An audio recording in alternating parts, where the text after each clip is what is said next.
じゃあ皆さんクラップで歌いましょう。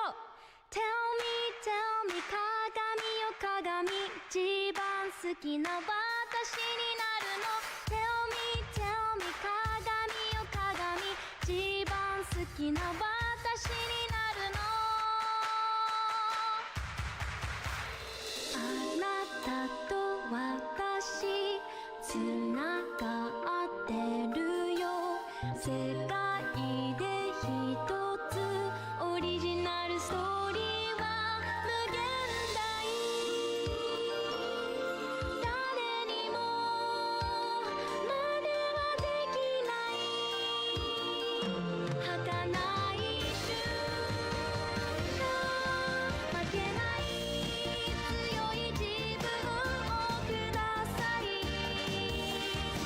お願いどうか願いを叶えて I do my best。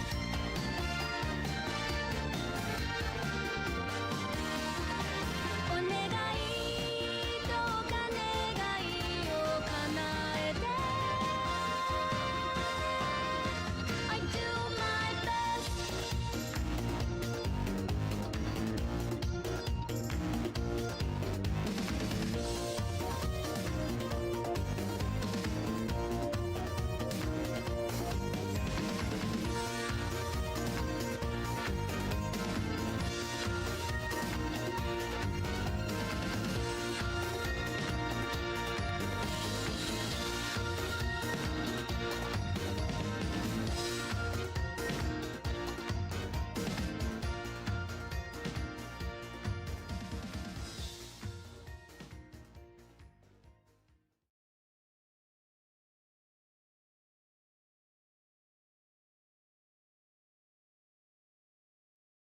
Hello, everybody. Welcome to the stream.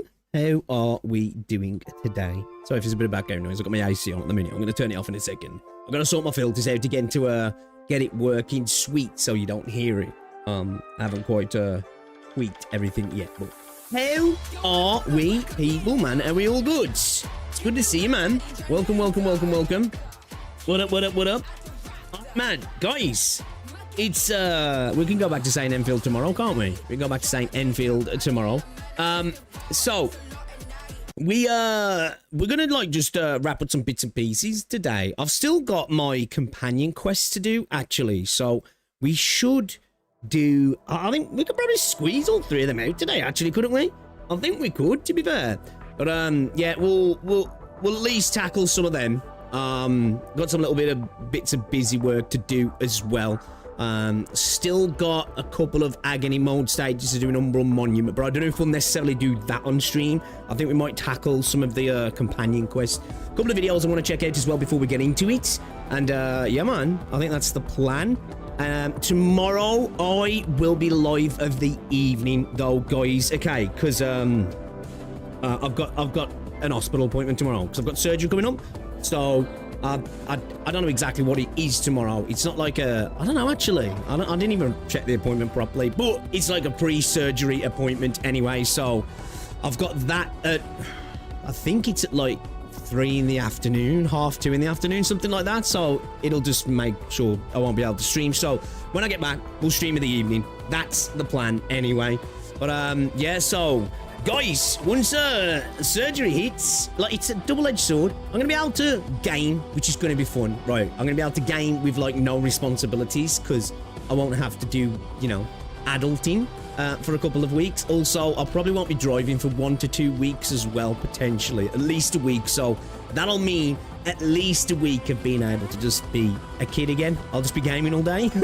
All day. So yeah, we'll be able to do some chunky streams for that. I'm actually kind of looking forward to it. But then I'm not, because I'm not going to be able to train either for, man, it could be potentially up to 6 weeks, man. So we got to go hard until then. We've got to go hard, harder than before until then, actually. So yeah, I'm not exactly looking to forward to it from that angle, but you know, it'll be fun to get some gaming in, proper gaming sessions in. So I'm looking forward to that.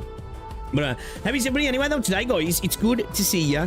Give me a second here. I just need to close some tabs out and then I can get chat up here. I've got too many open, guys. I've got too many open. What's this here? Oh, okay, sweet. Let's get rid of... Let's pop chat out. Alright, there we go. Alright, sweet. Oh, are we though, man? Welcome. Epic stream, ain't no way. Yeah, we're trying to slowly get back into it now. Get back to a bit more consistency in the content. More consistent gaming uploads as well. That's the plan. Anyway, that's the plan. It's been, I must admit, it's been fun recently, roasting Saint Ontas, but I'm not gonna lie, although if he says any egregious stuff, I can't help myself. I'll probably clap back here and there. I'm getting bored of it now, though. I'm kind of getting bored of it. It's boring, bro. It's like fighting a kid, man. It's too easy, you know. Like beating up a kid, man. It's like, oh god, all right, it's too easy now. You know, there's just a group of people standing around to the kid going, "You did all right, though. You did all right." It's boring. It's boring, man. But welcome, chat. Welcome. Yo, Baku, what's going on? Welcome to the stream. Ends, Dandy Shark, Duck Lord, Ken, Cactus. Welcome. A Moose, how's it going? Not a Momo. Welcome. Skybird as well. Welcome to the stream. So, how is everybody doing today, man? It's good to see you. Hopefully the week's been treating you well so far. I had a rest day today, actually. Decided to have a rest day from the gym because I trained hard yesterday, like really hard. Heavy back day. Went in. So I thought, you know what? I'm gonna have a rest day today. Tomorrow we'll be hitting some shoulders, and I might mix in a bit of shoulders and a leg day tomorrow. Shoulders and a leg day, and then Friday we're just gonna smash arms. We're just gonna smash arms on Friday, guys. Midman, what's going on? Welcome to the stream. How are we doing? Big She Fake Gamer Girl, you need to return to AK and catch up. Picture Tree would never slack on greatness. How's it going, Ken? Me, we're just lurking. We sit right. Oh, damn, man. I hope you feel better soon, Dandy. Hope you feel better soon. So yeah, that's a plan anyway, man, to start getting back into it now. I want to start bashing out the Enfield streams now. 1.1, I'm really looking forward to it, so that'll be fun. Hopefully we'll start to get some sort of, like, you know, regular sort of content update as well now, in terms of, like, you know, the drip marketing and all that sort of stuff from Hypergryph, so we can start, you know, talking about that, because I do enjoy doing that sort of stuff. Just like the little combat showcase, story showcase that we got today, because, you know, it's one of the fun parts of a gacha, isn't it? The cycle of content. So yeah, we've got NTE coming up as well. Is it this month? Is NTE this month or is it next month, chat? I forgot. We're going to be doing NTE as well. I've been wanting to check out this, what is it, Star Savior? But I don't know, is it worth it? Is it worth checking out? I'm hearing it's like, I'm hearing like mixed signals. At first I heard it was shit, now I'm hearing it's alright. I don't know if it's just the typical launch of a game and everyone's like, oh, is this the next big thing? And then you try it out and you're like, no, I don't think it is. You know? Got legs today, gotta do squat and deadlift PR. Let's go. I'm hoping once this surgery's done and healed properly that I can get back to proper doing my squats and deadlifting, because like I've had to go easy on leg training recently. I'll still do legs, but like I've really reduced the amount of squats and deadlifts I'm doing now, just to reduce internal pressure until I get this surgery done. It's probably going to take probably have to be a couple of months before I can get back to it after the surgery, to be fair. But yeah, man. Yo, Flicks, what's going on, dude? You get fiber internet tomorrow. Nice. Dude, I've got to get in touch with Virgin, man, because I'm sick of these intermittent dropouts that I'm getting as soon as I go live. I have no internet issues. Go live. And then this happens. But it's like, I don't even know if it is Virgin or what. I don't know if it is something with this new PC and Windows. I've got to try and figure it out. I'm probably going to do some troubleshooting at some point this week, or maybe over the weekend, to try and get it sorted, because it's doing my nutting. Because I have no internet dropouts. Like, my internet's fully locked in when we have those micro stutters that happen on stream. So, yeah, we'll figure it out. We'll figure it out. What's going on in RV? Welcome. Did I fix my weird brightness? Well, I've just added a few looks for Arknights, which seems to help out a little bit. I have to turn them off when I'm playing other games, because everything else looks a little bit too warm, if you will. With how much they fucked you over, are they even Virgin at this point, right? I'm telling you. They do shaft me on a regular. They do shaft me on a regular. I was gonna try and check out Relden's post because he did put up his 1.0 poll info, didn't he? His poll statistics regarding all the content and everything. Because I think Relden has been strip mining the fuck out of the game. So we need to check that out. We need to check that out because 272 pulls he's got. Yeah, I haven't stacked that many. I think I'm sitting on like about 170 odd pulls at the moment. I did use some of my Arsenal tickets yesterday because I wanted to try and get a thermite cutter. I think that's what it's called, right?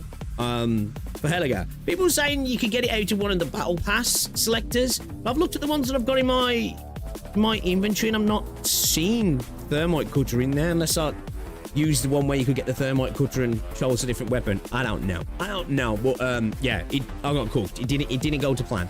But I've kept myself at like sitting about 6,000 Arsenal tickets. But yeah, we're guaranteed a character and more than likely the weapon now because we're just off a guarantee on a weapon with the Arsenal tickets. So with the pulls as well, it should pretty much guarantee us a weapon. It's a PvP game, what I heard. Oh, it's PvP. Oh, so I did hear people saying it's just like a theory of restart. Okay, interesting. Yeah, I'm down to try it. I'm down to try it, man. I'm always willing to try new gacha games. I'm not averse to trying new titles, definitely. Yo, Zane, what's going on? Welcome to the stream. Mixers access to filters and need to play around with them for a while. Yep. You shouldn't have to use filters for unread. It's some issue in the settings that can appear when you get a new rig. I don't know, dude. I've tried to have a look at everything in it. I've got fucking sorted. It was in the new Horizon Supply, the beginner 40 pull banner. I had one. Oh, yeah. What did I choose for that then? I don't know what I chose. I'll have to look back. I forgot. I'm not gonna lie, I forgot. Yo, Rosandri, what's going on? Yeah, I got live a little bit earlier today. I've been on the story quest. MSQ's done. I've just got some side quests to do. And I've got the companion quest, which I think we're going to tackle some of the companion quests today. That's the plan. Because I think, do we lose the rewards or some of the rewards for those today? Or is it just that they go out of the like events page? Because they've got a time limit on, haven't they? But I'm assuming that's literally just rewards, right? Surely then the companion quests aren't time limited, right? Because that'd be a massive elephant stream. You know, but I want to get them done today anyway, whether or not. Yeah, I've done certain side quests. I've just got the others. To do now. Is it just the Oromero you miss out on? Yeah. Well, we should be able to. Because like you're talking, I think one's like 30 minutes, the other one's 40, and the other one's like 60 to 90. So even if you don't get all three done in stream, I can at least get maybe 1, 2 done, and then I can do the others tonight when I'm back. I'm trying to get my hair cut tonight if I can. If not, I'll do it tomorrow. When I get back from the hospital, and then we'll get live. I decided yesterday. I got back. I was like, I'll have tea first, and then I'll go and get my hair cut because I've literally got a barber's right round the corner from my house. And I got there, went in, it was 32 minutes past 6, and he was like, oh, we're shutting. I was like, fucking hell, man. Literally, if I'd have come out 10 minutes earlier, I'd have been good. But, so I'm going to try and get that done today, if not tomorrow. But, yeah. The Yvonne one is fine too. Yeah, get a little bit more of an expansion on the whole Tartar situation. Yeah, her feelings around everything, right? All right, man, let's get started. We're fucking around today. Let's do it. Let's do it, boys. How are we, chat? How are we? Welcome. It's good to see ya. Hi. Hello. How are we doing, guys? How are we doing? We having a good day? Let's do my edit in a minute. All I can hear is knocking all day. My next door neighbours are having a new roof put on. Let's do my edit. I'm checking now, man, because I haven't put the bonding gutter down between our roofs yet. So I'm waiting to see what they're doing. I'm guessing they've just measured out and tiled out, and they're going to strip back the tiles to put the bonding gutter in, which I'm keeping an eye on, because I'm like, I hope you haven't forgot to put the bonding gutter in, because it's going to fucking leak if you haven't.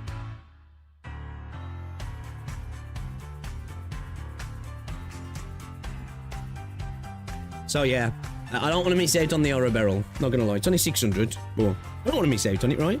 Every little bit helps, doesn't it? Every little bit helps. All right, so we've got 2 videos to check out today, guys. We've got one from Vulpez from a couple of days ago. DPS checks with timers are gacha slop. Keep them out of Arknights Endfield. And then we've got the Arknights Endfield situation is crazy from your boy Moose. And then we've got a couple of posts on Reddit. If we've got time, we'll check them out as well. But yeah, I've been hearing a call from a certain person to get timers put into the game because that'll fix things, and he's just like, yeah, we don't have to get into that because it's like, no, I'm okay with timers to some degree if it makes sense, right? And I'm cool with hidden timers as well. You know, Arknights does a good job with hidden timers, right? I do like how they do some of that stuff, and I'm okay with certain stuff like that, where if you don't do something in a set time, something happens or triggers in the map that either makes things insanely difficult or just potentially ends the stage, right? But you know, I don't want them often. I want to have genuine difficulty. I don't want fucking stat-stick content, you know? I don't want stat-stick content. As I say, I can take it in bits and pieces, dribs and drabs. You know, I've said this before.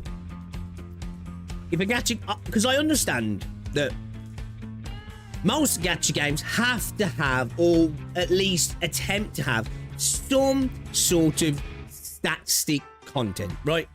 It's a way to encourage account progression, character building, vertical investment, horizontal investment, and inevitably encouraging you to pull on characters, right? Whether that comes from timers, whether that comes from DPS checks, stat checks, whatever it might be, or potentially gimmicks that are really tailored to a particular character, then, you know, that's, I understand it, I get it, it's going to happen. Do I want that to permeate the entire game? No. I'm okay with it being a section of either endgame or events to encourage that sort of investment into your account, but allow genuine, interesting, difficult, engaging endgame content for the rest of the game. That's my viewpoint when it comes to timers in gacha games. So yeah, I don't want to see the entire game become filled with timer-based content because it's boring, and we've seen it all before, right? We're just treading the same old tracks when it comes to that stuff. So, with that being said, shall we watch this video? With that being said, shall we watch this video, lads? Lads. Shall we watch this video then? With that being said. So we got this one here from Vulpez TF. DPS checks with timers are gacha slop. Keep them out of Arknights Endfield. As I say, can't agree more, right? Again, can deal with little bits of it here and there. Give me some statistics if you want me to have statistics to encourage account progression. Give me genuine content outside of that and make that majority of the content as well, please, because otherwise it becomes incredibly unengaging for me. So let's check out this video. Let's give it a preemptive like and let's see what he's got to say then, shall we? Let's see what he's got to say. Still struggling with the colours? No, I've turned off all the filters. So, colours should be fine. The only filters there is on my camera. So, it should look alright. It looks the same on stream as it does on my screen over here as well. So, yeah. I think a sending general might help you out when you got the time to fiddle with it. All right. This one's a good one. All right, let's get into it then. Let's check it out. Preemptive likes dropped. Let's see what he's got to say, shall we? Let's see what he's got to say. Oh, let me turn my AC off first. Go on that droning in the background. Go on that droning. All right, let's go. Turn it up, Max. Let's do it. So it's come to my attention recently as Hypergryph's strongest warrior that Arknights Enfield's endgame is receiving some slight... Hypergryph's strongest warrior. Hey, I'm not gonna lie. That's a debatable title nowadays, man. We got a few warriors, man. We got a few warriors out here fighting the good fight. and specifically some people whose motives may or may not be in good faith, are begging on their hands and knees for Hypergryph to delete modes like Umbral Monuments and replace it with a DPS check with a timer type endgame mode. Now listen, I know intellectually and spiritually that we have to suppress our egos and listen to people with different perspectives, but I have to be honest on this one, okay? When I heard people legitimately asking for the interesting and somewhat unique endgame modes we have in Endfield to be replaced with a DPS check with a timer. I'm going to push back a little bit here. I wouldn't exactly say Umbral Monument is interesting. It's I wouldn't call it unique. I like what they're trying to do, and I think there's baselines to build off on with interesting mechanics, right? I think it's all dependent on the mechanics that they add here.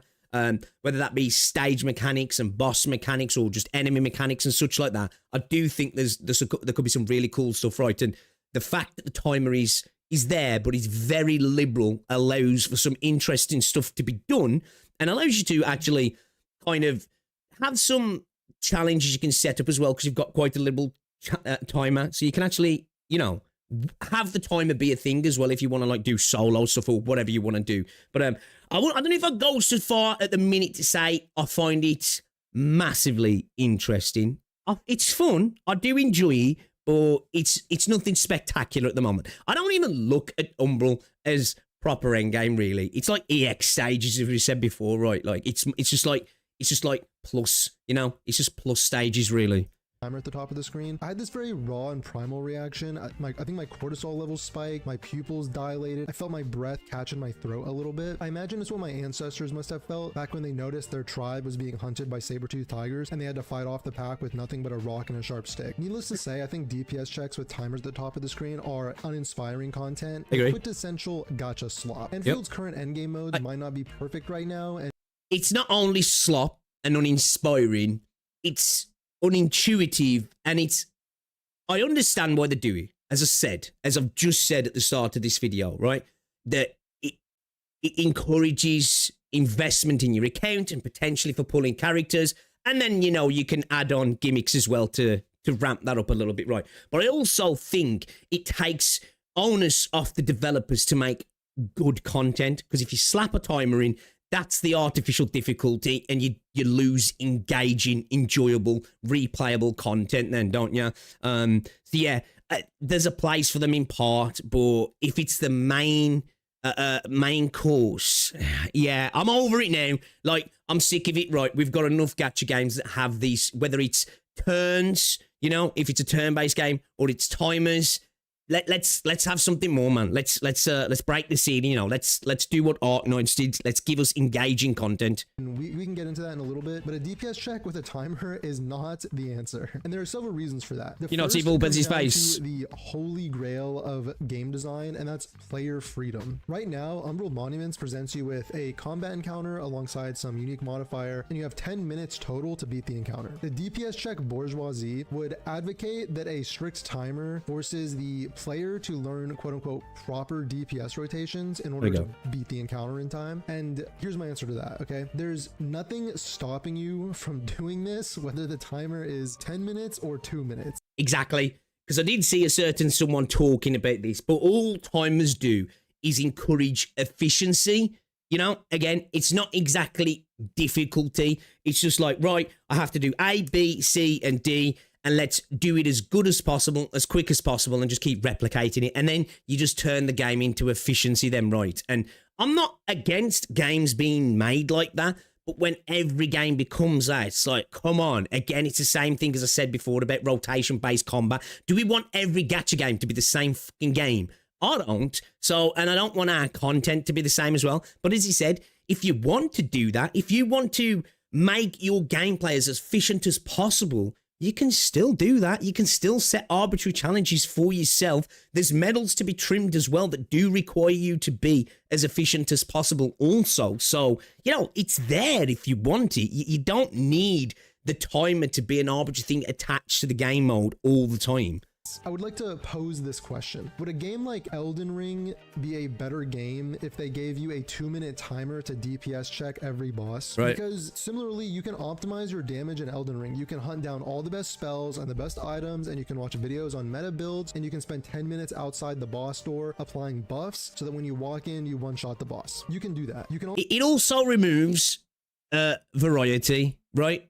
Because it all becomes about the most meta, most efficient way of doing it, which really funnels down the kind of way to go about it. Right now, of course, there'll be people who can do it outside of that, but for 99% of the players, there'll be one way to go about it, and kind of really only one way, with some slight changes. But when you get rid of that, you can tackle things in a different way, less efficiently, but you can still get it done right. Gives a bit more freedom as well.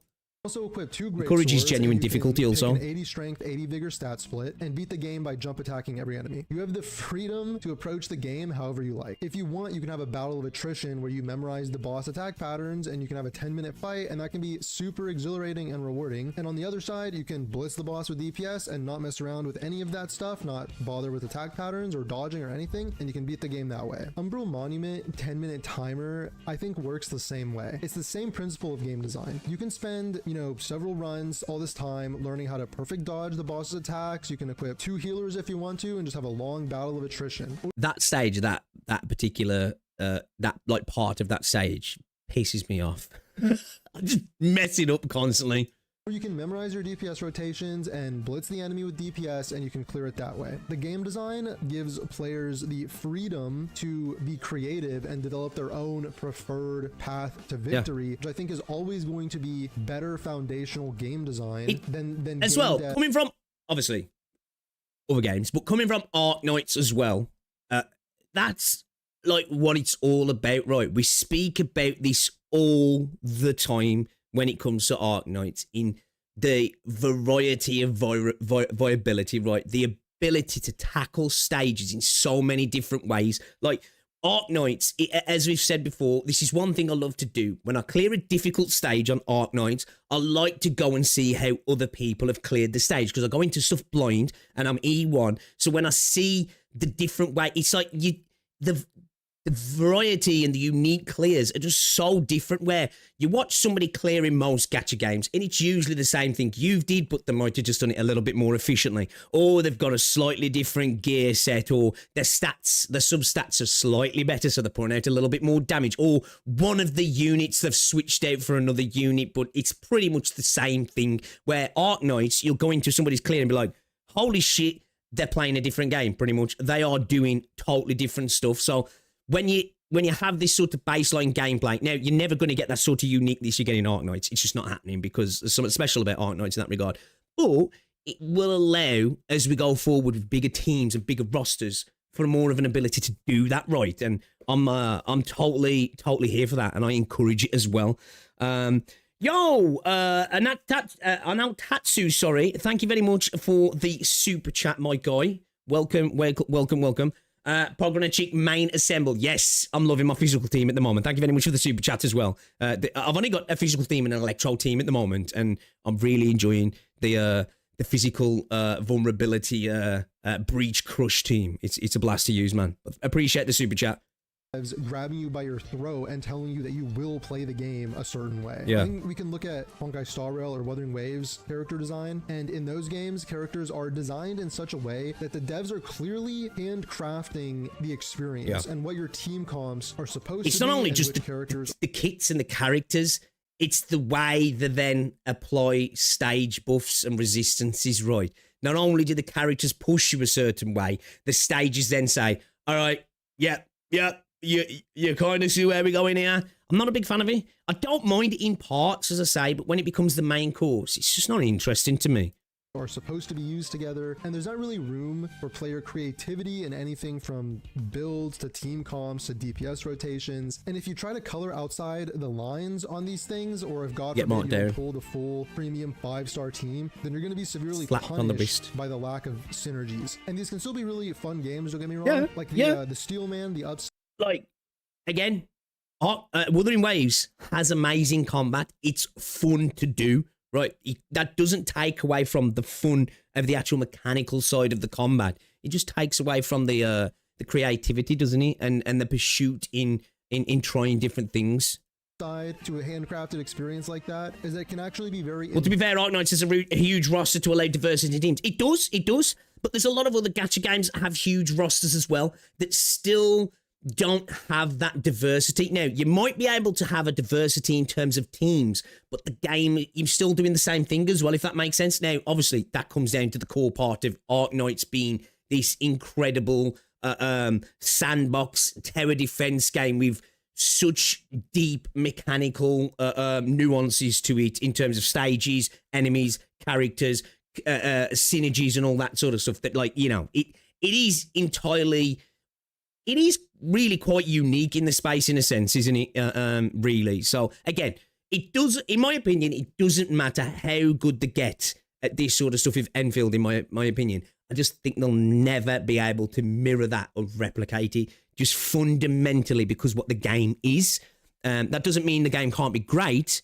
It's just I don't think we'll ever get that from Enfield that we got from Arknights. enjoyable if you have all the pieces to the puzzle. But if you look at the freedom provided by the relaxed timer on Umbral Monuments, I think it's always going to be better because it means the player can get creative, they can try off meta builds, they can do unique builds, they can come up with unique team comps, and they can do that without being severely punished by the timer. And the hallmark of player freedom, which is what we see in Umbral Monuments, for example, is that you lose nothing by having multiple options. You only gain more options and more ways to approach the game. So you can still pull that full 6-star synergistic team comp, and you can blitz the combat encounter in 90 seconds if you want to. So at the end of the day, you can still pull that 6-star synergistic team comp and blitz the combat encounter in 90 seconds if you really wanted to. And I think with all that being said, if the only way you can then derive enjoyment from the end game is with the knowledge that other players are failing for not playing the same way that you are, then I just really can't understand that point of view. I would need help understanding why that's good game design. To me, it just comes off as extremely cynical and like a false sense of accomplishment if you can only be satisfied knowing that the devs have forced everyone into one specific approach to the game mode and other players are failing if they aren't doing it in the exact same way as you are. And it seems like well, I guess maybe you could argue it's cynical. I don't know if I'd necessarily say cynical, but I do agree. Like, right, you know, it's kind of like my way or the highway, or pretty much my way. For me as well, I think the way it's less about so much the timers, even though they are a massive thing of it in Wuthering Waves. I think it's the way that the towers started to go over time, and you know, the new sonata sets and the different things are starting to add to combat within the game. That's adding to that sort of stuff as well. Yeah, it's not something I find massively enjoyable. I've never really enjoyed the Tower of Adversity. Never really was one for things like the Abyss and stuff. That stuff just doesn't engage me right. I just don't find it engaging at all.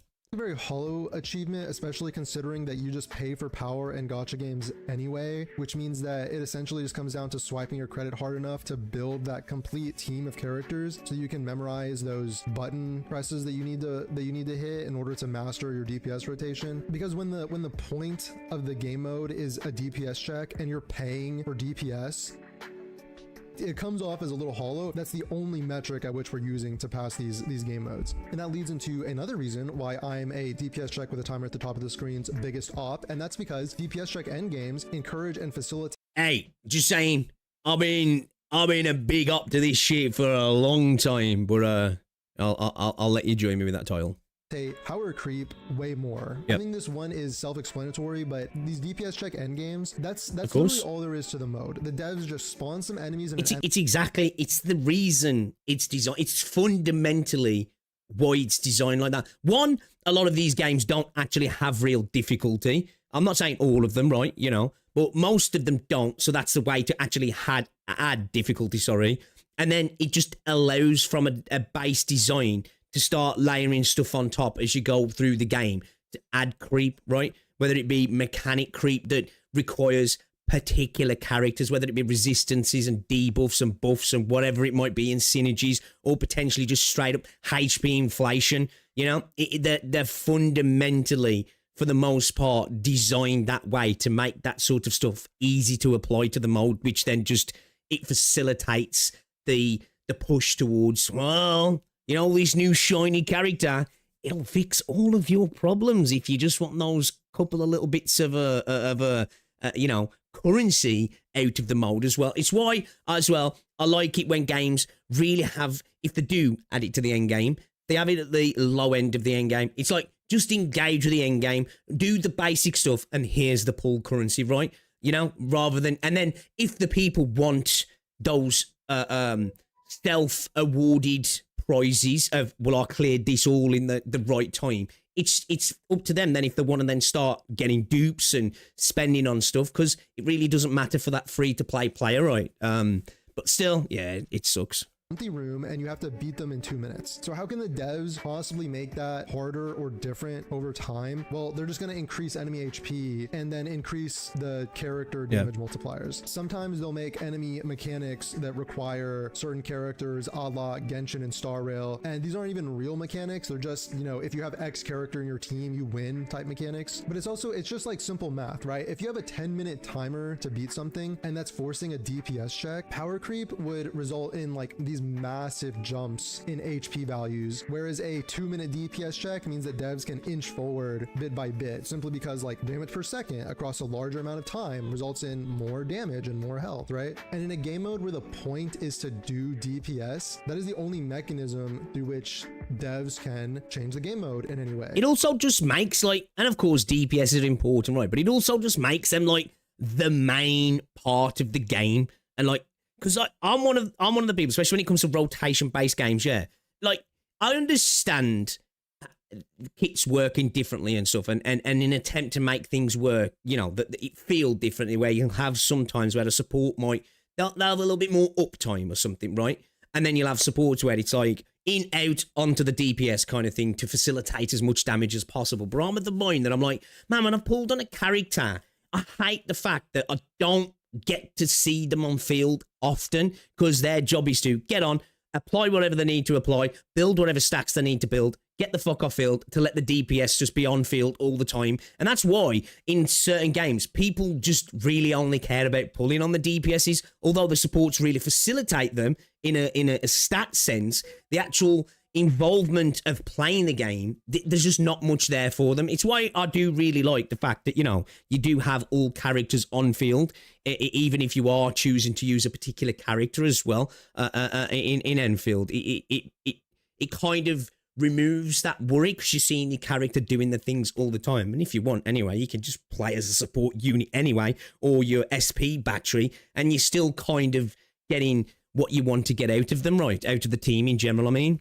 That is the only thing that you're engaging with, is DPS, health pools, and damage multipliers. And sometimes, like in WUA for example, those DPS checks can feel so strict that I don't even get to engage with enemies anymore. I don't even bother trying to dodge or parry, because that's just a loss of DPS. All I do is just mash my keyboard as fast as I possibly can to complete DPS rotation. Just face tank it and put it out. Play those teams, but you lose out on some things. You lose out on being able to like engage with the enemy. Now when you have a longer timer and there's more freedom to approach a combat encounter from different directions, how can the devs make things interesting if they're not just relying on increasing HP pools and damage modifiers? That question leads into the next reason, and that is that a longer timer allows for devs to create more interesting enemy designs, exactly, combat encounters, true mechanics, true difficulty, beyond just spawning some enemies in an empty room and telling you to kill them in a certain amount of time. Take for example this encounter with Umbral Monuments with the beetle monsters, where they're just constantly charging around all over the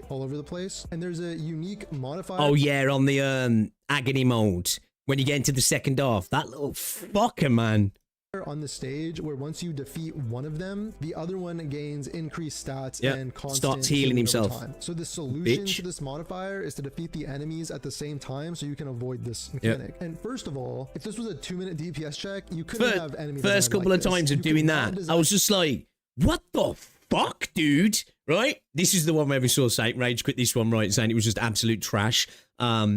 Yeah, man. Like it does. It encourages those switch ups in mechanics, right? And this is where I say I hope to see in future. Now I know we had the gas, the damage over time stuff, but I hope to see really truly interesting stage mechanics, which it looks like we're starting to. Well, we've already seen some of that in 1.0 with the what's it right? Was it the Triagolos, whatever it's called? When it does the AOE, and what's his name, the dude with the pipes, where he drops down the walls and you can hide behind them to avoid the damage, and you're getting the leaf dome on the Triagolos to avoid the damage as well. And in 1.1, it looks like that sort of what was it, like sort of like a bull or whatever the fuck it was, and you've got the tree in the background. There's a mechanic there, right? Yeah, it looks like you have to take out things on the stage to be able to progress, or at least start to do damage, or at least do any sort of meaningful damage. And I look forward to stuff like that. I do like it when, it's one thing throwing in ads and you can't damage your boss until you clear the ads. That's cool, right? But it's basic. I like the idea of intricate stage mechanics. Ones where initially the mechanic looks like it's a debuff. It's like, fuck, this just makes life worse. But there's an extra element to it where you can use it to your advantage, right? Such as like the artillery stages, let's say, in Arknights, where at first it's just like, bro, this is messed up. This is just fucking me up.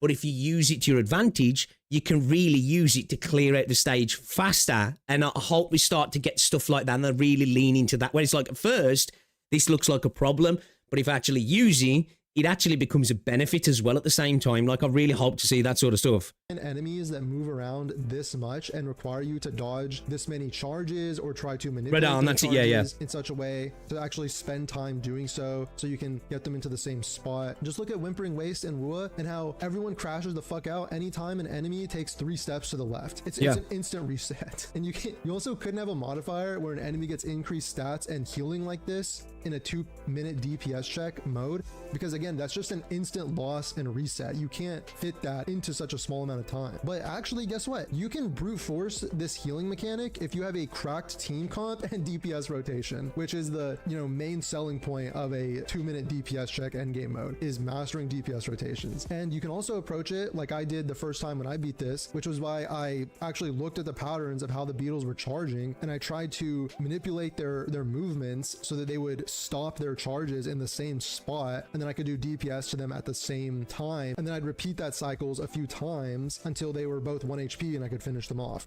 Or like just use Helliger as well, sock them in, get the lift, and then just start going to town on them like. Or another strategy is that you could DPS the beetles down one at a time and disregard grouping entirely and just try to get them to both 1 HP and try and get them both to 1 HP before committing to the kills. But then this approach had the weakness of making it so that you had to constantly avoid attacks from one enemy while you were trying to DPS the other, because you hadn't bothered to sync up their charges. And do you know one thing I would like to see though? A definite improvement on, the ability to change enemies when you're locking on. It's a bitch sometimes, especially when you've got multiple units on field, right? It's like trying to lock onto that one you want. It's like, no, not that one. No, fuck off. I want that one. I hope the work on making that a little bit smoother. Multiple strategies that you can employ in this fight. There's multiple ways to approach it, and some of those literally involve mastering DPS rotations. Like, understanding your team's DPS is still going to be crucial to passing these modes. Oh, there's for sure. Creativity and freedom there that doesn't exist in a strict spawn enemy. It's like, even just little things, like I said this before, right? On like some of the stages, like the farming stages, where it's like you get more damage off combos and stuff.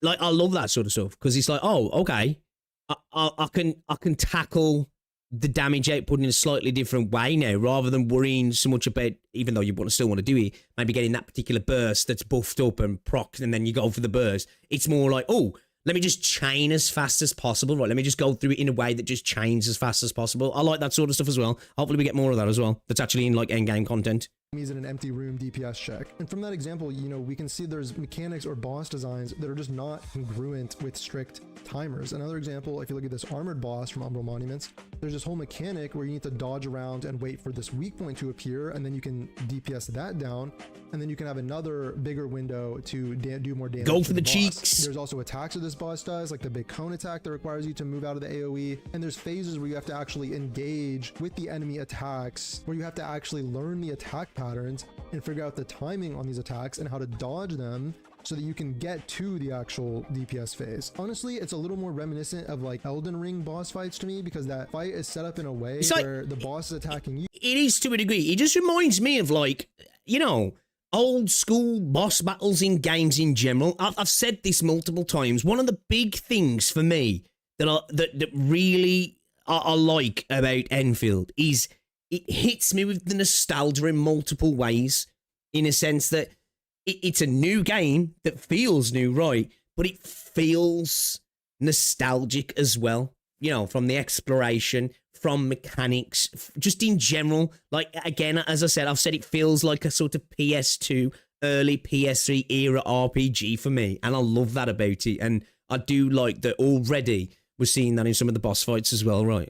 Obviously, I do want more nuance and extra layers on. And you know it's their turn to be attacking, and then you get your opening. You got a new video in 23 minutes. I probably won't watch it today, but if you slap it in my Discord. To the strict DPS timers, where you're actively punished for engaging with enemies, and the only thing you really care about is if some attack animation causes them to move around too much and ungroup, which usually results in an instant reset. And from the implementation of the weak point mechanic, you can see how the devs are able to creatively introduce a requirement for learning proper DPS rotations, because you have a small window to actually break the weak point. So you need to be able to manage resources like ultimates and skill points in preparation for that phase, and use them appropriately to break the weak point during your damage window. Or at the very least, you need to understand your team's synergies and buffs and combo skills and stuff like that. So I think this is obvious how this kind of game design is more interesting and more engaging than simply spawning enemies in an empty room and telling you to smash your keyboard as fast as you can to do DPS to them inside the time limit.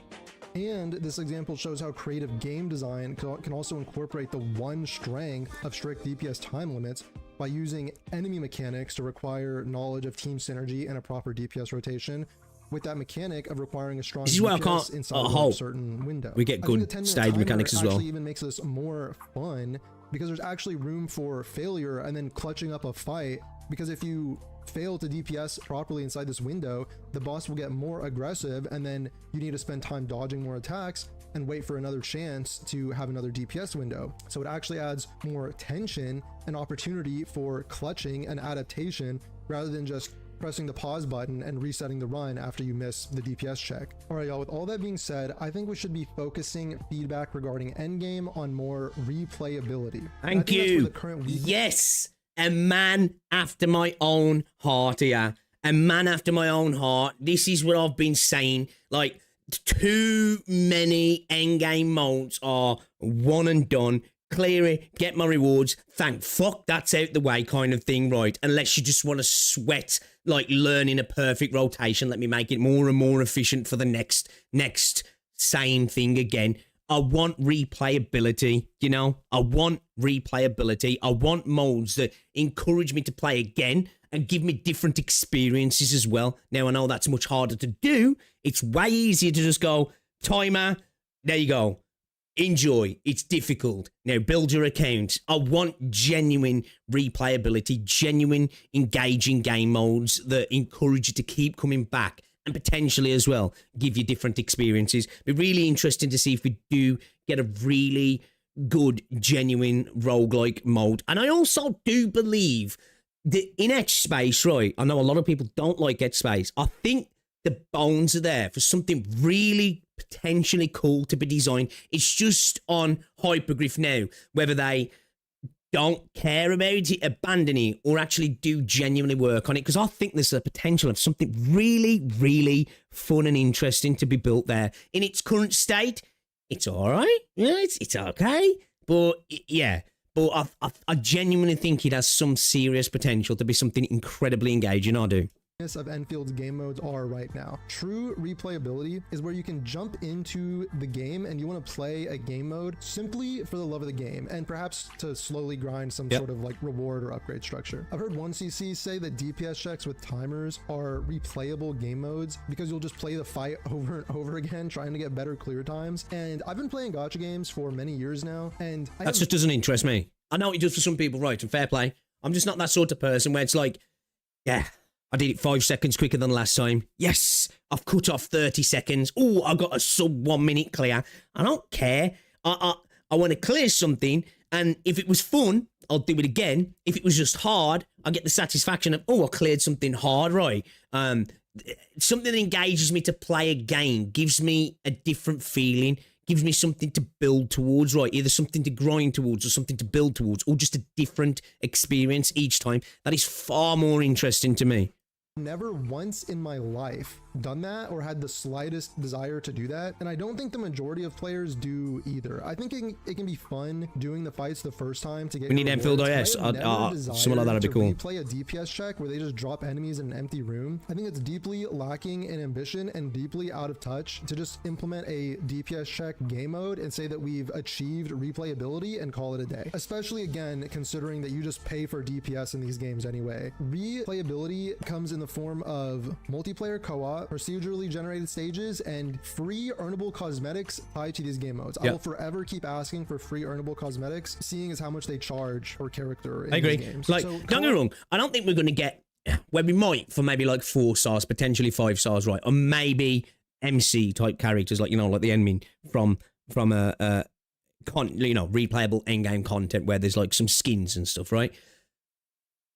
But I'd like to see like weapon stuff, potentially, you know, weapon skins, you know, stuff for your account that's cosmetic as well. It doesn't just have to literally be character skins, you know. It'd be cool cosmetics for the game also, which hopefully we'll start to see that also. Creates replayability because it introduces randomness. I want different usability system, I agree. Behave and play differently in every game. If there are different characters and team comps and character builds and stuff like that, then players will play even more differently and make each run feel unique. Procedural generation works the same way because the map layout and enemy spawns and stuff like that will be random and create unique feeling runs. And for example, I think HPH Salvage, the extraction mode, has a lot of potential for replayability. Damn. Hey, yo, we're vibing.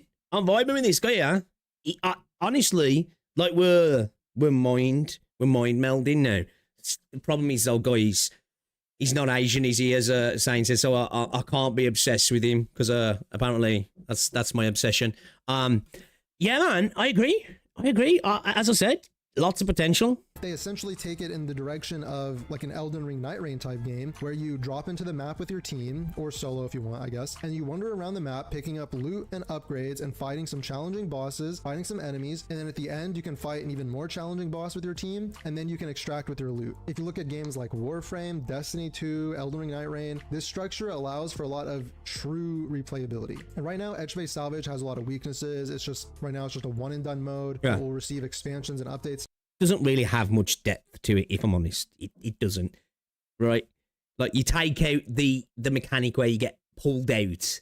There's not much there, right? That's all you play off really at the moment, which is cool, but you know, it needs something else. I genuinely would love to see like become a true extraction type mode and maybe get rid of the derangement acceleration and potentially just have points of ingress and egress and layer up from there kind of thing. And potentially even have like, I don't know, like it'd be cool to potentially see that as a vehicle for co-op.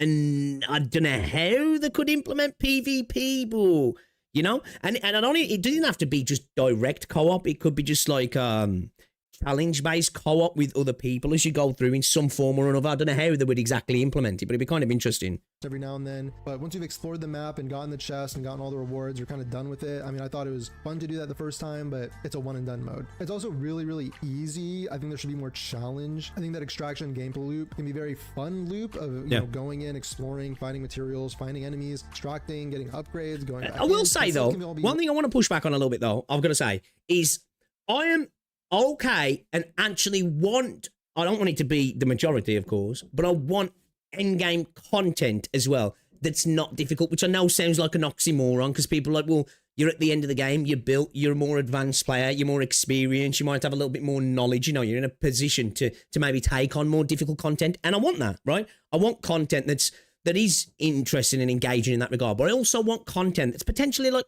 cathartic, you know what I mean? It's all right, let me just relax here. I'm just going to chill and kind of mindlessly go through something that's got a lot to it, where that potentially could be something where it's, you know, procedurally generated or something like that, or a roguelike element where there is difficult content too, but there's also that sort of content where it's where I can just grind, I can just go at it and just build from and have something to achieve within it, where I can kind of just mindlessly switch off, have a podcast up on the other screen or be watching something on the other screen and just play through it for hours without having to be like locked in kind of thing. Really fun. I think there needs to be some challenge to it. There needs to be some risk reward to it. I really think that edge space salvage, it could essentially work similarly to Elden Ring Night Rain, which in my opinion is the gold standard for replayability, because the game doesn't even use any cheap dopaminergic reward structures or upgrade structures to keep you playing. When you log into Night Rain, it's simply for the love of the game, and it's because the Elden Ring combat formula is just so incredibly strong, and then the cooperation between your teammates is so satisfying, and there's enough challenge in the mode where overcoming those challenges feels extremely gratifying. So you're really just logging in for the fun of the game. Every single run is just fun to do. But you know, maybe you don't like the edge space salvage idea, you know, y'all are creative, you can come up with your own ideas. Honestly, I know it sounds super basic as well. I would like to see just some sort of potentially procedurally generated dungeons that just get harder and harder and harder, you know, with rotating enemies, rotating bosses, you know, potential need to switch teams and stuff, like, right, but keep it at the base level so it's not about like, right, I've got to have the newest unit kind of thing. But yeah, I'm always a fan of dungeon crawling as well. I am. I suppose that's why I do see the potential in edge space, because like you basically are doing a bit of dungeon crawling, right? The devs that we want true replayable content with free earnable cosmetics, and then it's their job to come up with the fun game mode. That's why they're getting paid and I'm doing this shit for free. All right, yeah, as always, let me know your thoughts down below in the comments. I'll say this as well. A lot of people say, you know, you shouldn't be critiquing or talking about the things that devs should do without having the solution as a gamer. And I think sometimes we can have like a premise of like, oh, this would be cool, but it is up to them ultimately to come up with the cool ideas. Now, I'm not saying that we can't have cool ideas to apply, but yeah. Yeah, I agree with pretty much everything in this video. I think timers are an easy way for devs to just apply difficulty. They're an easy way to encourage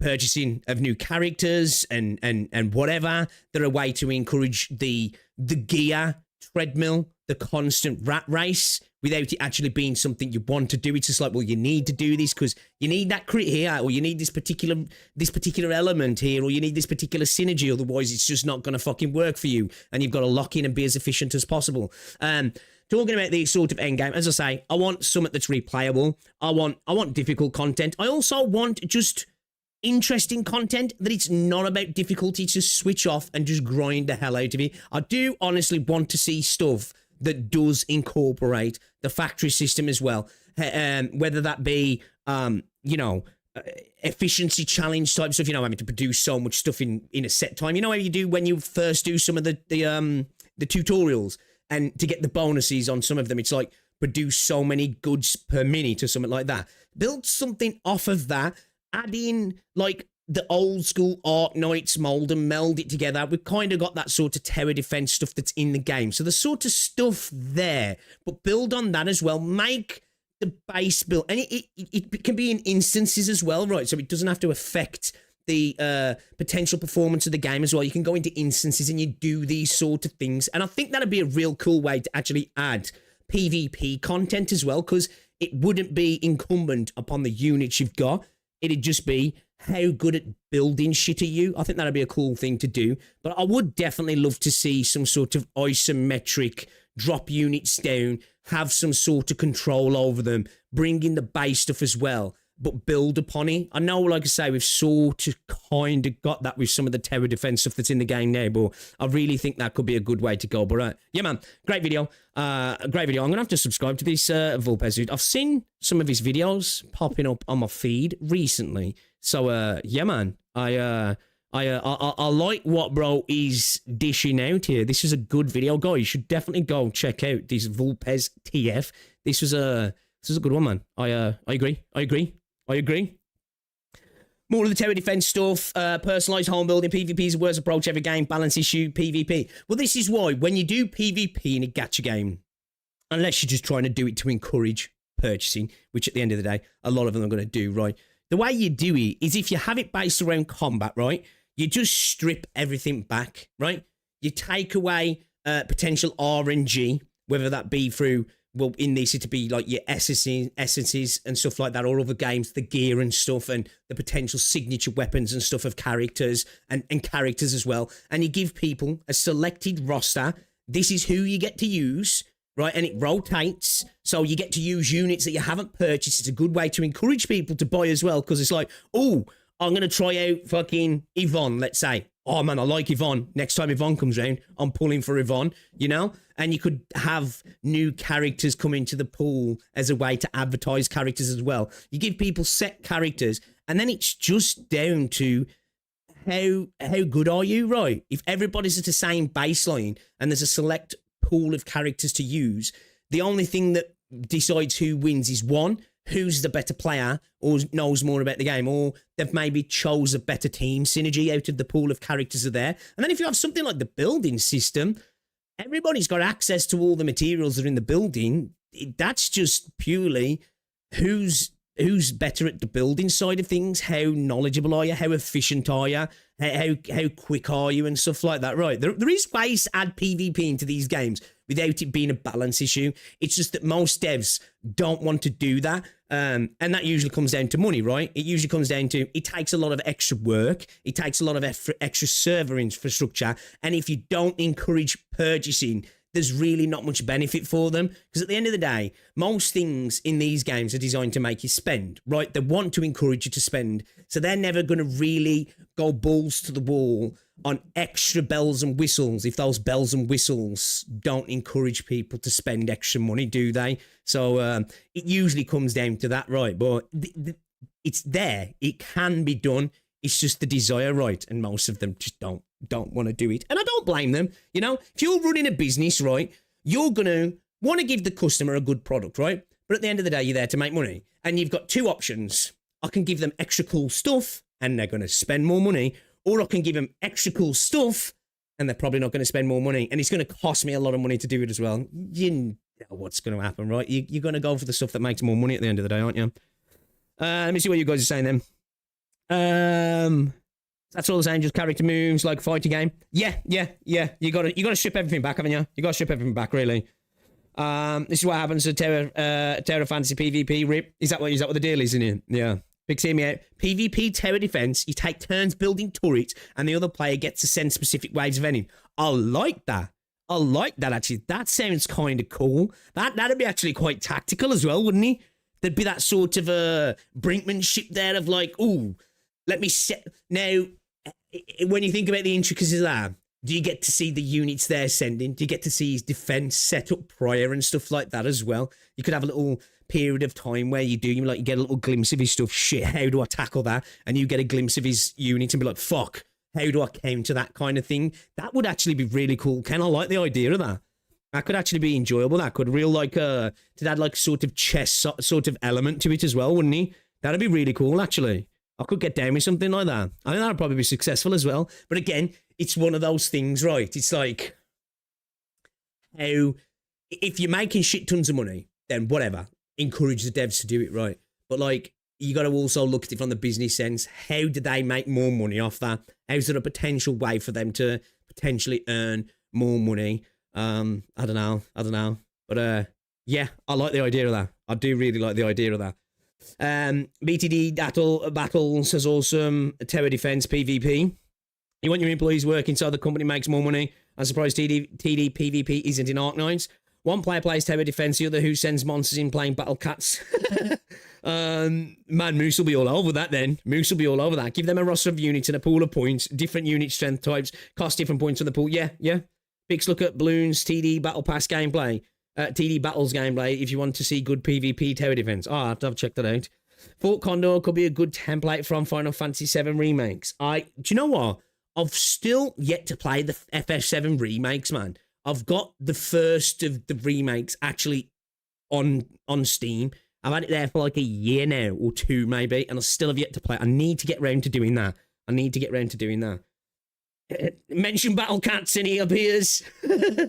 For PvP and tower defense. I'll check it out. But yeah, I really like that idea though, Ken. That could be a really cool idea, actually. I think that'd be fun, engaging. It wouldn't be based off who spent the most as well, so it could be truly balanced. There could be genuine progression to it as well, right? The problem is as well then, though, if you do have progression to it, you have to have a matchmaking. And we know that the matchmaking's probably going to be fucking shit as well. So there's a lot of things that come in with PvP, right? Because, you know, you want progression in multiplayer modes as well, don't you? To encourage people to grind the mode, to be able to get stuff out of it, whether that be, oh, okay, I unlock new units here, or I unlock powered up units, or I unlock powered up items for my defensive side of things, or the offensive side of things. And then it's like, you don't want to be going in with your level 5 PvP side of things against the doo-doos stacked with Giga Chad characters running at your base, and you've just got, you know, a couple of measly tower defense elements. So, you know, there's a lot that comes to the multiplayer, right? And matchmaking as well, and all of these things cost a lot of money, right? Multiplayer gameplay costs a lot of money, and it's got to be incentivized somehow. It's like, how could I'll say this, because you'd have to make it specific to the multiplayer to make you encouraged to spend because of the multiplayer. How could the monetize a PvP element of a gacha game that's not power based, right? That's not about, I've got better units because of these. What could encourage you to spend money on a gacha game connected to the PvP is a question, because I try and think of it, and I'm like, I don't know how they could monetize it. Because you could go down the route of cosmetics for the multiplayer, but then do you only want cosmetics for the multiplayer? I don't know. I don't know, man. I don't know. I'd be fine with that, especially if the PvP mode was robust enough to make you want to play it regularly.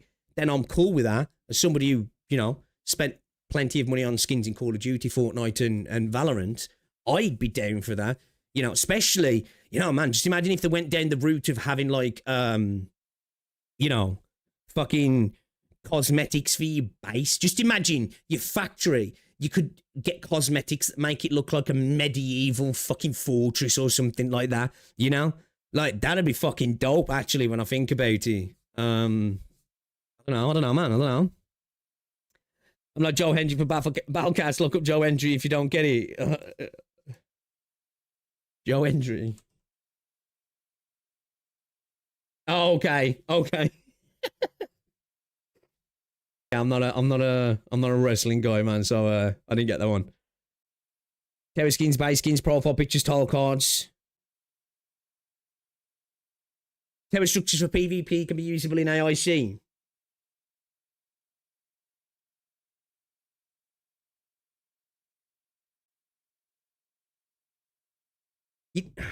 The way I suppose I feel like there'd have to be some sort of extra benefit within multiplayer, right?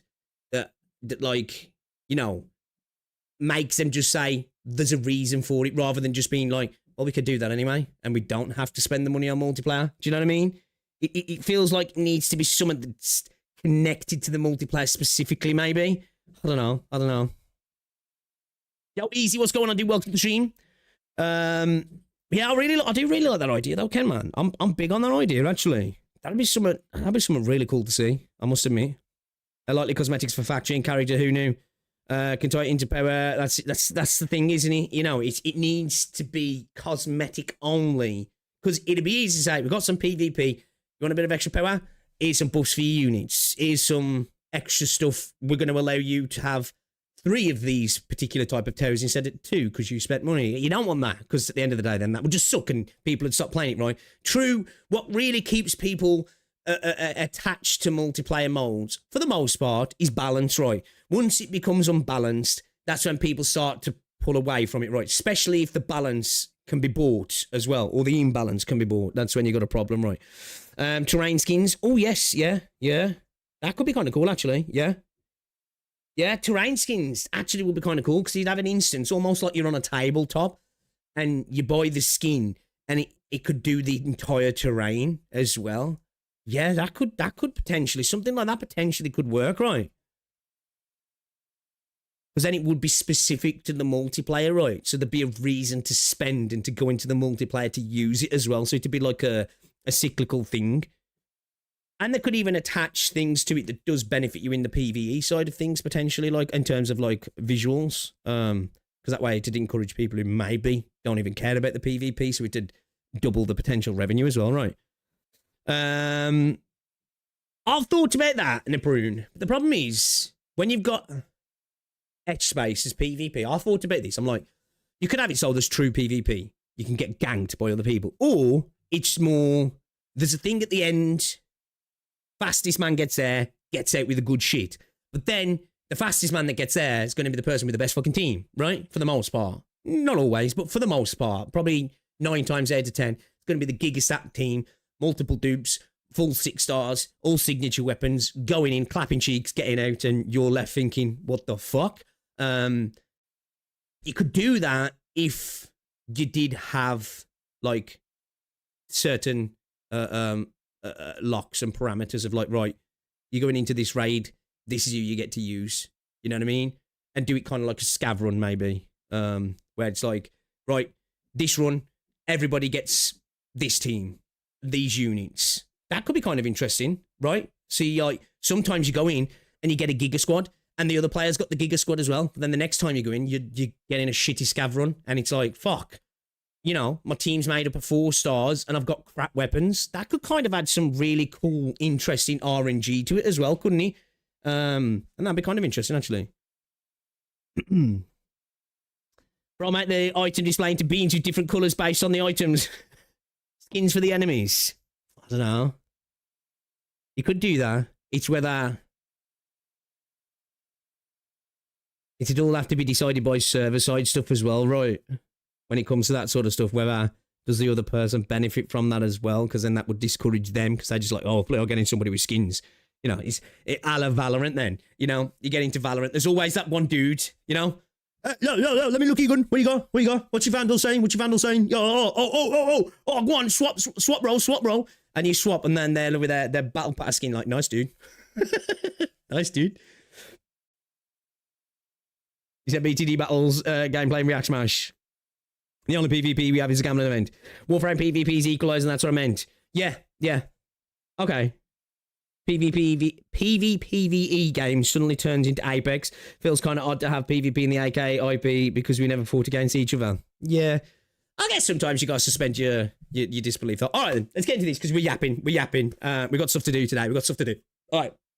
Meant to watch this video yesterday. The day before, sorry, but I wanted to give it a chance to marinate in the algorithm.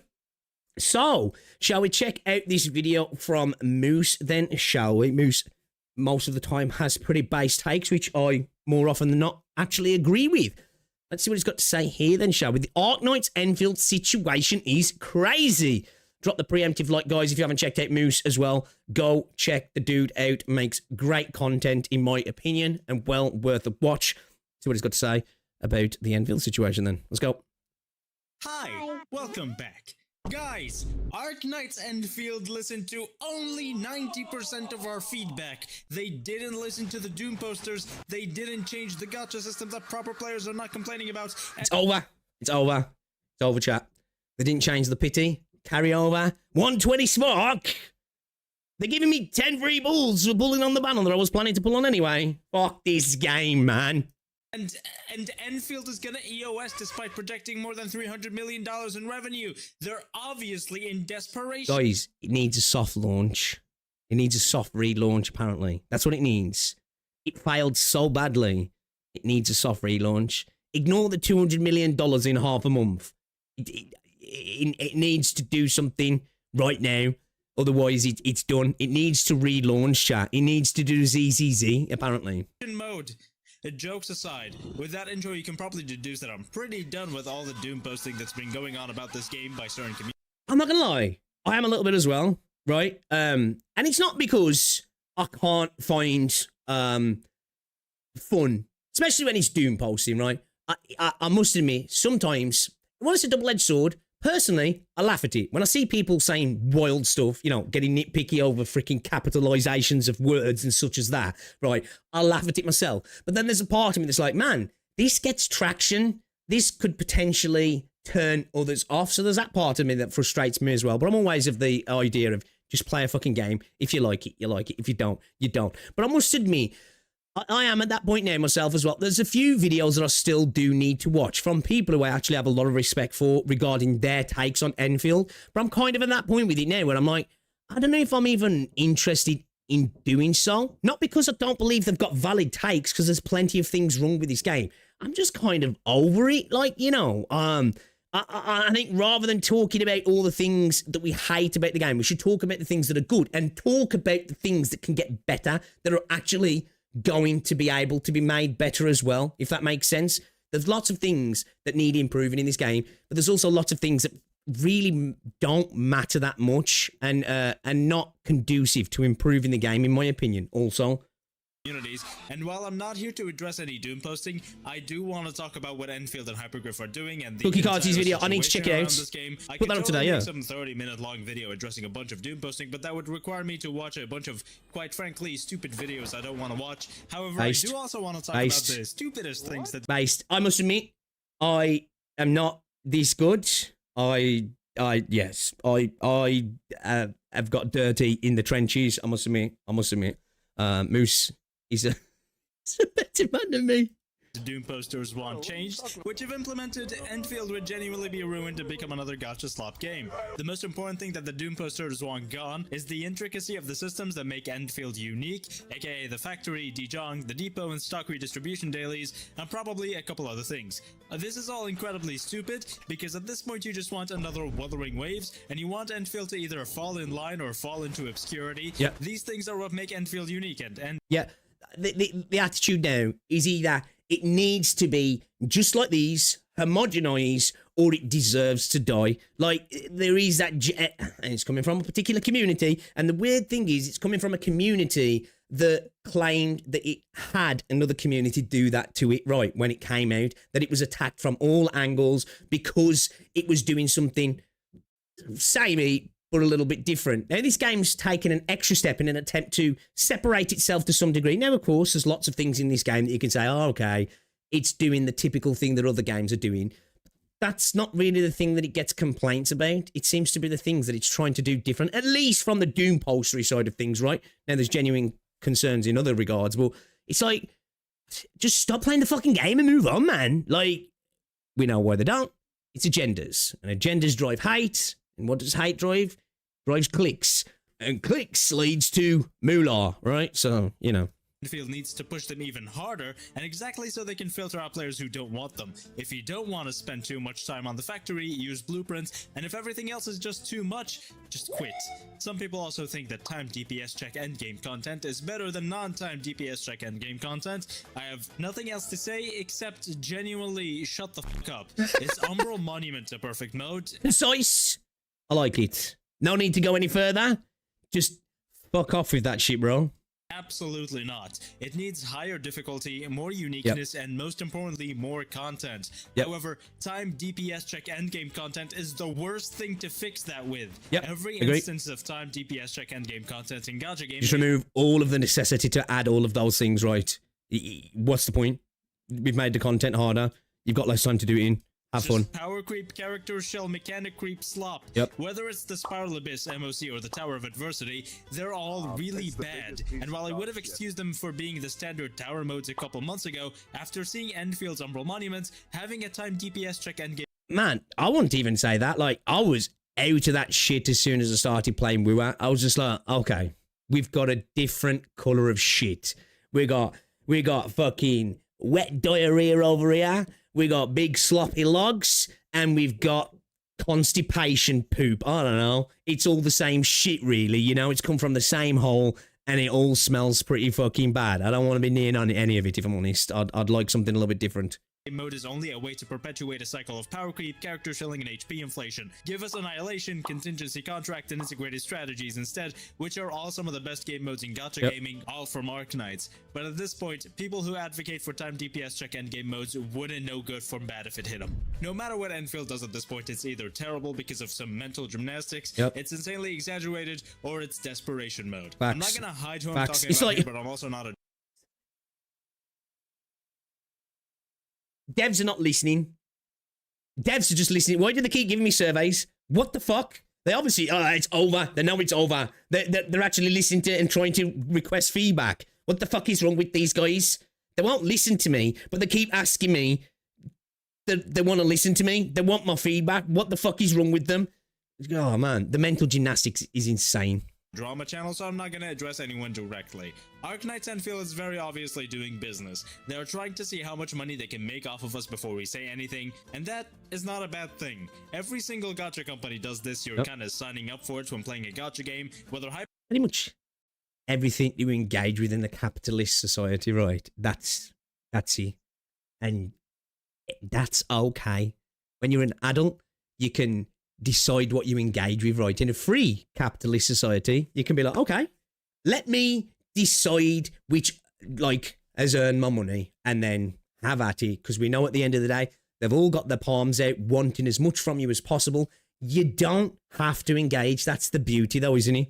Hypergryph, Hoyoverse, or Kuro games, denying that is stupid and faulting one company for doing that while completely ignoring any other is... It's all Hoyo's fault. I've heard that. So... That's all the problems with Endfield are Hoyo's fault, right? Oh, it makes sense now why Wuthering Waves added a spending event. It was Hoyoverse. That's it, guys. Even stupider. Genshin Impact gives as little rewards as possible until players complain, and when they do, they set that as a standard. Honkai Star Rail... I'll have issues with monetizing children's games. I've said before, I think all gacha games should be 18 plus. They should. Like, I remember when Wuthering Waves, you know, when it first got bumped up to 16 at one point, didn't he? And everybody was like, oh, the brigade in the game to try and increase the age. They're trying to fuck over Wuthering Waves. It's like, do you really think 11-year-olds and 12-year-olds and 13-year-olds really should be playing gambling games? It's not because of the content within them. It's the monetization, right? I think all gacha games at least should be 16. But in my opinion, there should be an 18 tag on all of them.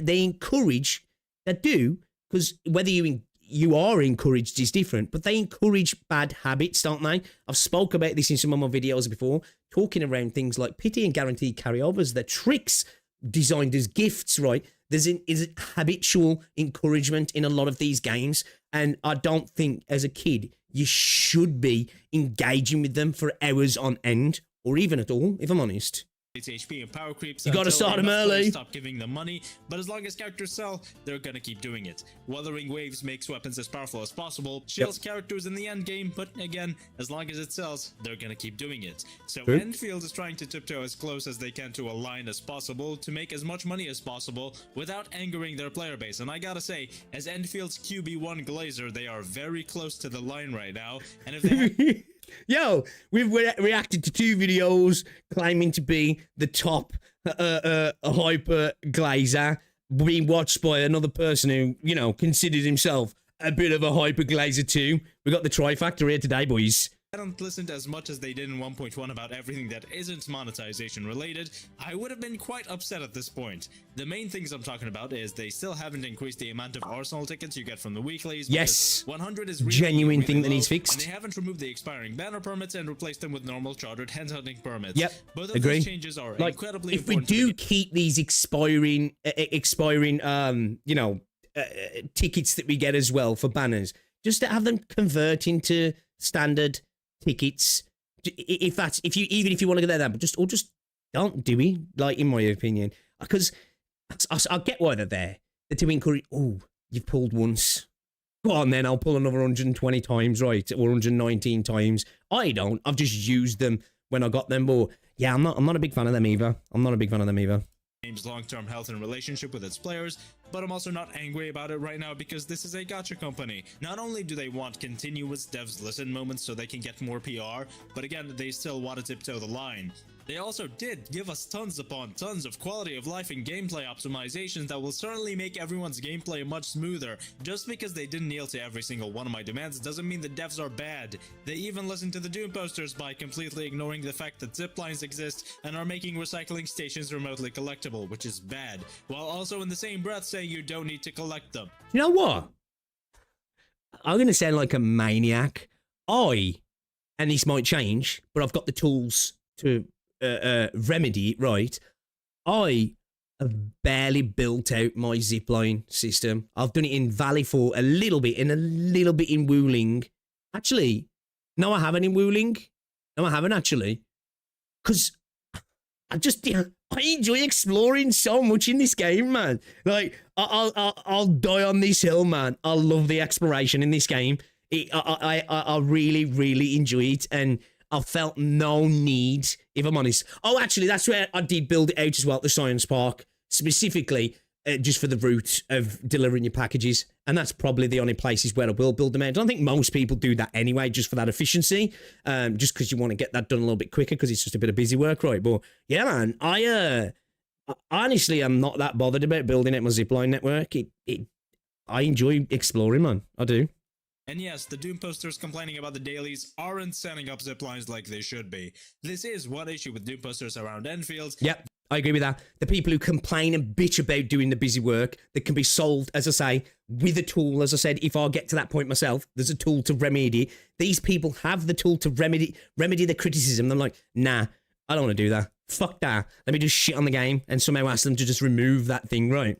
They don't want to actually play the game. Yep. Either way, despite the devs actually listening, they didn't listen all the way, and that is definitely deliberate. Again, they're trying to see how much they can push their players to spend money before they can receive any pushback. This is a completely natural part of any gacha game's life cycle, and trying to frame Hypergryph as this extremely stingy, worse than Hoyo company is insanely disingenuous. Yeah, it is. There are a lot of things that Enfield needs to change. However, the Doom posters that are currently hating on the game constantly aren't criticizing for the betterment of the game. Oh, of course they not. aren't giving Man, some of these guys are clearly open about it as well, right?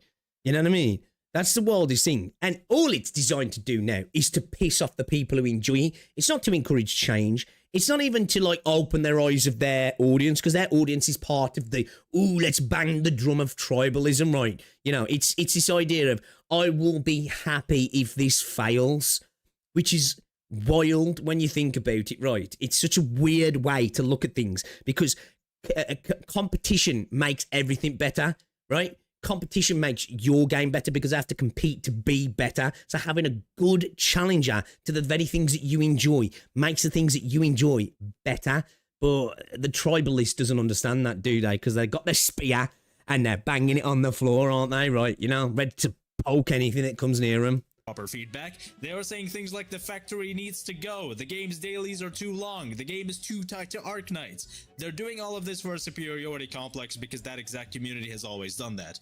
I don't see any toxic positivity, but all I see is a lot of toxic negativity. Yeah, again, that's one thing. I keep hearing that about the toxic positivity around this game. What do you guys think? Because obviously it's an anecdotal thing, right? You see what you see. And of course, I'm probably not seeing the entire picture because the internet is a vast space, right? But the people who really like Arknights are vocal at Enfield, are vocal about that like Enfield, right? But all of the people I have seen who actually like Enfield, at least I have seen, are critical about it as well. They talk about the things that they don't like in the game and that they think needs improving in the game as well. Do you know what I mean?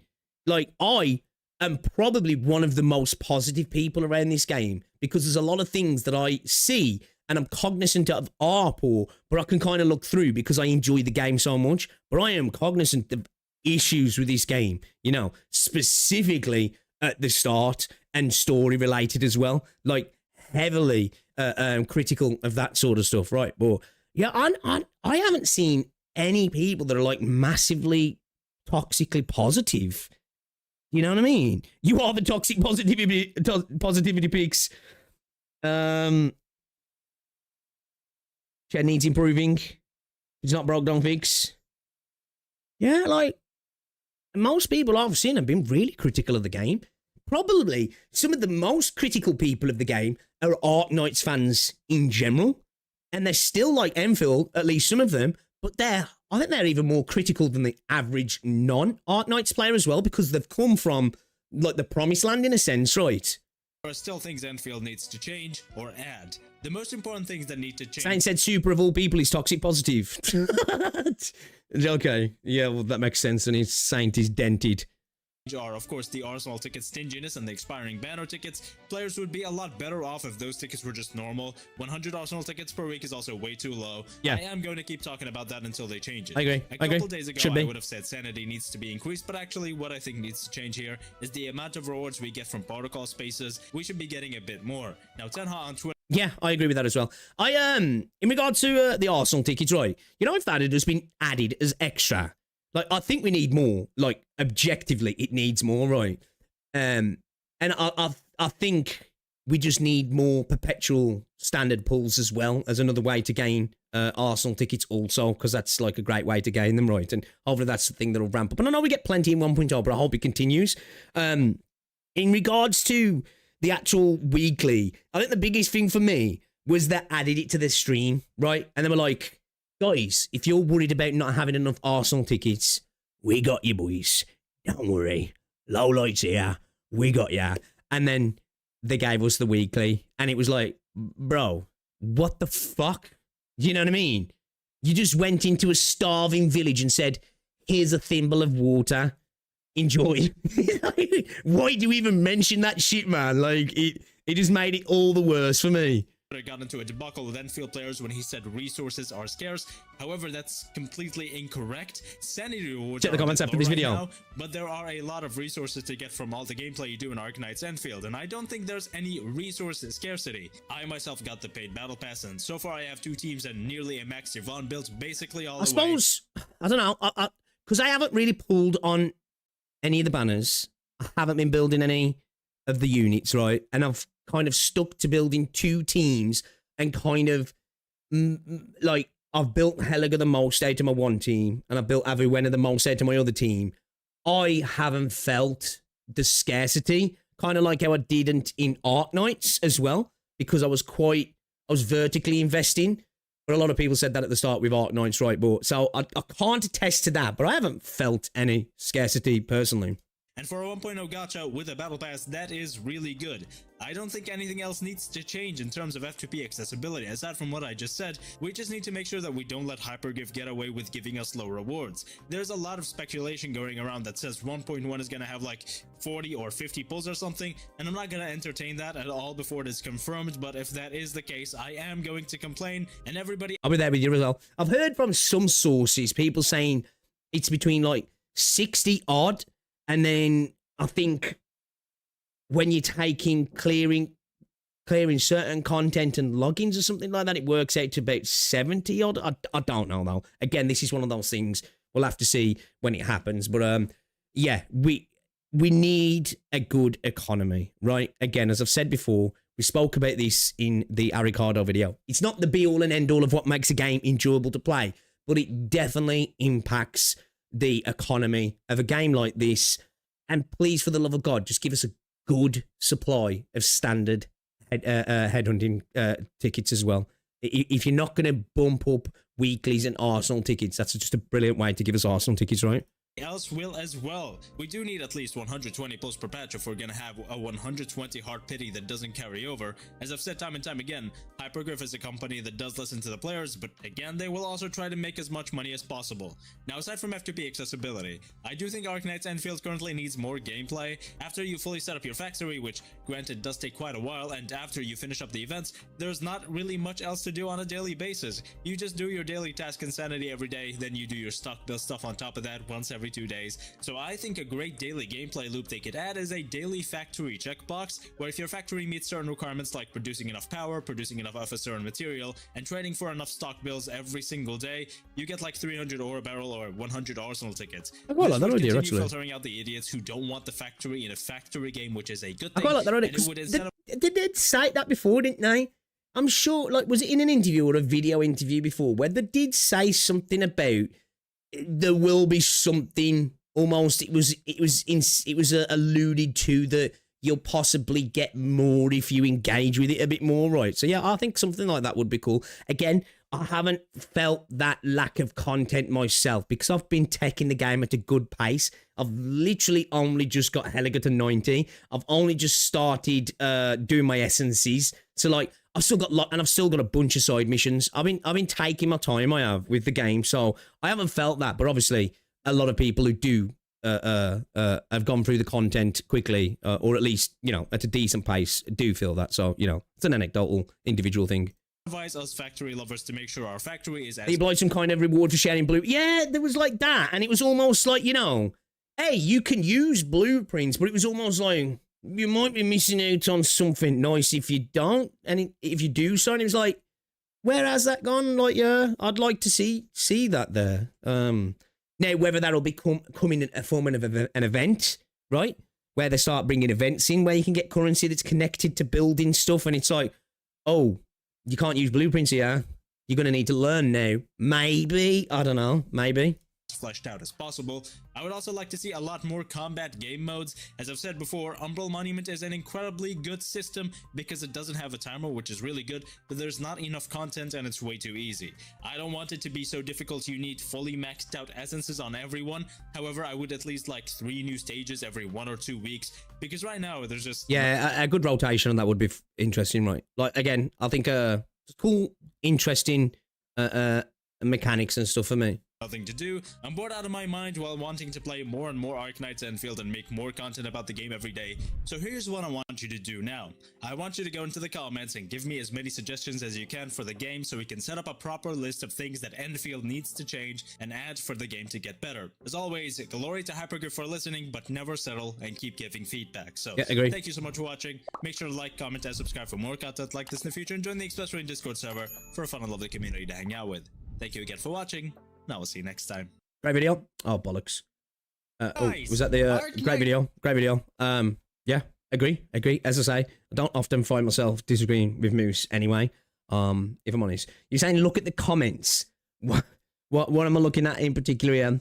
All I want is a factory dungeon game mode, a dungeon where each door is locked with a depot loader, and unlock the door and keep it unlocked. You need to supply a steady supply of a certain item. The dungeon would have weirdly shaped rooms and a set number of total... Ooh.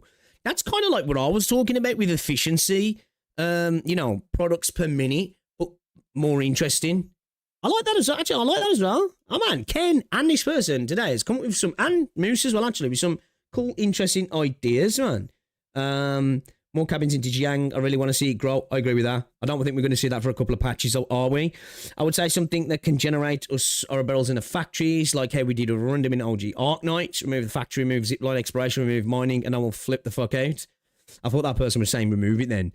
My steak is too juicy and my lobster is too buttery type of argument for people who want Endfield to be another generic 3D gacha slop. You may see a certain... No... Here is things Endfield needs. Integrated strategies in 3D, obviously adjusted for the mechanic of a 3D game, but keeping the core ideas of it. Agree. And I agree with Annihilation as well. Any kind of weekly to have a stable source of always guaranteed income impulse. I agree. I agree with multiple people have been saying this, some sort of Annihilation type mode. More 4 and 5 star, do not make low rarities non-existing like certain other games. Big agree. This is something I've said from day one as well. If they go down the route of Wua, I'm going to be so pissed. Right, especially since we started really good in the 4-star department. Massively the writing and tone of the story away from light-hearted, low-stakes MC glazing to back to serious, dark, nuanced storytelling with plot lines that can continue without the MC being present at all. Agree, although I am okay with having light-hearted stuff as well, but I do agree, I do want something that's got a little bit more impact, a little bit more seriousness. Item conversions, it's absurd you cannot convert low-rarity items into high-rarity ones, especially since it features in it. Yeah. I agree with all of these. I do, yeah.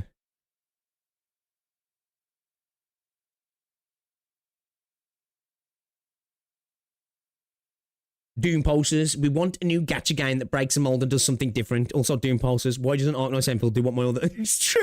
I said this before, right? I said this before. People keep saying they want something new, and then a developer gives them something that's new, right? That's different. Because in my opinion, Endfield is separation from Genshin and Wua more than Wua was from Genshin. Because Wua does different things to Genshin, right? But for me, Enfield's like a bigger gap. Now, there's still there's a big crossover, right, for what they are, but the gap's bigger, and it's like they've got something different, something new, and it's just like, I don't want this. I want what I had before. I want what I had before, which is crazy. Yeah, great vid from Moose. I enjoyed that one. I agree again. I massively agree on pretty much every point that was made in this video. Yeah, big W, great video. Let's leave these Reddit polls then for today. We do need to check out that Reldon post of his polls, but I want to just do some of the stories, guys. Different, but not too different, right? I think what a lot of the people in the gacha space want, when I say a lot, it's not true. A small, vocal minority from a particular games community want everything to be that, but just with a different skin. But at the same time, if it's too close to that, they'll hate on it because it's encroaching on it and copying it at the same time. So you're kind of fucked, really. Yeah? Because if you noticed, like, it'd be really interesting to see what happens with NTE. Because, like I say, I think the reason, like, I've noticed a bit of a conversation going around NTE, right, is that, oh, NTE's going to crush Enfield. There's this conversation now. Because I think a lot of people have looked at NTE and got NTE's doing some cool stuff. But I think in terms of, like, quality and polish, it's not quite there. So it's not competition for my little thing here. So I can positively speak on that thing, and I hope it does better than everything else. Or if it comes near me, then I'm going to have a problem with it. I think a big problem with some people in that space is that I don't see Enfield as genuine competition. Do you know what I mean? That cookie video's a long one, innit? We'll watch that another day. How long's a cookie video? Sure, it's like a 30-40 minute video, yeah. Yeah, it's 35 minutes. Yeah, we'll watch that another day. I'll be here for 2 hours otherwise.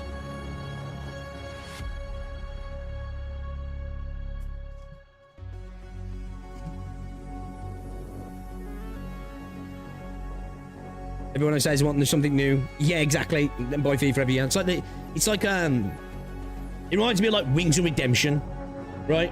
It reminds me of like Wings of Redemption, who bitches about gaming, bitches about Call of Duty. I've been playing the same thing for 18 years, and then when people say you should check this out, you try this game out, nah, you know, it's that thing of like, I think sometimes people just like to be mad about shit that really doesn't matter, right? And again, I think a lot of it comes down to tribalism, you know. We really can't say anything about NT until it comes out. Well, there's certain things that people who played it can say, right? Like, for me, I think NTE looks fun. I think combat looks all right. It's not like, it doesn't look like it's going to be an improvement on WoW, at least in terms of quality, maybe in terms of depth and all that sort of stuff, maybe, right? And there's always potential for it to get better. It looks fun. It looks like it's got some cool mechanics, and I'm talking like outside of combat. Like, I feel like NTE, if they go about it right, combat might be one of the most insignificant parts of the game. Like, the social aspect and the life sim aspect of it might potentially be one of the biggest parts of it, and exploration and stuff like that as well. You know, like the prison mechanic looks really cool. I think for me, one of my biggest worries about NTE is the physics of the driving. It still doesn't look great, and for a game that's going to heavily rely on driving, I think it's gotta be better. It's gotta be better, man. It's gotta be. But that's something I hope that they can improve on over time as well, with feedback from the community, right? But that might be just an engine thing as well. Wait a minute, what is NTE on? Is it on Unreal? Is it on Unreal?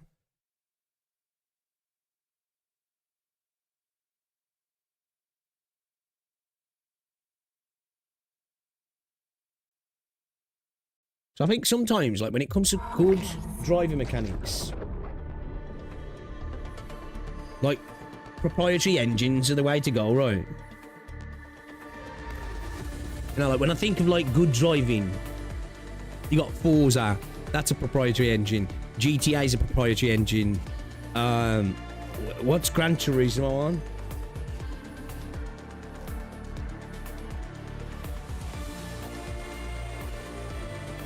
Yeah, that's not a proprietary engine, right? I don't know if it's a modified version of something else. You know what I mean? I feel like a lot of the games that have good driving physics and mechanics tend to be proprietary, don't they? NTE's on UE.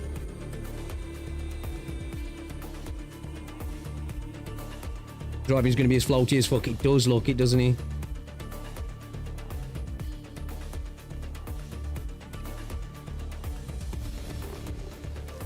NTA is way too different than EF. Oh, I honestly don't think the people who enjoy EF.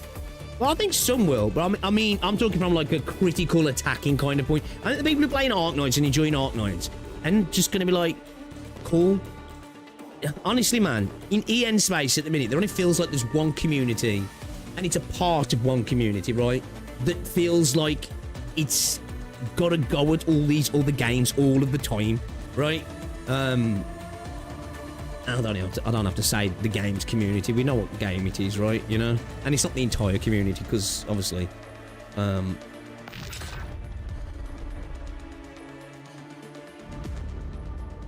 By the way, knocking up Reldens. I do want to get through. I'll probably look at it tomorrow. I'll probably look, actually no, it's going to be Friday. It's going to be Friday now because I've got hospital tomorrow. I want to try and get through these companion quests.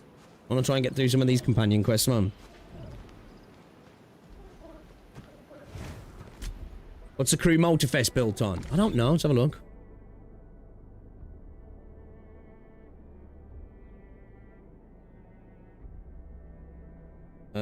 Snowdrop engine. That's Ubisoft, yeah.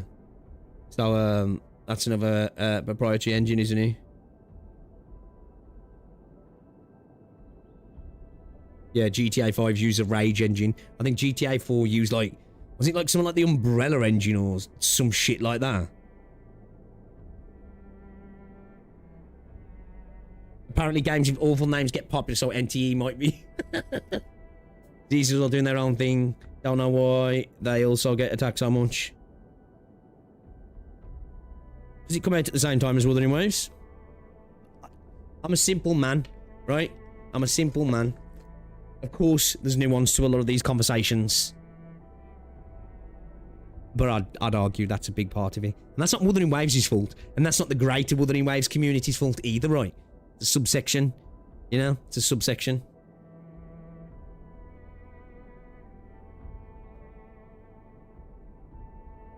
It's just purely what it is, man.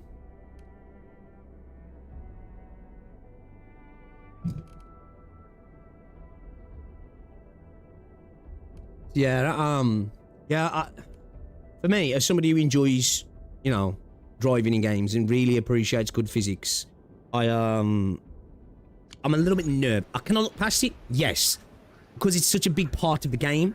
Will it be a frustration? Of course, right? Especially when it comes to things like car chases, and if there's going to be, I'm sure there's going to be a heavy emphasis on racing, right?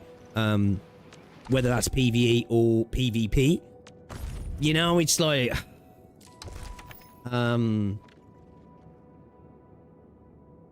man. I want it to feel good, right? I want it to feel good.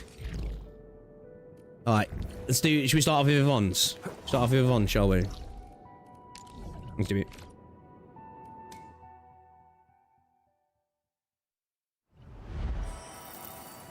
Not all games are for everyone. Sometimes you need to. Yeah, exactly right. I am a big advocate of that. Because at the end of the day, what the fuck are you doing? Like, don't get me wrong. I get why content creators do it. Because they're farm hate. Yeah, it's simple. There's a monetary incentive, right? But I'm not that type of person. I'm not that desperate for cash or I need to pay the rent that bad from content creation that I'll actively continue to do stuff that I dislike in the attempt to farm hate. But let's be real. Some of these people don't hate the game, you know? Don't hate the game. They just pretend to hate the game because it generates clicks. Do you know what I mean? And I think there's a lot of that going on at the minute with games like Zenless Zone Zero, with games like Wuthering Waves, even with games like Genshin. You know? I wonder how. Of course, there's parts of the community that really don't like those games because otherwise they wouldn't generate clicks, right? But it's driven by that, man. It really is. system, auto controls, Originium warmers. They're now completely bust. And my massager as well. Hey, yo. What the fuck, bro? What's a burb doing with the massager? What's he massaging? About someone, what are the guys that actually consume that type of content?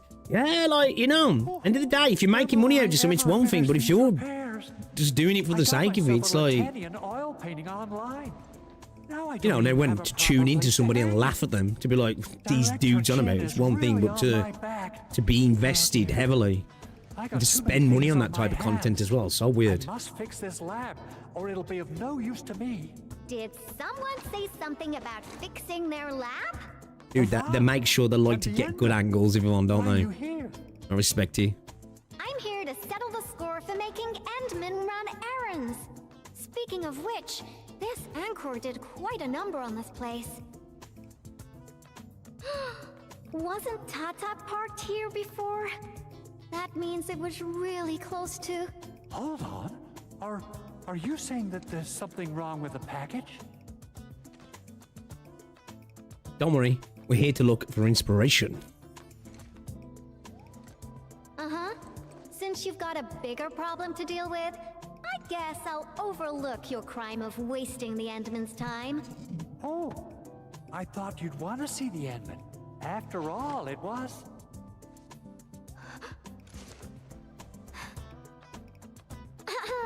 I decided to pay you a visit Oh, poor because I Yvonne. heard your lab got struck by an anchor. Bro, I You swear should to be God, thankful. Tata needs to come back as some fucking jacked up fucking Giga Chad mech, man. I'm telling you. It's just like matter how many snapping times bone I crushers in look at half your and decor, folding them like I cheap find chairs. it simply tasteless. You know? Your lab needs a total makeover, and I happen to be an expert in that. Bet you know who has the most stylish practical room in Valley 4, right? Absolutely, but, wouldn't this take up a lot of your time? No matter. I have Since blue, I'm yeah. already It's the only here, one I've done. I'll help you transform this dump.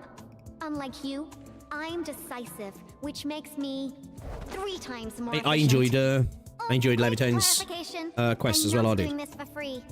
Free I want to see that dinners? Endmin No. in the main story. Lend me your etching machine for a month. Of course.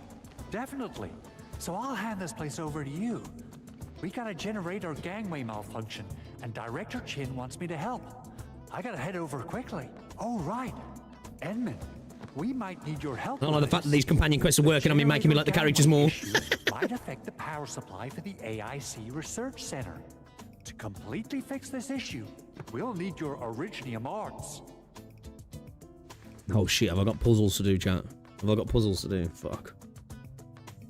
I haven't had a problem with a single puzzle since I've been doing them offline. I'm telling you. I get stage fright, man. It's like, you know, friggin' when dudes can't pee, when there's other blokes around, like, oh shit, that's me when it comes to puzzles. Schedule ahead of time. Not looking. But since the Endman agreed to help you, Andre, this means I'll be playing I with your don't believe etching Salty. machine I think for it's just 2 the months. rewards. And I think it's just the just hurry up. rewards. I I think. have plans to take the Endman to other places. And don't you worry about your lab. I think it's because they're considered events at the minute. Maybe they just go to being stories. I don't know. I don't like that though. About my lab, No need for that. Ivan. I've been using it for nearly a decade, and I can find everything I need, even with my eyes closed. No reason to push people to push through the companion quest unless it's in a desire to get you to do exactly that. Oh, I like this character. I want to pull for it. You know? Already. Your lab's in my super capable hands.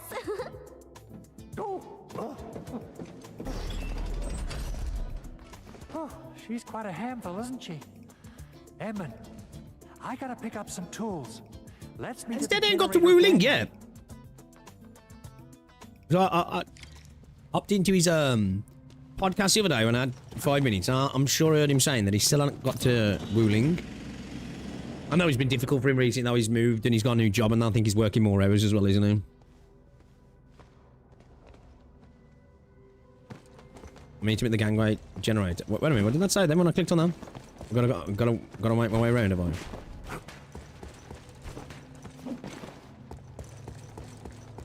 Yeah, man. I really want Rossi, like, there's part of me, right? I'm like, dude, I want... Whereabouts is this? He's on this level, right? I want Tang Tang.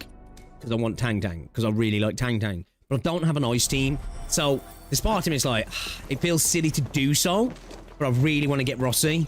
So I'm like, do I just wait for Rossi? You know? But I'm not going to lie. The gambling itch is getting strong. To ask. When Yvonne received that package, how did she react?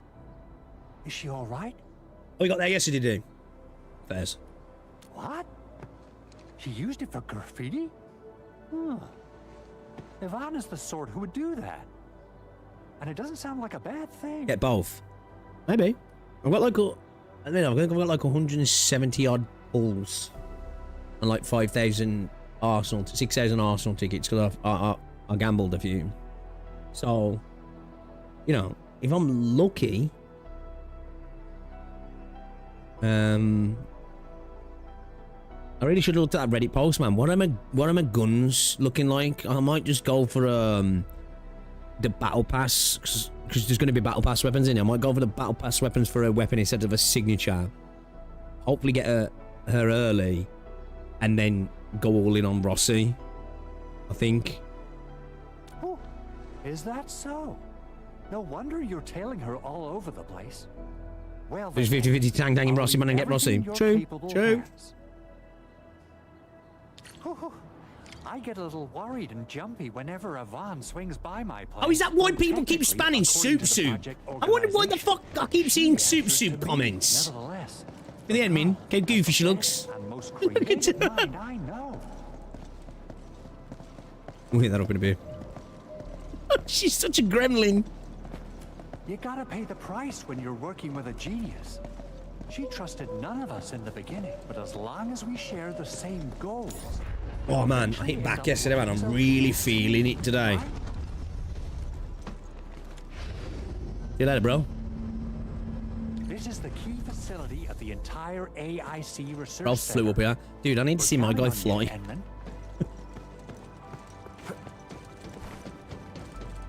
I need to see him fly, chat. I need to see it happen.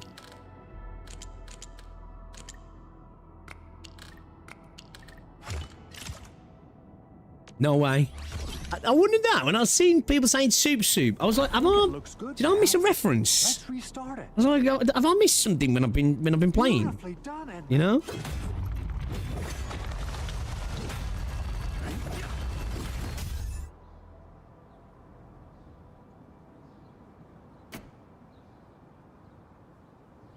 Superb, Enman. You still got that. Because obviously at the minute, because I haven't been pulling, I don't have many dupes of a lot of characters either. So I've got quite a, even though I've spent on the battle pass, and I've just bought the monthly, and I bought the Enmins, you know, the £1 weapon pack, the one that's good for her. I still got kind of like a free-to-play account really, because I haven't been pulling in general. She has the creativity of a burden beast that broke free of its reins. You gotta run faster if you want to stop her. Well, they go fast. If it makes her happy, I might as well go along. Okay, let's hold that thought and head back to my lab. What do you say? Alrighty, let's be off, and quickly too.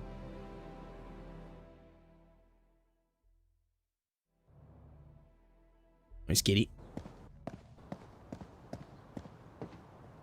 By the way, Enman, there's just one more thing about it. That one weapon bundle in it, I bought that and I slapped it on the Enmin. Our prototype project was a success, but I still know nothing about her plans for is her it, own is it future. 99 or is it two quid? Yvonne might seem like the happy-go-lucky type, but she really looks up to you.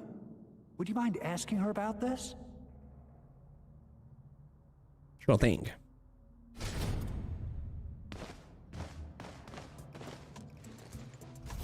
Belly. Andre, I reviewed the safety measures of your lab, and the You're so result fine. is major non-conformance. No, I haven't played this co-op, this I fixed companion quest yet. everything, and even freed up a lot of clutter for you.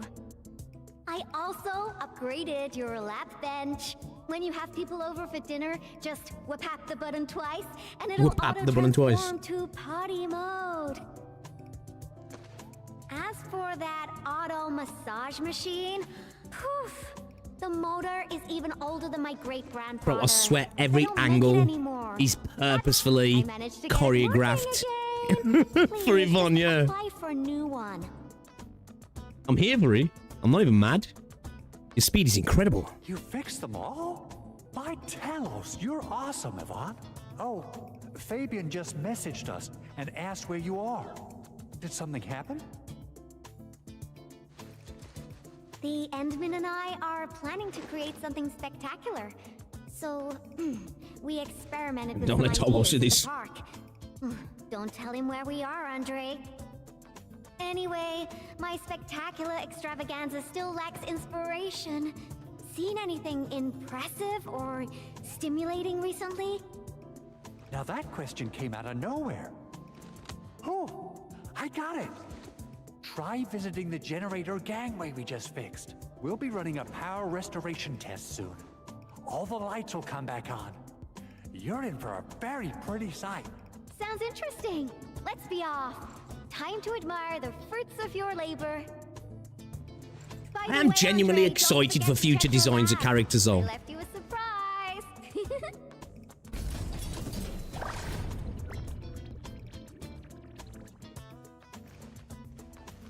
Like, Tang Tang's design's massively grown on me. When I first saw her, I was like, she looks... I like her character, but I was like, I don't know if her design's that great. Like, the more I see of her, I really like her design, actually. I was when you're working with the genius.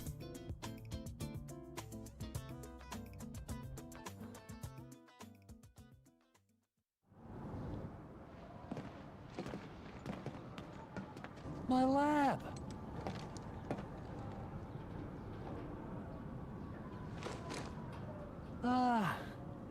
It's all right. Bro, trying to show off his As long cloaca as to the it's enemy. good-looking enough. You gotta trash the old to take on something Does my new. cloaca look big in this?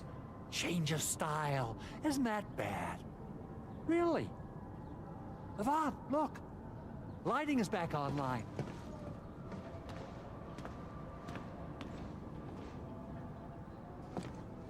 Have I seen Tang Tangs? Yeah, I uploaded a video earlier, actually. Talking about it. I've been farming poop for 3 weeks.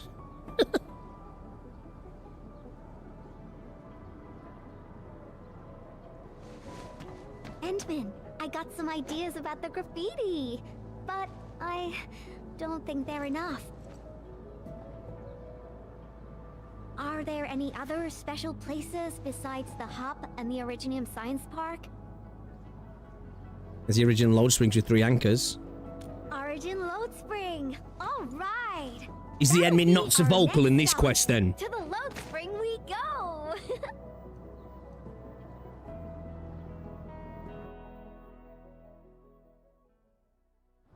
Okay, my artsy navigator. Which part of the mines are we heading to? The part where we'll see some of my friends. You really have friends everywhere. But I also have my Tweety Bomb, Frosty Bitey, and... Frosty Bitey. You reckon, is that a homage to Frostbite?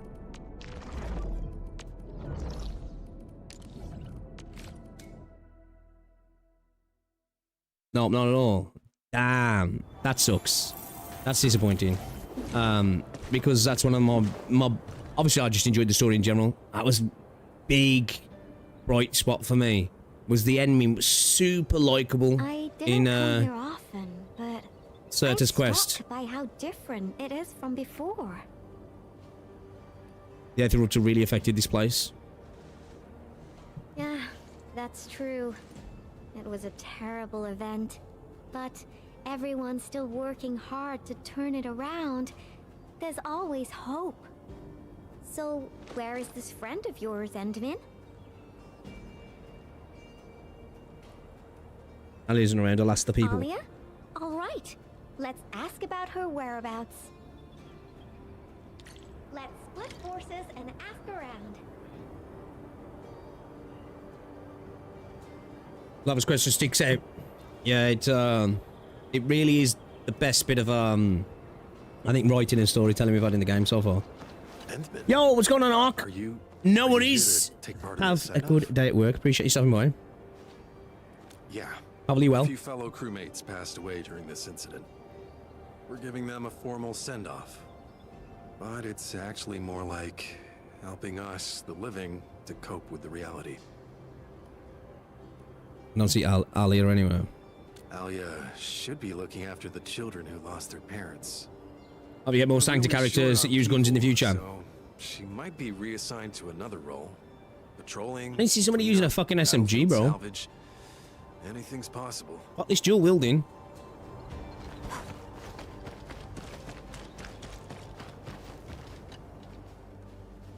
Why are there so many rock bugs? Oh, Endman. No, you looking for her? I just came back from a team patrol in the old mines. We were only able to retake that area thanks to We get to you go and to Rossi. those mines We've where been those putting off kids this are moment blocking for far access too in long. 1.1, yeah. Now's the proper time to Because you honor our Enfield fall. Trust, dude. I'll be down for that. I'll be down for that. Give me a little Chris Vector. Oh, you know what I mean?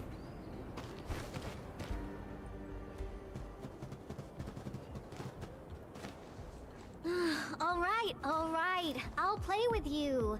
I'm a mangler beast, and you are a bunch of baby burden beasts. Now go and hide. The baby burden beast caught will be torn to pieces. Ah! The mangler beast is coming. I'm gonna, Hide oh, yourselves. I tripped, fell. You got me. We'll tell you where Miss Elia is. You mean all of you? Well, the thing is, obviously I don't know what Oh. happened in chapter 15, right? Never And where we're at in the game. expected a mangler beast to have a pal, Oh. right? We are As long the as double manglers. Characters are alive up until now in the game and are not infected, the potential of infection is there, right? You know? So, I suppose anybody has potential, right?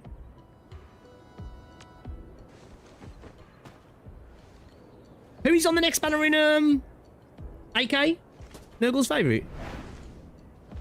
I'm kind of low on currency at the minute in Arknights. I haven't been logging in, I haven't been doing my Annies either. If we find I'm you, broke. You lose. Hide and seek, I'm an expert in that. Oh, it's mantra. Hurry up, Endman. Teach these munchkins a good... I mean, if we find them all, they'll tell us where Alia is.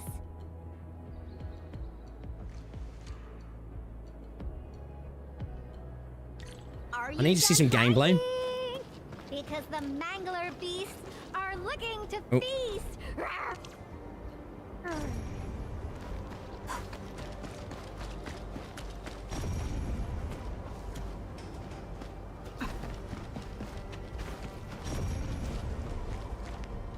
You're cheating. Gotcha, kid. Using the mangler beast see-through vision. Fuck you, kid. Get wrecked. Roar, found one. Ooh, found a baby burden beast here. Hold on, I want this. Damn, you're gonna force me. Oh, it's No right running within away, reach, Endman. bro. The game isn't over yet. Not cool.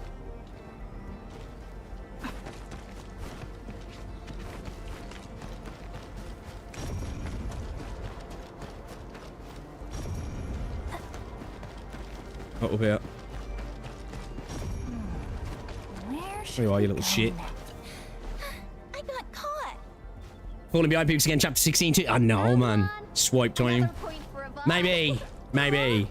I'm gonna need to buy the battle pass to get on this. I did buy the monthly. I spent like £6 on the game yesterday. Spent another tenner today. Yeah, maybe. I don't mind doing a little swipey swipe here and there on Arknights all. Well worth it. Here we go. This is one for Cookie, isn't he? All right, one more point. What's- Oh, it will what's be a his- landslide. what's he said in that one victory. video? Oh, Where are all the kids? We this need the game is kids. turning into a real match. Let's find the last kid together.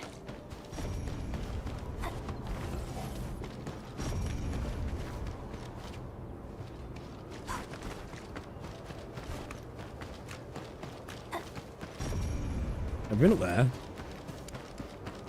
Oh, it's gotta be over here, right? No?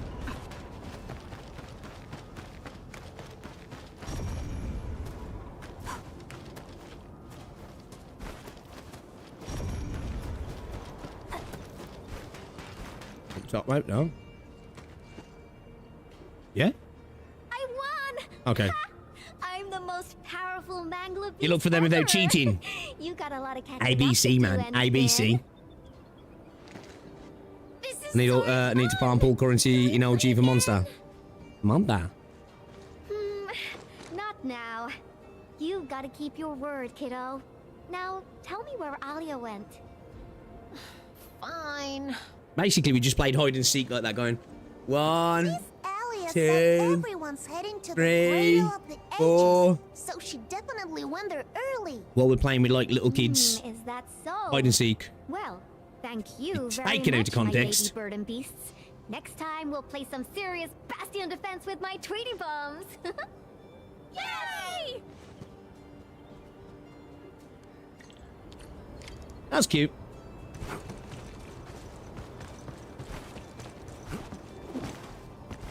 Who's your favourite Dash? Guys, who's your favourite Dash? I think for me, I think it is, oh shit, it is up this way. I think it is Helaga. Say that the essence shall reveal itself. Something isn't right. Frosty Bitey, prepare for battle.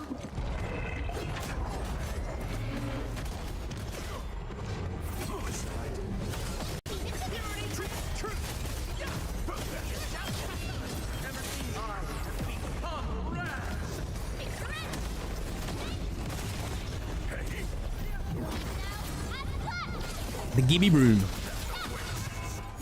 Thank you, Endman. Oh, this was my mistake.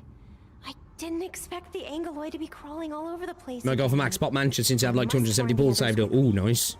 At least the place is safe for now. Like Gilbert Bertamo because she's just flying. I need your help with something. The Endman said Can't even you're remember super it playing it. familiar with this I had her in the area. beta, bro. Is there any place You actually that just looks fly, that's cool. particularly impressive? I actually could have taken you to quite a few places if you'd come earlier. But now, everything here has been wrecked by anchor shockwaves and Angelos attacks. Even my favorite spots have changed completely. The mining spot, the watchtower, and the Bro, plaza. too many of the NPCs in this game look Granny good, said There man. used to be a great Originium oak here, and it was a beautiful sight. We want to restore this place to its former glory, but I don't know how long that would take. Your name is Alia, right? This is for you. What is this? It's just paint. I wanted to use it for a painting and ordered plenty of cans. You can have one. Just picture how this place would look after it's rebuilt. Mining trucks cruising along the roads, tower cranes swiveling about, and glittering Originium crystals showering the entire place with reflected light. When that happens, just use this can of paint and draw that beautiful looking oak. Sure. Thank you for the gift. Now that you've mentioned reflections from Originium crystals, it reminds me of a place that might interest you. Oh? Tell me about it. The Cradle of the Ages. That's where the Endmen fought and defeated a giant Angelos. Although none of us witnessed the fight, that moment definitely deserves to be immortalized. A giant Angelos? Would that be the Triangelos?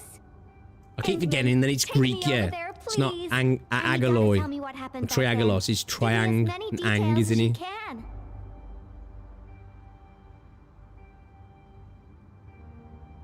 Are you going to draw me? I'm a little shy, you know. You know, paint me like one of your French The girls. Cradle. That's also where we're going to perform a Bro, ceremony. give me We should go give me there Miss together. Thighs, I'll lead the way. me Inez, give me Ascalon, and give me Lappy, and I'll sell my kidney. The shockwaves made these cracks, right? Yeah. I'll sell my kidney. Disaster really messed up our homes. Man, Nevertheless, Ascalon could be we'll sick. rebuild. Imagine the dot slow fucking CC ability, man. You fucking fire.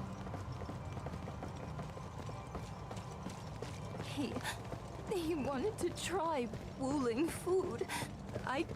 It's not something to be scared of. After passing away, life becomes a breeze of wind.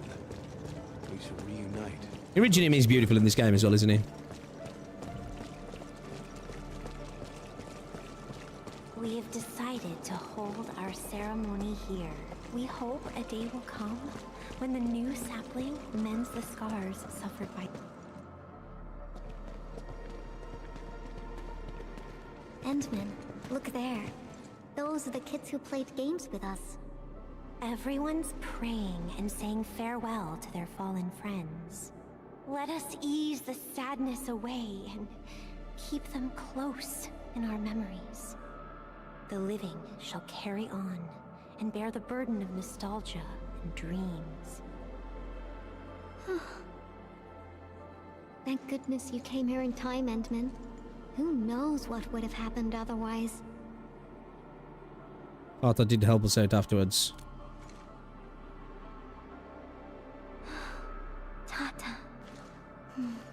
My baby bot protected everyone. I found the Tata thing sad.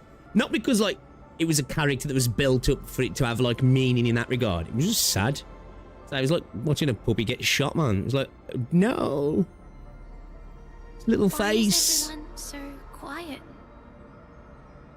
Mom, Dad, where did you go?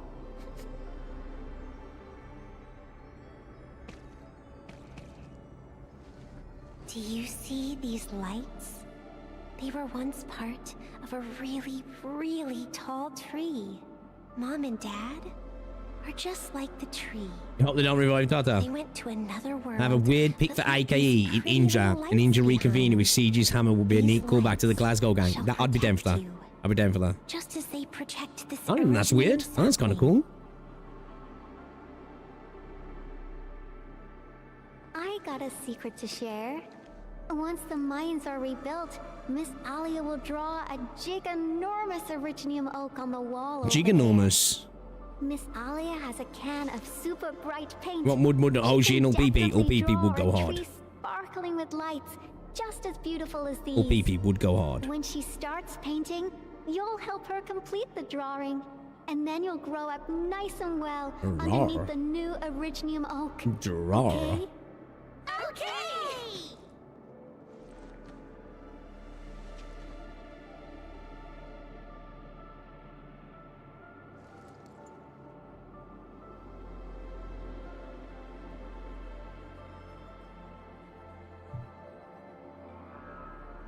Endman, I've decided what to draw. Our next stop will be the Ether test site.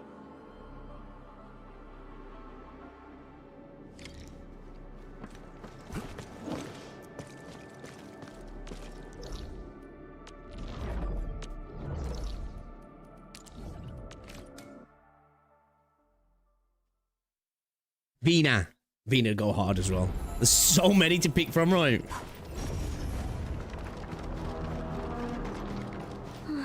This rift. This is where Tata. Yvonne, are you all right? Me? I'm A-okay, Endman. Let's go.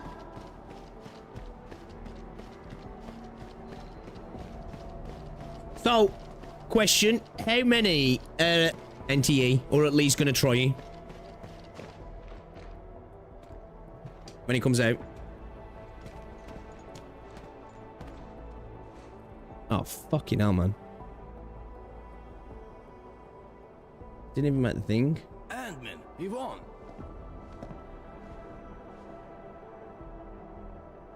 Professor Crow, how are things over here? I think we dropped for a second there, We're chat. making good progress, thanks to you and Tata. There are a few disturbances here and there. Thing was weird Actually, then. we're looking at the bright I was still at 19 megabytes upload on my stream, hasn't changed a bit. but the connection was on a red bar and was just dropping frames. Everyone's already back at work. I don't know. Anyways, I have to look thanks into it, man. your efforts and that stash of valuable data, we managed to seal the rift. We made a major Not for you, unfortunately, but breakthrough in interested in our Silver research. Palace. Not Nothing interested in other limited games. than that. We still Give it a have try. some data here. I'll send you a copy. Old rules, though. I It's think that's the hardest thing. classified, In fact, so let's you just must squeeze in follow some the of these games in. UWST procedure. The UW procedure is such a hassle. Fine. I guess I'll talk to Andre about this. It's like at the There's mini, always a way. I'm playing these predominantly. Thanks a lot, Professor. I've got Arknights, but This even will really Arknights has help took a me bit of a out. back burner. Not Maybe because I'm not one playing it, day. it's just because I've been trying to get through some of the content in this. But they're my two I'll games that I'm going to be have to playing in the restored. gacha space. I've got games outside the gacha space that I'm going to be playing. I'm going to be bashing Greetings. Crimson I know Desert. you're a genius. So it's Can I like, take a photo with you? yeah, I'm on the same boat, man. It's like, can I fit it in? You know? Genius? Hopefully they allow me to take my time with it, right? Seriously?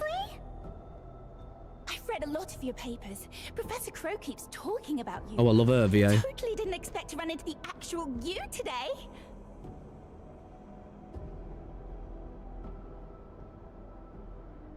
Don't know if your phone can handle She it. was never this happy when she worked for me. Sorry to trouble you, Administrator, but please take care of her. Bro, the only thing keeping that hat on are the ears. Look how big it is, bro. This gap here. No trouble at all. I don't know how to say it, but the girl is always a loner. Some type of co-op. She Yeah, I think that prefers game the can live and company die of off co-op, robots honestly. and doesn't I think it could be really care really, about the really cool if opinions it has a of good other bunch of co-op. people. I used to I be hope they had worried PvP that racing she as well. was too isolated. But from what I see now, I think she just lacked a friend who could keep pace with her. Yeah, talking about Silver Palace. I'm actually looking forward to that I feel now. pretty confident After playing it. seeing that she's free at being herself.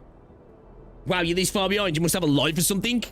I'll finish the story now. I'm just going back through I'm just going back through the companion quest.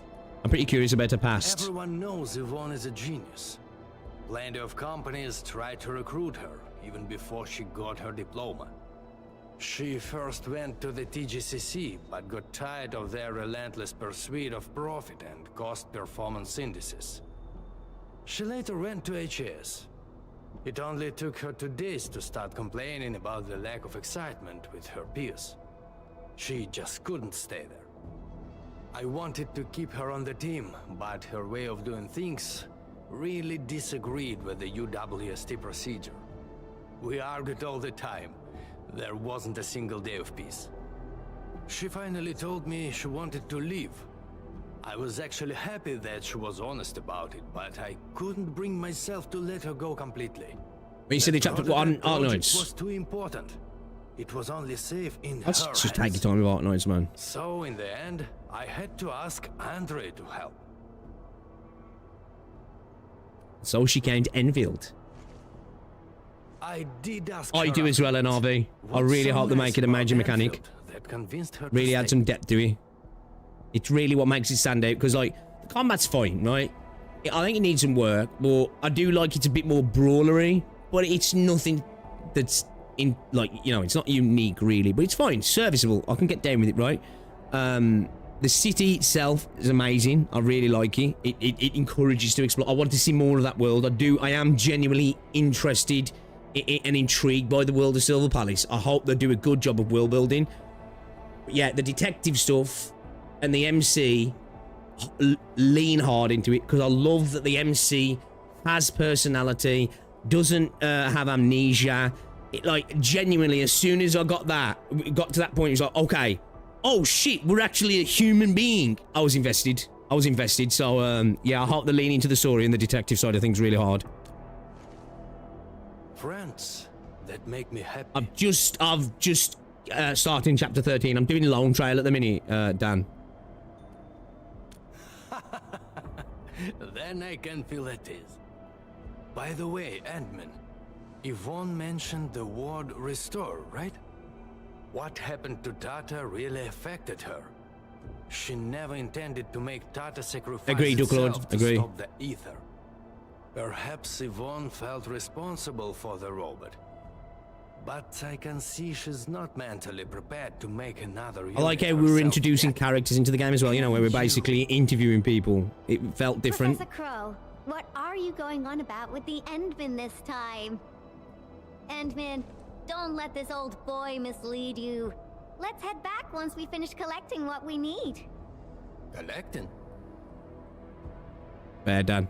It's the way to do it, man. At the end of the day, just take your time. Oh, don't you want to share the think, honestly, inspirations for your new now, work with me? I'm not saying Not a chance. that it's not a symptom Well, of the way these if you can games keep your are opinions to designed, because of course it is, right? I might They're consider designed showing them in a to way you. to encourage you to want to rush through stuff because of the content, the way it works, and FOMO, and characters, and banners, and currency. But honestly, I think a lot, and this doesn't mean it's on the player, it's just a symptom of the design, is a lot of player problems come from speed progression, right? I find the slower I take gacha games, the less of the issues. There are issues, they're not, they're objective issues, but they feel less consequential when you just take your time, you know, because you're not chasing that like what's it, and it is a choice you can make. Right now, again, I do think the games are designed to, you know, the carrot on the stick, it's like, ooh, come on. But like, I think sometimes when you go, you know what? No, fuck the stick, or the carrot, should I say, they just start to become more enjoyable. And obviously it depends on how the game's designed in terms of creep and scope and all that sort of stuff, but I love this game. I've been taking I've been taking a more gentle pace to this game. One, because I've wanted to, but two, I've just had a lot going on recently. That's why I haven't been making content as much as I wanted to. I was supposed to be locking in, which we will do going forward. But I think it's made me enjoy the game even more than if I'd been bollocking through it. Do you know what I mean? I've really been enjoying the game. All right, I think I know what that means. I'll just admire the Need to rush work entirely on the play, in my once opinion. it's finished. This is the player's choice at the end of the day. By the way, Yvonne, have you found more friends that make you happy? Right here all along.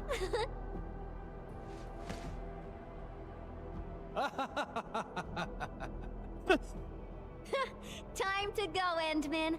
I simply can't wait to finish my work. What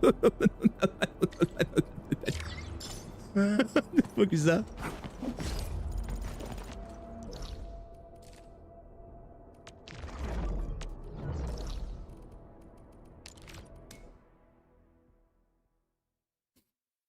He won for life, baby. He won for life.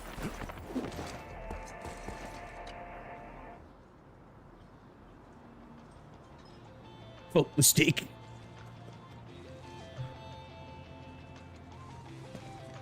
Man, they look showing off that belly. Maybe he's going to arrest you. Ah, he's out on patrol. The dude's pretty busy and doesn't have time to keep his eyes on us. We'll finish the final part of the graffiti and get out of here before Mr. Fabian comes back. Hey, yo, guys, as well, if you're watching, you haven't dropped a like on the stream.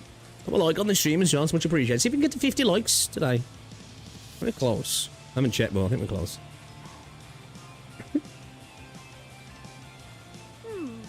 I finished the painting, but it lacks the final breath of life. It's not perfect enough. I think... it's missing something. What do you think, Endman?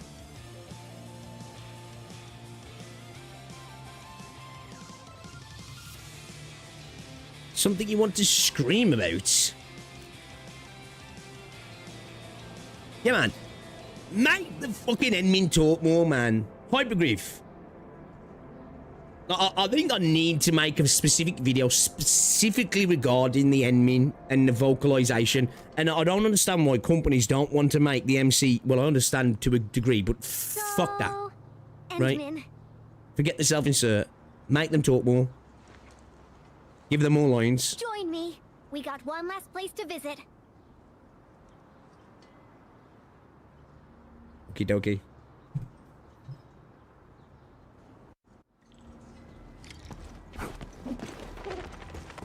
So like I say, those little conversations that Levitane and the admin had. We got a super beautiful ice cream So endearing. store there. I was just joking with you.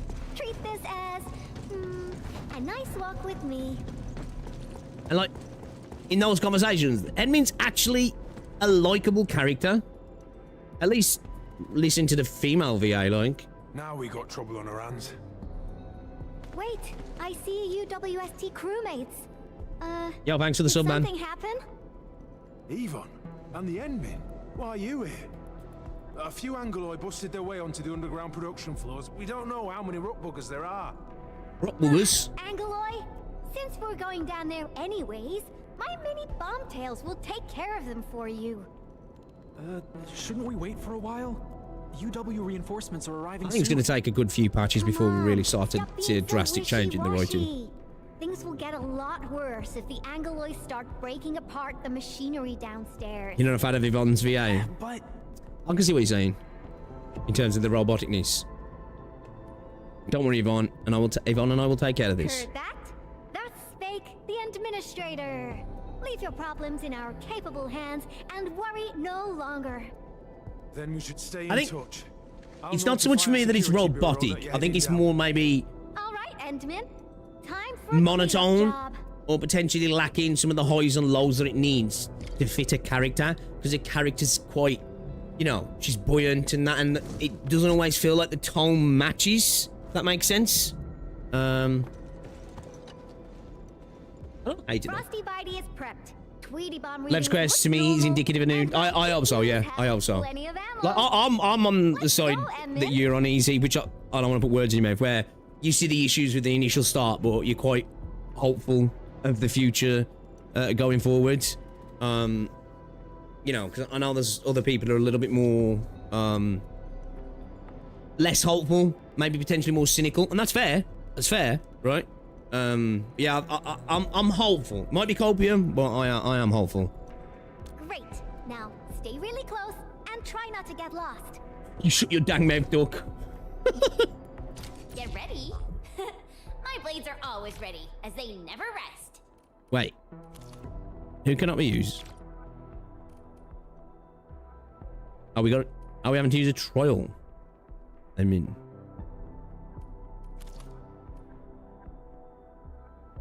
do we have to use Chen as well? This time, I want to be the first out of the door. I don't think it really matters, does it? We're not going to really have to worry about synergy.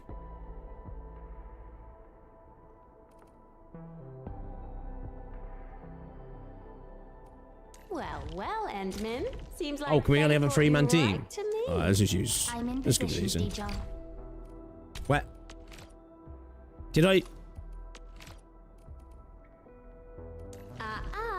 Don't blink or I might just I must have selected 3 by disappear mistake. on you. Yeah, whatever. I don't think it really matters. You can use your own. Oh, you can use your own, I mean. Oh, shit, can you? Ah, well, wait.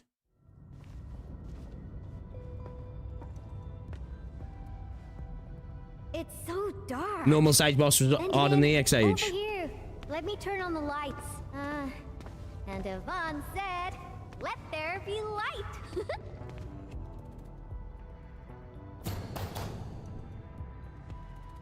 What do you think? Much better, right? Finally back. I don't even know how to use it. Actually, I've never used I it. worked here before I got my own lab. Professor Crow divvied out that assembly module for me. Funding was pretty scarce, so we had to make do with second-hand machines. But don't belittle them. Plenty of new UWST tech came from here. Your tools don't matter much. As long as you got the vision and technique, you can paint the perfect work. Now I'm itching to head to the lower floors for more inspirations. This is it. Time to finish our magnum opus. Just like before. Huh?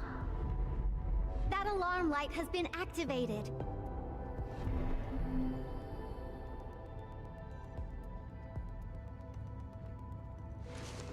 The intruders might be over there. Endman, we should let Frosty I was about to say that. What does that mean? Bad guys?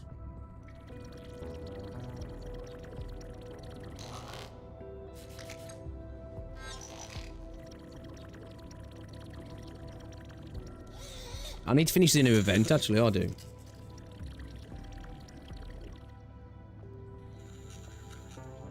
Yeah, man! I should have fucking done the Musica event. I heard people saying it was hard. Frosty Bitey, let's ice these rocky crawlies. Yeah, like, I don't think, like, the VA's got a bad VA. I just don't know if it fits. You know what I mean? I don't know if it's the best casting choice for Yvonne. Now's our chance to take them out.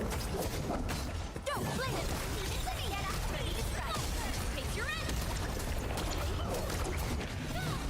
Yeah, I don't know how to use Yvonne at all, so but I don't think we need to really worry too much in this content. I'm sure we'll just roll through. That's right. The UWST spent years Direction could be figuring out improved. how to beat the blight. I think that's something that will, Look at these big fellas. you know, I think a lot of games do improve in that regard, don't they? Robust or Man, look at Wuthering Waves, inflexible. perfect example. In any That shit was case, rough in UWST 1.0. designs will And it's actually always really good do the now. job. Unfortunately, the UW style focuses too much on practicality. Their designs lack that dash of human touch. Ta-da! And this is my design, Endman. We don't do motorbikes. Couldn't be more different from the UW approach, don't you think? People who work with machines for years, well, they probably feel a little lonely and empty inside. Even that Ascalon and Teleki can be broken in a bit. I can imagine so, yeah. Anything really with some sort of AOE seems like be quite good. I know I'll play on JP voice and he's pretty much on point there. I think we need to find a detour. Quite rare, isn't it, for JP to let you down, though? Oh, heat. Oh, is this a... Is this a What's It of Tartar? Early conceptions and prototypes of Tartar. Tata.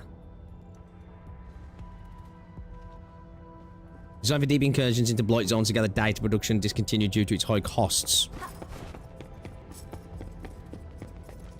Look!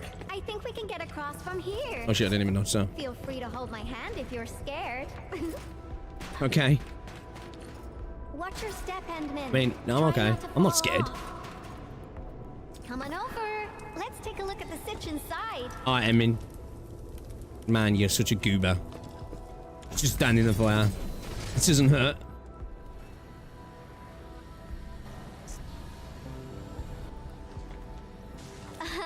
You're looking at a defense system. Oh, I still need to do the designed to protect Delver our things in the production crypt. lines. It's super reliable. Got about that. I've got a last couple to do, haven't I? Really like them as well. I'm actually looking forward to the new Delver of the Crypt stuff. I like that stuff. I'll do. For a moment. It's nice and chill, isn't it? A bit different. So there was this budgetary issue. Also because I'm used to the JP voice in OG Arknights and have the same people voicing in Enfield unlike some of the English VAs. Yeah.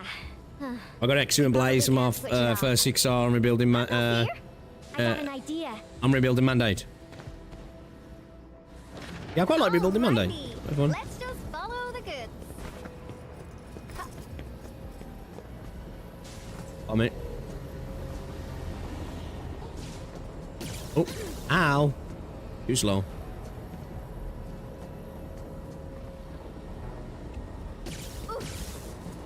Brother. And they're coming from that side. Oh, I'm on the wrong side. That's right. I'm looking at the opposite. I thought, oh, it'd be the opposite side because it's the next one. Would help if I actually looked at the projectors. Ooh. I get the same voice syndrome with JPVA. I like it for certain. I like a mix. I do, honestly. I just like a mix. I just like a mix of VAs. Feels good to have like just some random ones. And I must admit some English ones are great. Where's this on this side? Can I sneak behind there? Oh wow, really?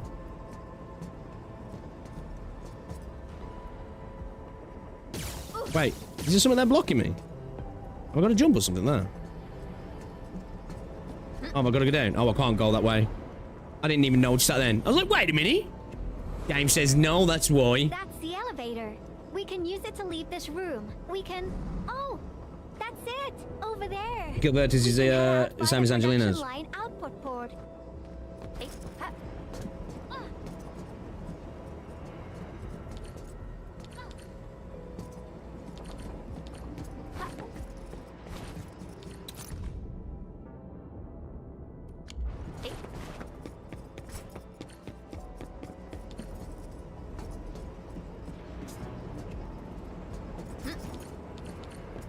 Is where we're going, yeah? Hey. Hey.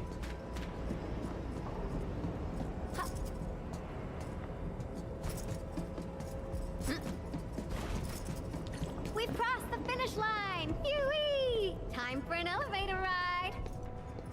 This big fella has been abandoned for way too long. Access is locked. We need to restart the control panel and...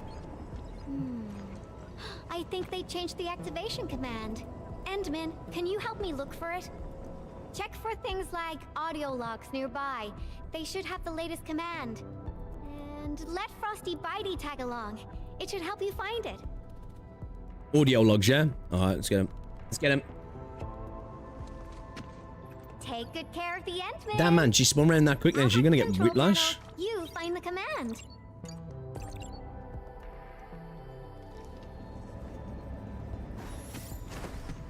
You know, just little things like this. The little, laser stuff. With the items to hide behind and to go under and over and stuff. I just find that nostalgic as well. Now I haven't heard this song in quite a while. On the designs for Tata. Just spiked my hacking efficiency. Yeah, the fact that we've got all these side quests as well, man, with all this stuff regarding Tata. We've got to see more of Tata in future, right? I feel like we have to. Yvonne prepped these for you? Turns out she really cares. Did Yvonne forget to clean out this stuff? Is that a gift box? There's a memo sticker on the side. Reads, parting gift. The girl really has an attitude, and we never stopped arguing, but now that she's gone, I feel like I kinda miss her. Stop crying. She'll be back if we got another joint project going. Man, that lighting from the bot looks good, man. And change the command to Super Iterator. Me? Crying? Stop imagining things. Are you a new, These metallic chassis share you a new similar AK dimensions player to as well, Frosty Flix? Bitey. Let's Yvonne go. prepped these for I've acquired controls of the elevator. Now I just need a command to activate it. Super Iterator.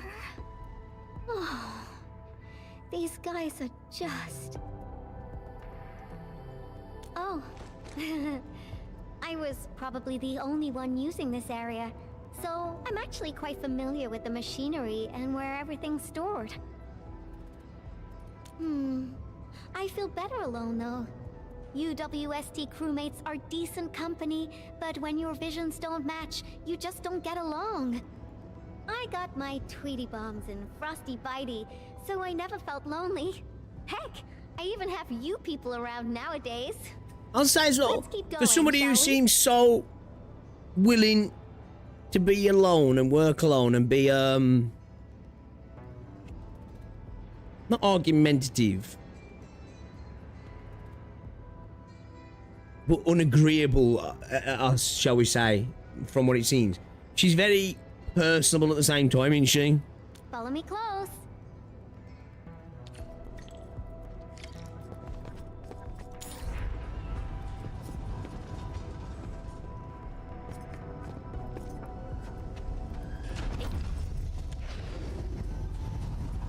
Starting July 2025. Enemies up ahead. Tweety Bomb, get ready. Paste. Shh, keep it down. The Angoloi are blocking the exit. Our weapons probably won't hit those Angoloi on the high platforms. Fucking looks like an artillery cannon. I'll take out the one perched up high. What are you planning? Incoming! Aha! A lone little pest. Just sacrificing the drones. Patrol cleared! Now!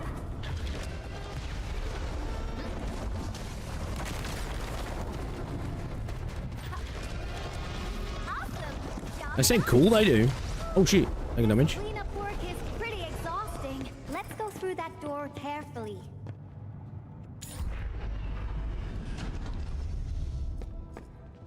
Is she one of those people that's awkward with crowds when she works alone, she works wonders? I suppose so. Just seems like, I suppose this is like the way she's voiced and stuff. It feels like she seems to enjoy it as well. Maybe she does, but it's just when it comes to working, maybe. Sounds pretty cool. Yeah, it sounds cool, Mum. Someone is cruising for a bruising.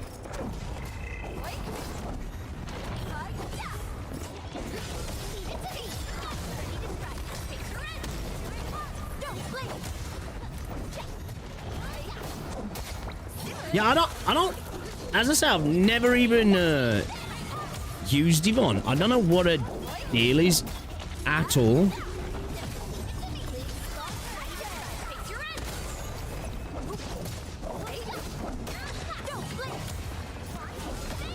Oh, what's it with everyone as well on this team, really, to proc her skill, have we?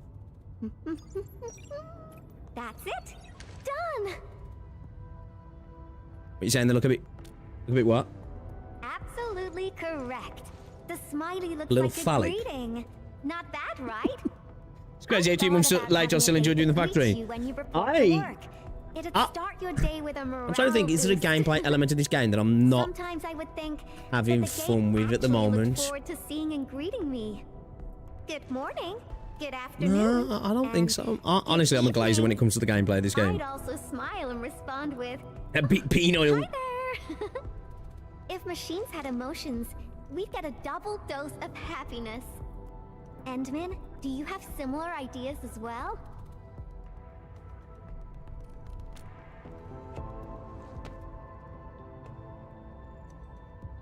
This is pretty much freeze, the way you want to just pop a skill and then, go to town on them, yeah? What procs a combo skill?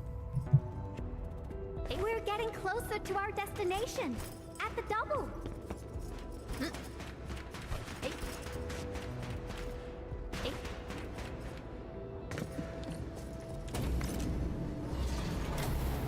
MLD's really good introduction to Factory and Satisfactory, in my opinion. Yeah, it's very simple version of those sort of games, and so I think if you can play something like this and actually get enjoyment out of that, you'll probably find you would get enjoyment in those sort of games. Well, yeah, but look at it. Final Strike on Frozen. Okay. Yeah, I ain't even done a what's it you know, a tutorial, so I ain't got a clue what the deal is.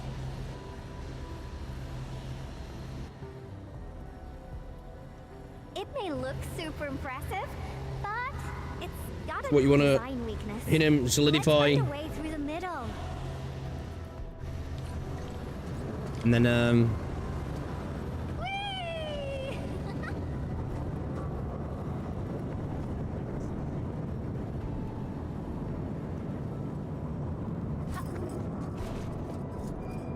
so I like this sort of simple sort of puzzle platform work as well. I do. I made all these One. designs when Like I it. arrived at the UWST. How long has it been? Some hardware's pretty worn. That simple, you fall off. Yeah, I like this sort of stuff. So, folks, I'm a stack of physical team. Yeah, I'm really enjoying using my my physical team at the moment.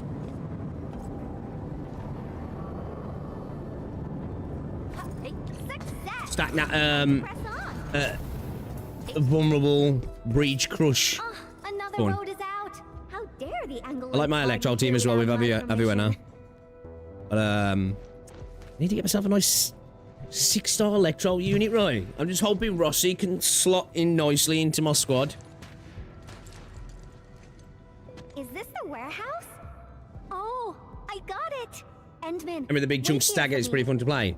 I need to give her another go. When I played her in the beta, I couldn't vibe with her. You'll see soon enough. I just got a perfect idea.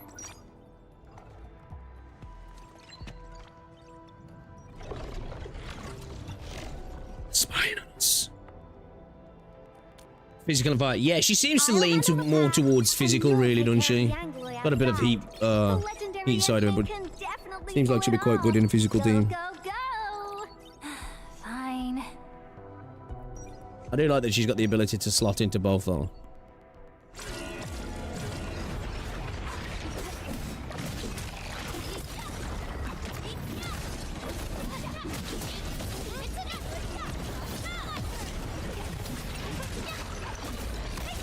What speeds up battle skill then? 'Cause it looks like I've got a massive cooldown, yeah. Quite a few things on my hands right now. Try to hang in there. Combo skill only works if those two elements is present.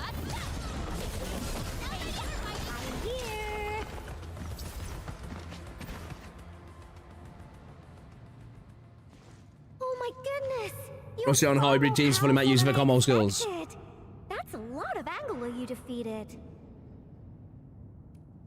Gotta keep you safe. Really? Think she'll be a good with Wolf Guard, right? Protect me forever. Enough games for now. Once the drones finish laying down the boards, we'll be able to cross. I really haven't been back for a while. The problems kept coming, and I totally lost track of time. Yvonne, about these problems we had. Oh, why do you sound like Andre? You're both asking me the same questions. Truth be told, I got no idea. Sure, I made plenty of plans, but I didn't think any of them through. Oh, got it. I'm an Enfield operator now, so I guess I'll be following your orders for a while, Enmin. But I gotta make this clear. If my projects get into trouble, Enmin, please promise me you're on my side. Yeah, I know. I think the tone in when she's talking. You've been a great help to me as well, Enmin. And until she like shows a bit of sadness, it feels like it's all the same emotion. Slowly. You know what I mean? Great, it's working. The road is complete. Endman, it's time to go.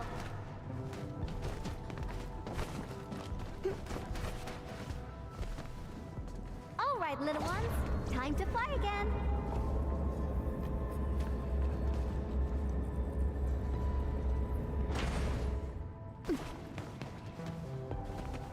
Yeah, well, just off the one vulnerability you could war.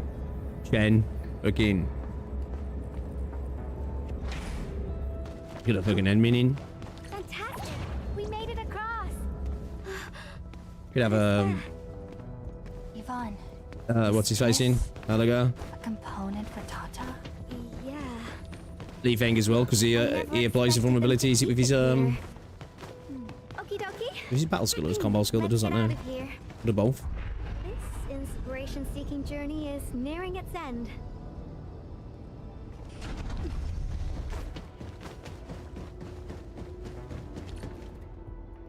Yeah, I think she'll be an interesting character to build teams around, to be fair. And added flexibility. It's the good stuff you want, you know what I mean? It's what you want, don't you? I'm okay for having like mono-type characters here and there, but you want that flexibility.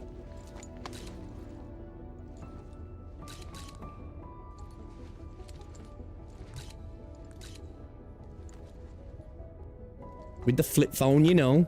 Endman, what about The you? Motorola.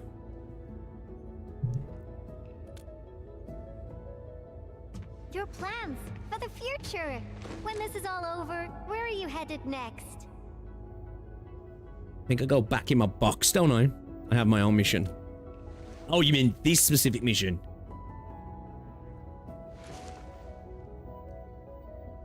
Figure things out. A lot of things.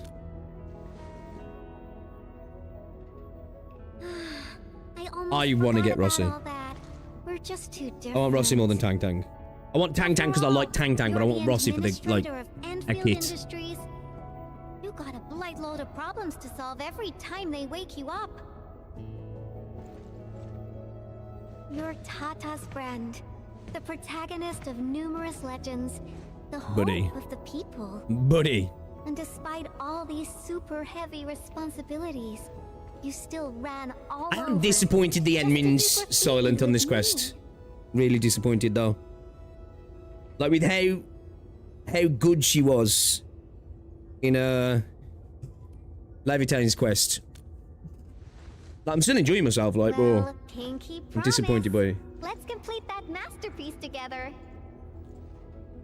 Of course. Like the VA for the female Endman at least anyway did a really good job, right? They need to put more trust in that character. deal, then. Fuck self-inserts. Give me a character I can appreciate. And hopefully, if, as Easy said, the levy quest is more of an introduction to potentially what we've got going forward, then yeah, cool.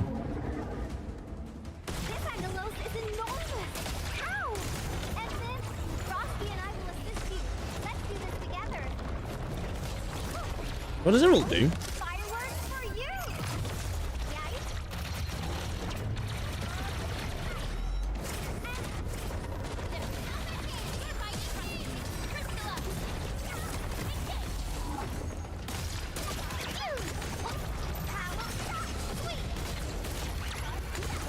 You know what? In these sort of games, though, I never really find myself enjoying ranged characters that often. You know? Gotta be honest, man.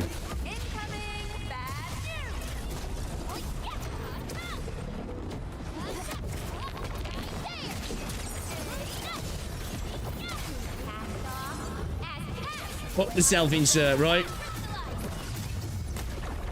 I don't care about that shit. Can we just move on from this now? I think we can, can't we? I want to defeat him like well.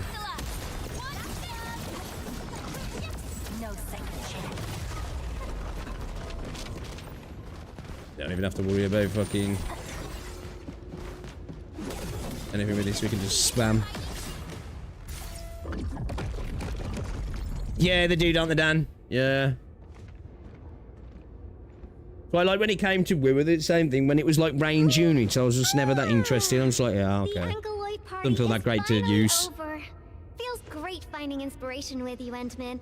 I think this should be far enough for us. How long did Time to head back. Levitane's quest take? Not long at all, actually. I can't think exactly off the top of my head, but it wasn't that long. Like an hour max, right?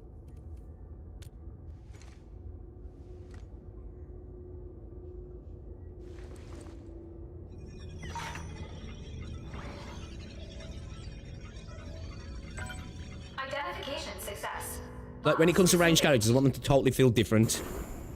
It was that long? 3 to 4 hours? Really? Endman.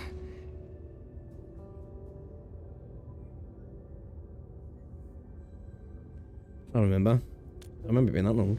I did do it over 2 streams though, so I don't know. Felt like it was like an hour or so, maybe? Then, let's head in together. I think this quest is like between 60 to 90 minutes, yeah? 1 to 2 hours is the fastest. Okay, alright. Maybe I'm tripping then. I might have felt short because I did it over 2 streams because I started it at the end of the stream and I can finish it on the next stream.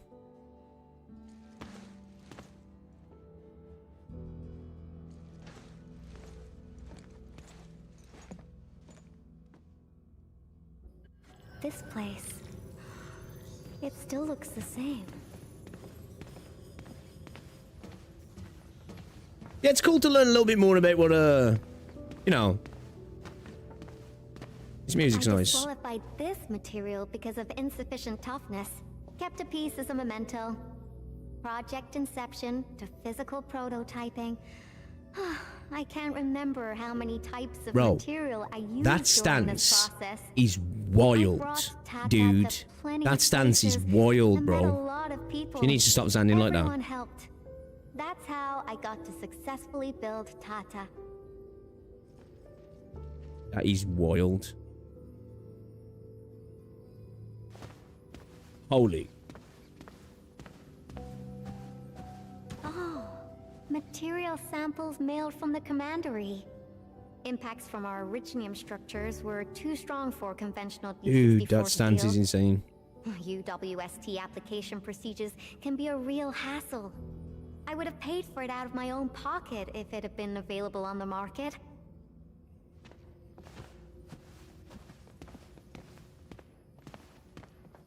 You got all your options 200 just to read the files. Fair.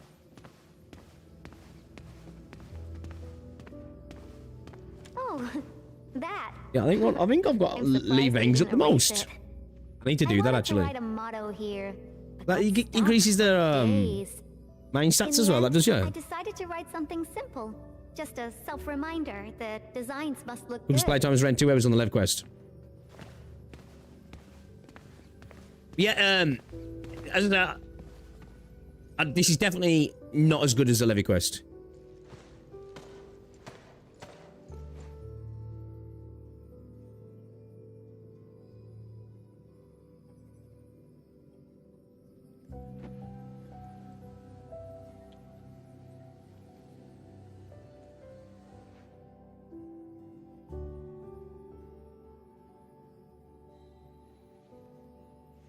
Everything reminds me of him.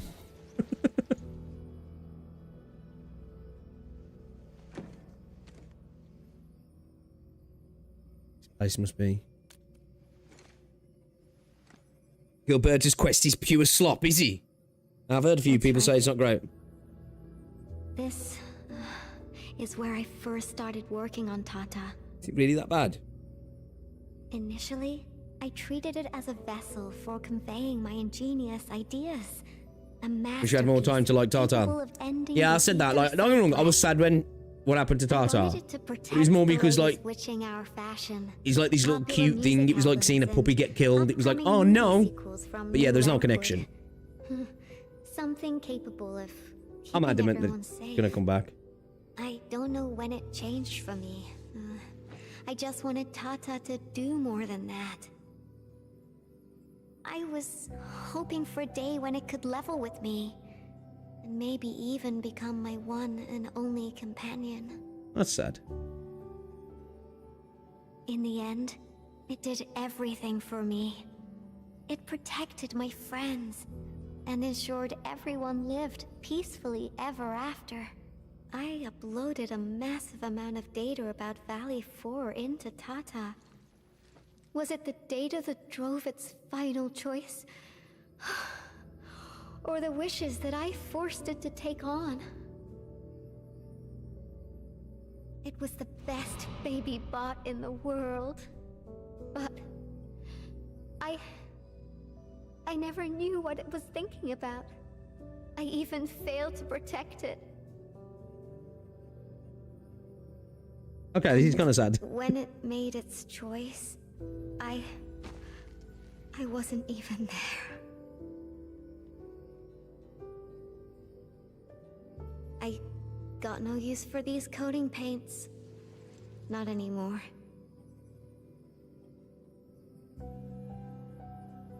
The paints are actually meant for Tata, was they? Yeah. New coating for Tata. But they arrived a little too late. Nah, I ain't done Wolf God's Quest yet.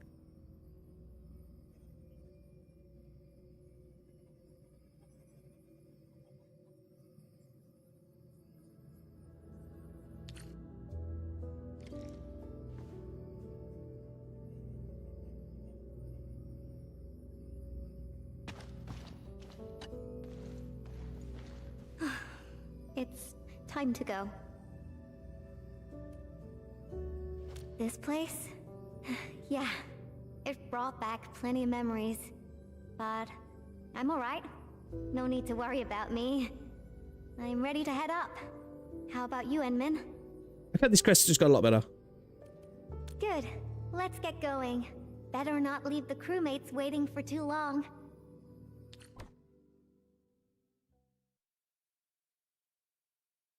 Yeah, I got a lot better. That's actually sad. As I say, you know, I found Tata incredibly endearing and cute.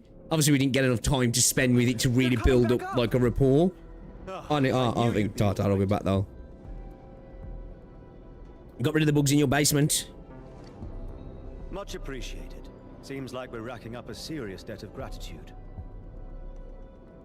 Oh, Yvonne, about that graffiti. Okay. I confess. I drew that thing, and I'll clean it up according to procedure. No, that's not what I was trying to say.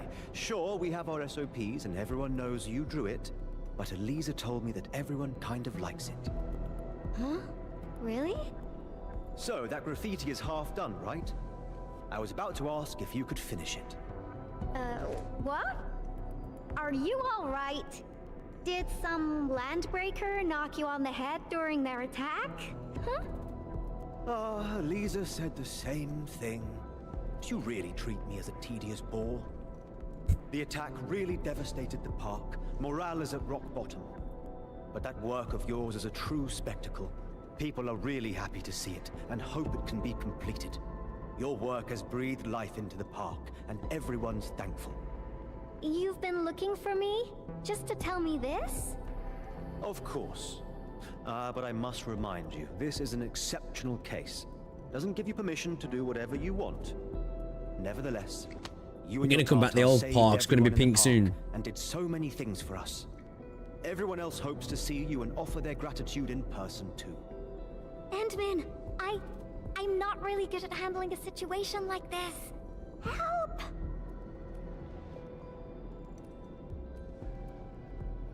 Say hi and you're welcome. Good job.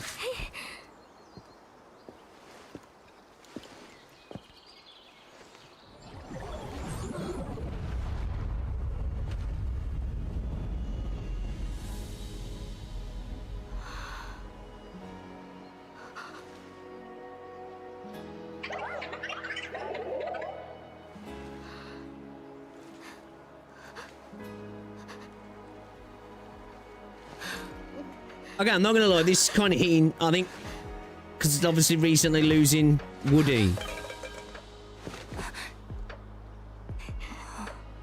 This is kind of hitting. Was Tata scared? Before it was gone? If I had been better, maybe it... Tata was smiling. Like this. Stop making that face! Tata doesn't smile like that!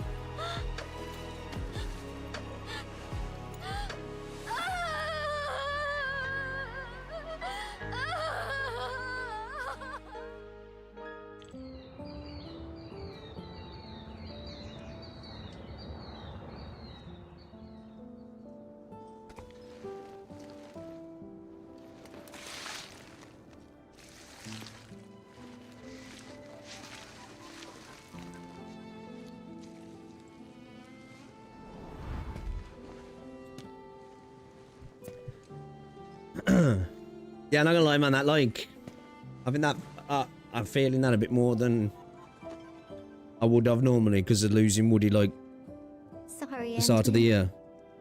I actually thought about drawing Tata when the paints arrived. But I was scared that my drawings wouldn't match my memories. Scared that my drawings wouldn't look anything like Tata. I collected all the smiles in Valley 4 and, with my own hands, gave it the perfect smile emote. There's no way I could forget.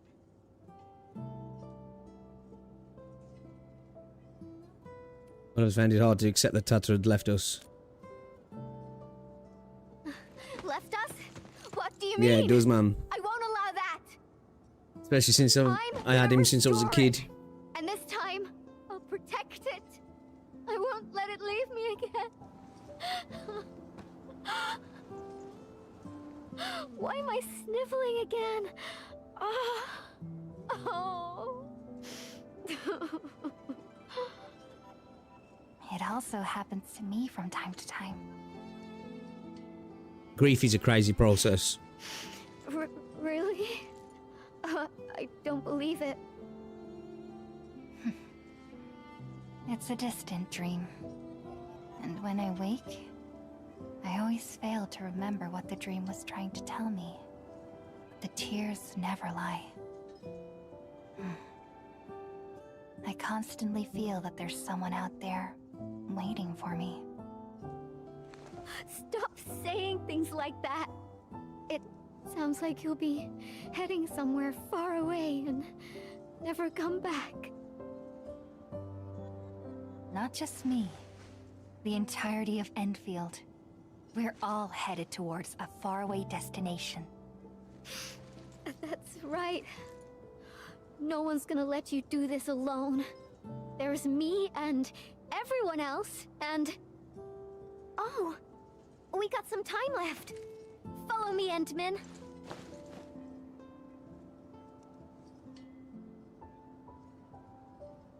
She does a lot better job at coming across as emotional, doesn't she?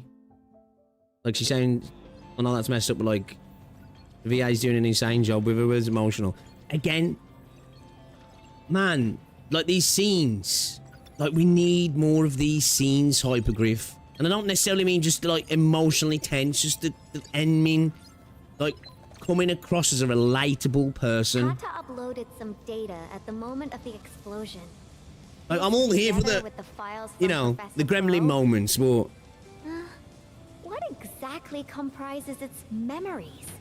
Language models? Cognitive algorithms? If I figure this out and transfer it to a new chassis... Oh, unfortunately, Tata was trying to complete its mission. And didn't have time to upload the backup model. Endman, if Tata came back but forgot everything about its journey with us, would it still be Tata?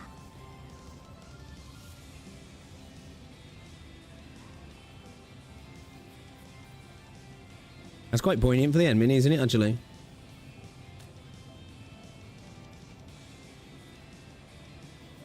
You're not the same as Tata, Endman. I guess you're not that different, actually. It's kind of a big part of the point of Levy's quest, aren't it? Ever-changing world. A novel form of continuous iteration.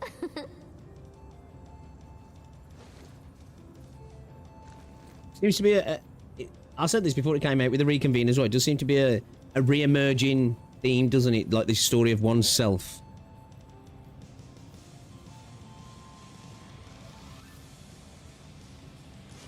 I got a new idea, Endman. Want to be a co-artist of yet another magnificent work? No, this isn't just a work. It's our greatest undertaking. Our very own companion. And we all the way. Endman, that faraway destination you just mentioned, we'll reach it together. Me, you, everyone, and of course, Tata.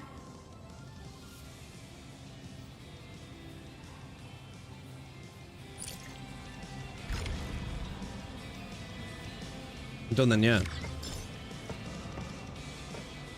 You know what? Finished strong. It finished strong. It started a bit... I'm not even going to say bad, right? Just... It was just whatever. You know? I like that we're starting to learn a little bit more about recent history, like, with people and stuff, but, yeah, man, that finished strong, man. I think that emotional bar hit me a little bit harder, man. Honestly, that choked me up a little bit, and I think specifically because of, like, what happened to Woody. And when she was just talking about, like, was he scared at the end and stuff, I was just like, oh, I'm gonna lump in my throat, man. Like, that's kind of, that's kicking me in the balls right now. But yeah, once again, hearing the Endmin talk, the VA did an amazing job. It was directed well. The camera angles, the VA for Yvonne did an amazing job, especially when she's showing emotion. She's killing it. Yeah, the rest of the quest was just a bit whatever. Going through it was fine, right? It was all right. You know, as basic bit of whatchamacallit. Are we getting that bad boy? Basic bit of a, you know, platforming and such. It's fine. But yeah, ended off really strong. Started weak, but finished pretty good. How the fuck am I getting in there?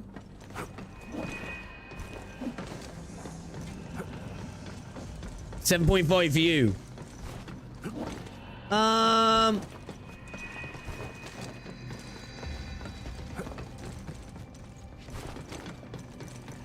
probably give it a 7. I'll probably give it a 7. It probably would have been like a 6. Maybe even as low as a 5. But the ending pulled it up by its bootstraps heavily.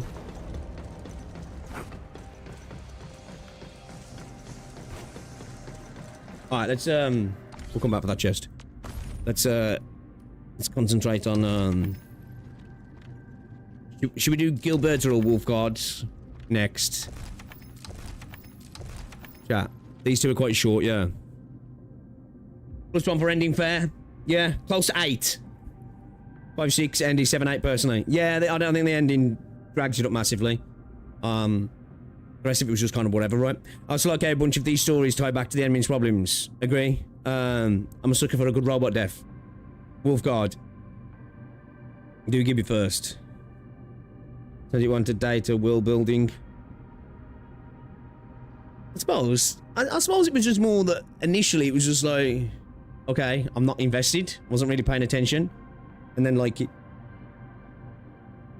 got going at the end there. Again, every time, or at least the 2 times, I guess, where we've seen the endmin relating to another person, nailed it.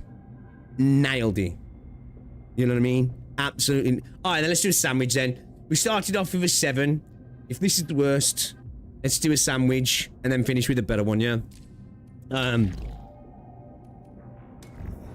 Yeah, I think that they absolutely nail it. If we had many more scenes, like those scenes, like the scene with where have I got to go to? With Levy and stuff. Massive improvement, right? Massive improvement. Because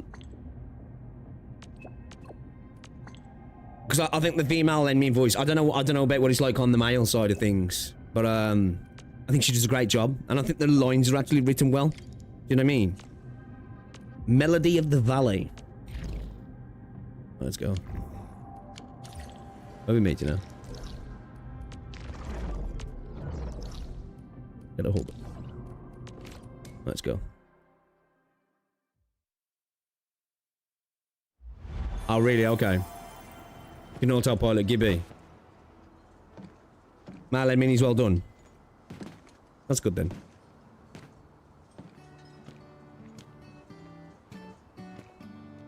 I like the music though.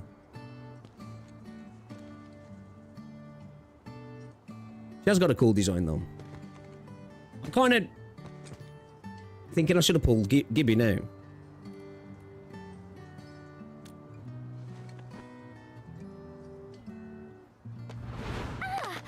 Administrator.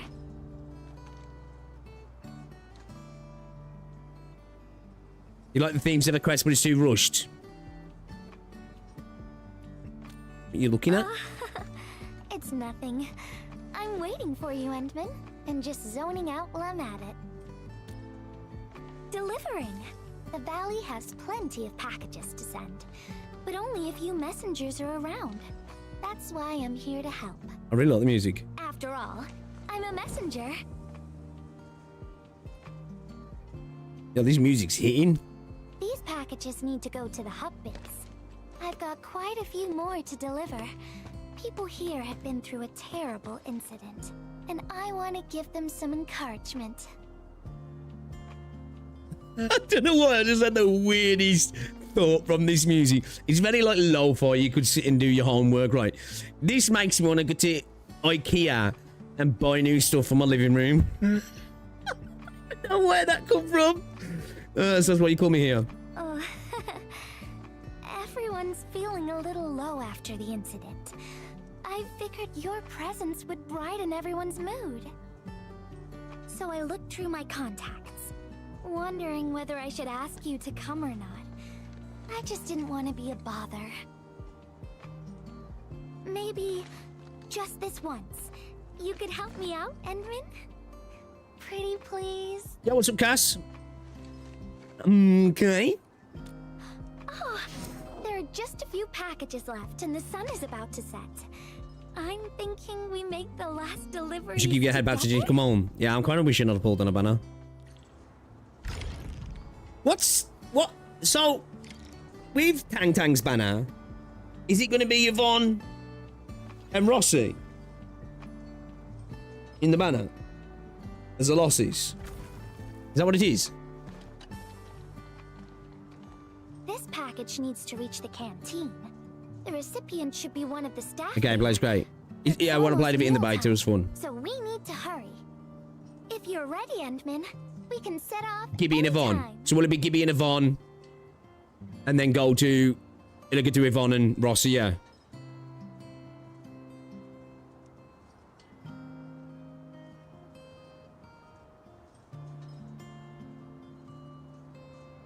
Always last... Okay, so... Okay, so... Alright, okay. Maybe that's extra reason to pull on...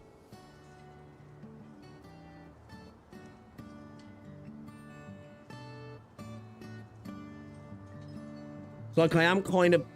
Like, pulling on Tang Tang, I'm pulling for the... We're going to build an ice team at some point, right? A cryo team at some point. And I just like Tang Tang. But if I could maybe get lucky and get Gibby in there as well... You know? Tang Tang isn't great for Yvonne. I'm not bothered about getting Yvonne. I just want to get Tang Tang because I just kind of want to get Tang Tang. You know what I mean? Alright, let's go. Start timer. See what we're doing. I've spent a few days at the valley. The UWST Deliver the packaged food to the recipient. Do not exceed time limit. As for the taste, picky isn't really on the menu in times like this. Everyone's doing their best to bring the good old. Get out me way! I'll get paper delivery. I'm gonna have to piss in a bottle.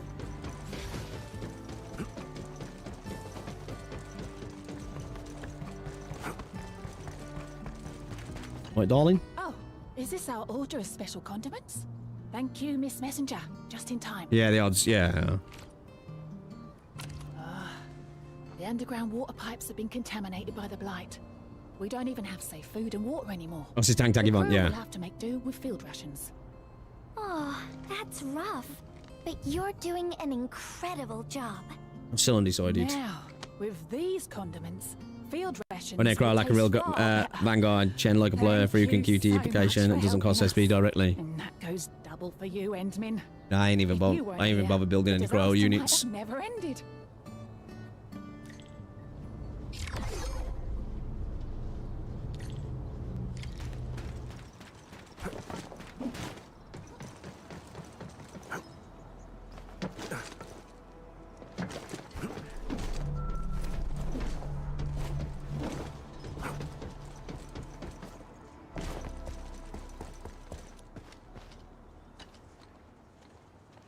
Package description reads precision machine parts. I think this goes to the core AIC area. I've delivered plenty of things like this. Yo, I love this You need music. to make sure I love the you VA as well. without a single dent or scratch. Otherwise, the recipients will get really upset and loud. Fingers crossed for no hiccups. Tell me when you're ready, Endmin, and then we'll set off. Hopefully me food. I need fucking 6-star Electro, man. That's what I need. Don't get me wrong, my Electro team's fine. But, yeah, Have you man. been back there since the crisis? The area was really Void devastated combat. by the disaster. I wonder if things got better.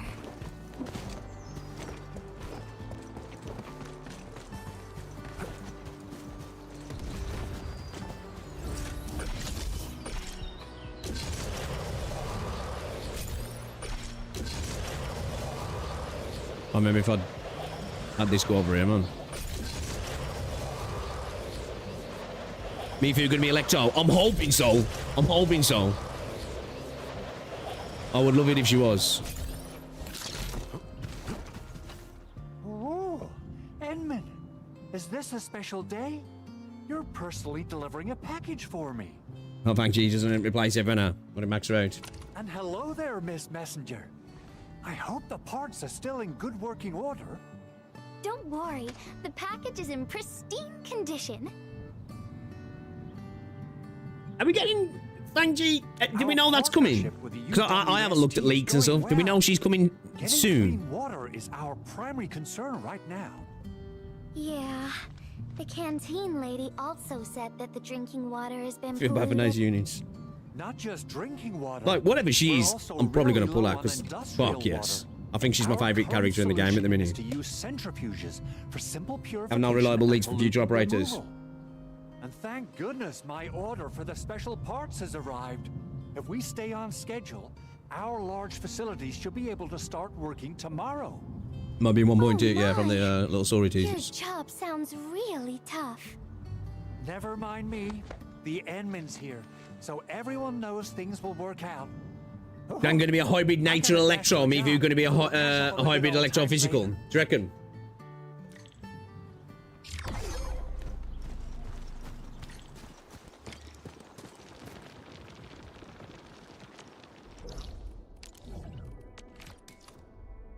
Oh.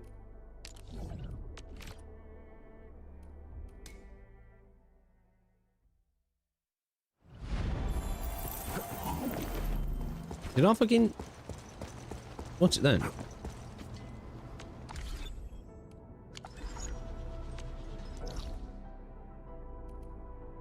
Where's she at? Did I what's it then?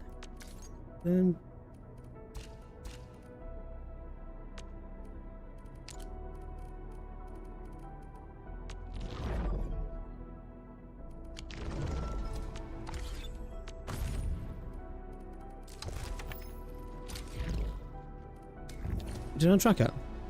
Or did you?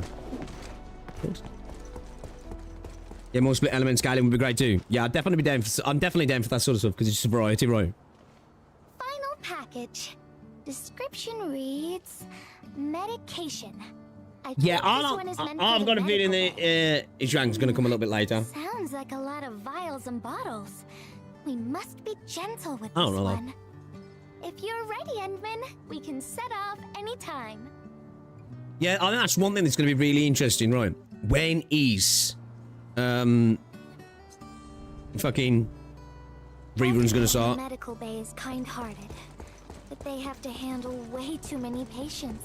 There aren't enough beds, and people are running out of ideas. Seeing Oh, you got to children in balance it medical right. bay also makes You me want it really sad. not to happen too soon, because that's going to discourage, you know, well,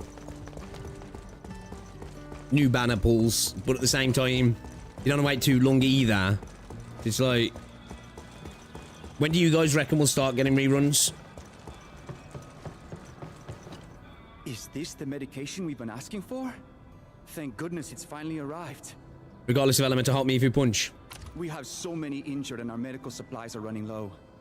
I can't imagine what things would be like if we didn't get restocked. You two 1.4 earlies. are true lifesavers. Oh, and Gilberta, while you were away, little Carly refused to get her injections again. Again, but I told her she'd get a prize if she took her medication properly. All right, Carly. Miss Gilberta is back. Little Carly must have bounced back. She's been running all over the place. She was just here and now she's... There's some liquid here. Smells like Carly's favorite orange juice. She probably spilled her drink. Let's try scanning the place, Endman. Oh. Well, Found you, Carly. I win.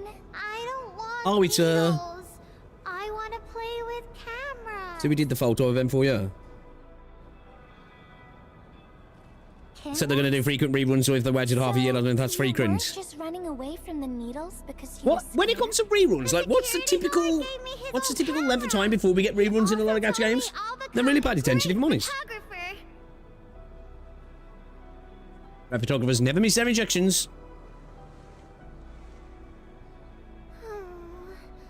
But I can't even take a proper photo. Oh. What photo should I take? I don't know. My rock photos look ugly. My Originium slug photos look ugly. The long ears kept jumping around. Kids are cute in this game, actually. Photos ended up super blurry. Maybe try snapping We things reruns you are really like, fast. Carly. Yeah, I can't remember where we were at before we got the first rerun. In we were.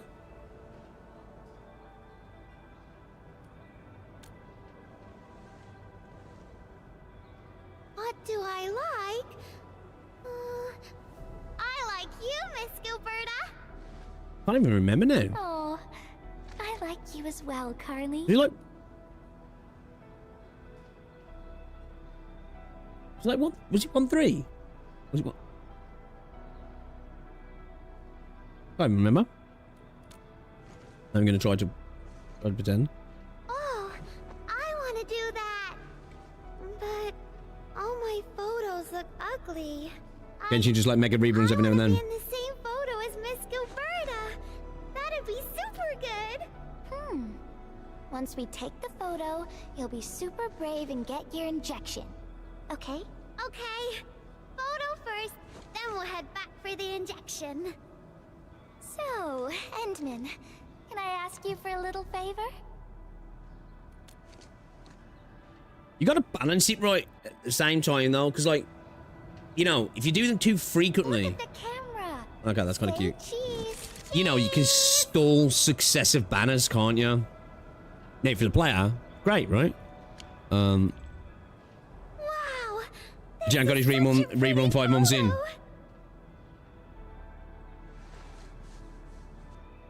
Fuck, can't remember, man. Endman, please teach me how to make the photos look pretty like this. Let's do this passive if ran the entirety of Monster. How did they? You gotta work on the focus and white balance.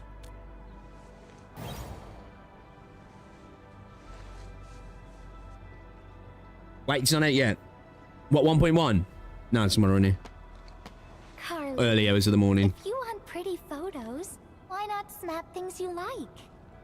And I know you like orange juice, Dozy the plush, and visiting the Gramps and Welcome to the stream as well, Bella. dorms. We can go around and look for things you like, Carly. Photography is our way of recording beautiful things into snapshots of precious memories. Beautiful things! I know what I want to take a photo of! I'm gonna get my injection, and I'll take photos of my friends being brave! You're just as brave as your friends, Carly. Thank you, Miss Gilberta! And you too, Endman.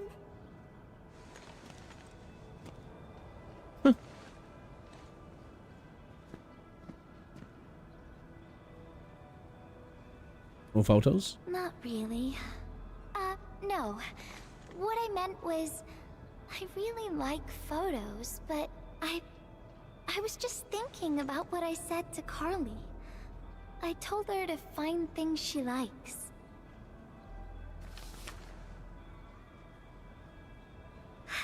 But I'm in a heap of a mess myself. I can't even figure out what to write, and I never found the courage.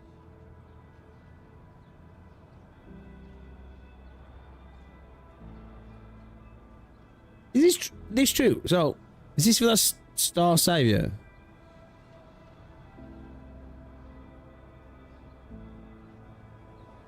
Official global server. Where can you download this from? Has it got a website?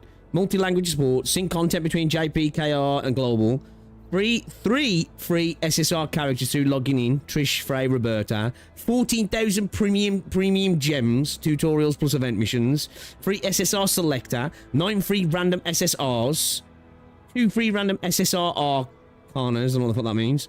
Free universal limit break item. Over 1,000 free pools, standard, limited, and arcana. Free SSR character count side collab character. Standard, limited, and arcana. What does that mean? Okay, so this is... You guys are saying this has got PvP, yeah? And it's turn-based, isn't he? So... Is Arcana going to be like...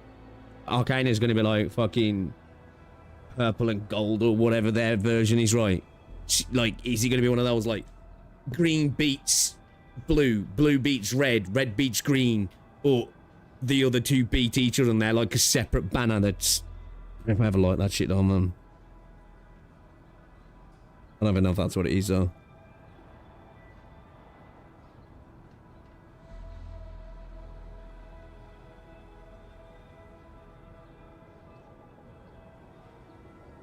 Might have to check that game out, actually.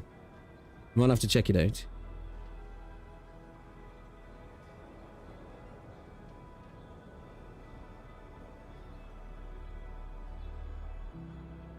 The reason why you're not using your bond quotas? Yeah, I didn't use any more neither. When he's 1.1, apparently according to some people, like 4 AM my time.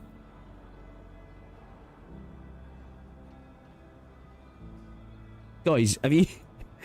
Sorry to do this to you, but have you seen this clip? I'll put this up on my Twitter, right? I'll put it on YouTube as a short as well. Listen to this insane projection. A second here. Listen to this. One of the weirdest things I've ever heard a content creator say about other content creators, right? Like, really weird and really telling as well. Like, hey, have that. Do what you want to do with your life, right? Got no issues with that. But so telling. Like, the thing that's funny here, after dude said this, I went and YouTubed the notification sound. Because obviously I've been with Rosie for years, right? I've never even used a dating app in my life, let alone a gay dating app. I didn't even know that they had notification sounds, right? Just check this out a second, chat. It's funny as fuck, I think. I think bro has an obsession with Asian men at this point. I really think he does. And you know what would be crazy? If there's ever a time where Pixel's watching our stream live, I'ma have the Grindr app notification sound play in the background, and let's see if he checks his phone. That would actually be a good test. When I know that some of these weirdos are watching me live, I just play that shit in the background. And then like they look down like real fast or something. That'd be wild though. Wait, more streamers should do that. How do you know what the grind? I don't know what it is. That's the thing. I'd have to look it up. Cap. Stop the cap. Like this is, I don't know what it sounds like. Like, as soon as I saw this, I had to make this quick little edit. It's like, stop the cap. Because somebody even in his chat there, right, Grindr app song. Wait, what? How do you know what the Grindr app song? Hold up a second. Where is it?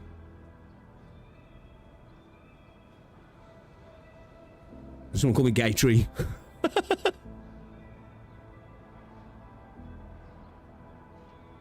Thumbnails always get me. They are quite good. That shit got a notification sound. How do you know? Super specific, yeah. Like, how would you even know it? Like, because obviously, my notifications just come through as my Android notification. So even if I did have something like that, in my head, I would just have assumed it would have come through with the notification on my phone. Not a specific notification. You did not know. I didn't either. So after I heard that, I was like, maybe he's just throwing something out there, right? Maybe he's just throwing something out there. You know? Knights You know? Endfield listen to only... But I had a little look. I had a little look. Right? It's actually got its own notification sound. How would anybody know that who hasn't used it?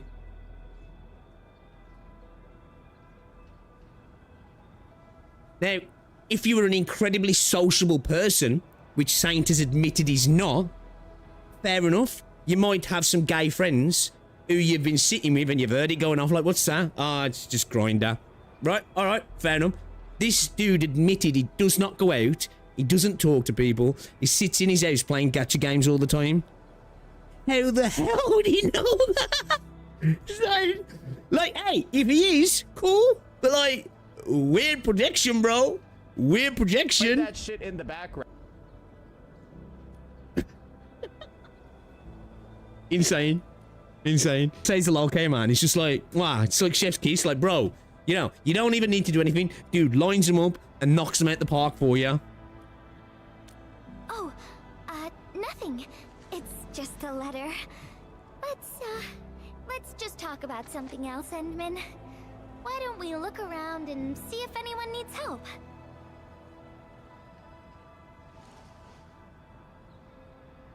I love it how he attempts to roast me. To roasting himself. Edmund, we got a situation. I don't even know what it is. Okay, buddy.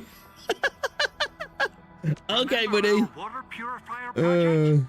How is he on Quest? I said I'd give it probably a 7. Probably a 7 out of 10. It probably would have been like a 5, maybe a 6.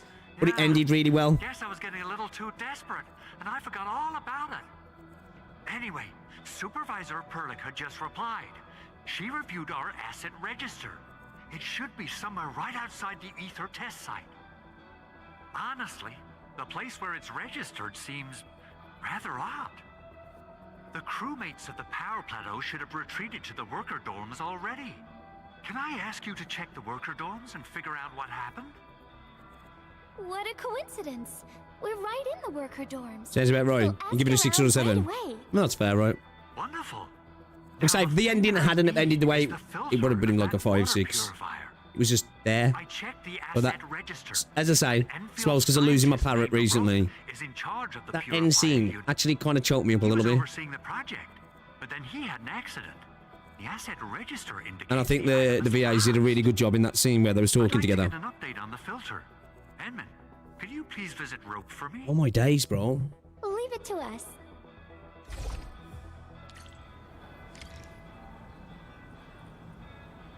We've got to figure out this shit, man. Ain't we? I'm gonna have to have a look later. I'm gonna have to have a look later, man. I was gonna do it the weekend. I'm gonna have to have a look. Fucking piece of shit. Just does it for a little bit. Thing is, though, we went from 19 megabytes up to 5. I don't get it. Weird, man.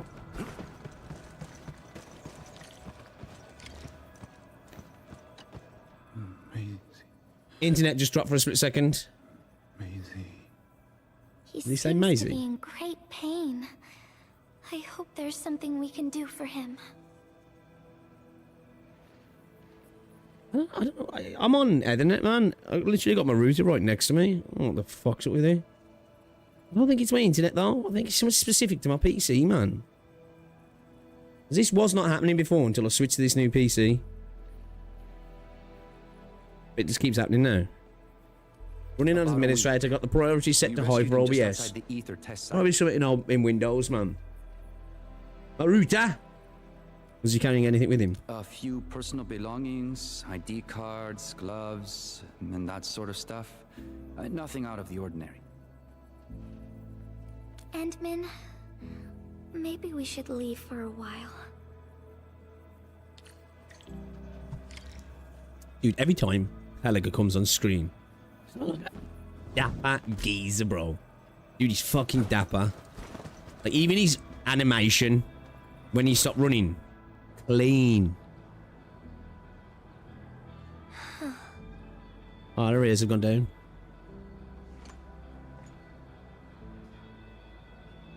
Yeah, Windows is fucking shit, man. Windows 11's trash. Shit's just malware.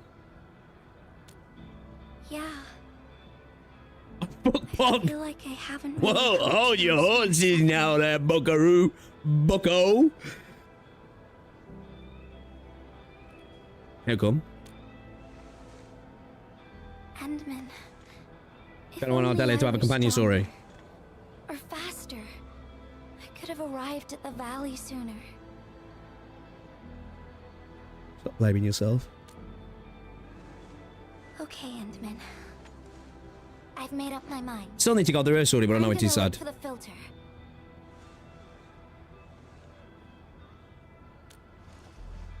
You gotta let me do something. I can't just sit around feeling bad and helpless all day. No. That still sounds sad and depressed. All right. I'm doing this because I want to help everyone. Her eyes are beautiful. Look for the filter at the power plateau.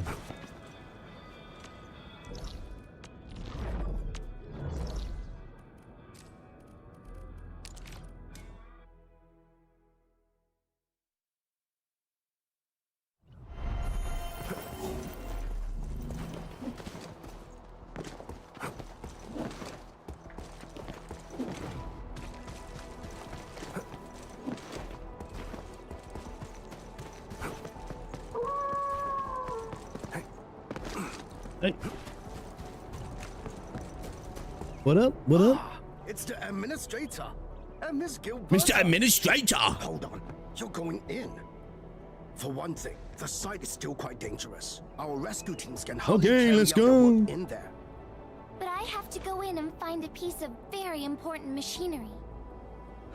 If you insist. But do you really have to go in there?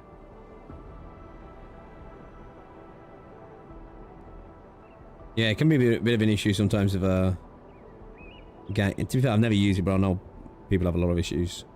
A lot of workarounds and stuff.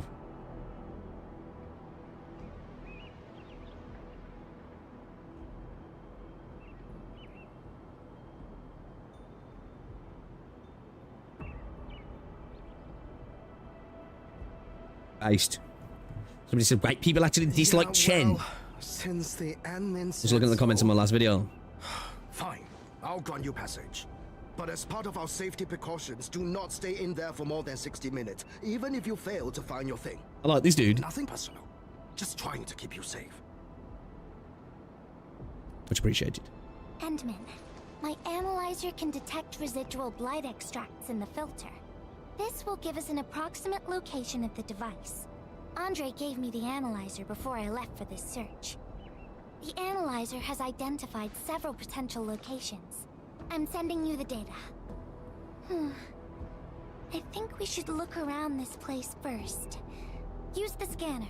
We should find something.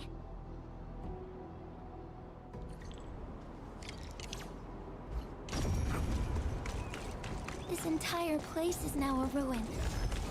It's so upsetting. Even though I don't need half of the structures, I just get this desire that I have to repair them as I run past. It's just a need. Careful. There's blight everywhere.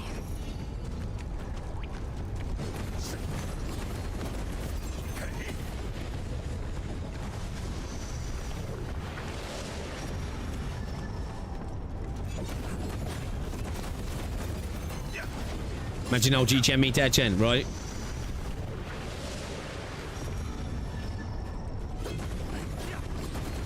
I think she is, isn't she? Like, there's been nods to it, hasn't there? Like, when she was in her story as well, when it was going through, like, you know, a trailer. When he's going through a book. Chen's blade was in there, wasn't he? Filtration unit design flaw is worse than I feared. At least I alone was expecting the contents already. My mind shows like rusted clockwork. I must keep from touching it. These battered lab tools will suffice. Just need the patch to breach. What is this? Did someone leave this Main behind? games keeping me from Linux or Arknights and Arknights Endfield. I'm saying I know Matrixy, who comes by every now and again. He's kind of been. He was forced to go to Limbus for a while, right? Because he wasn't able to get Arknights running on Linux. I think he's managed to do it now, but he was having some. Can I break that? Or is that just the fuck's to do with that? Or is it just an effect of the radar? Are you sure?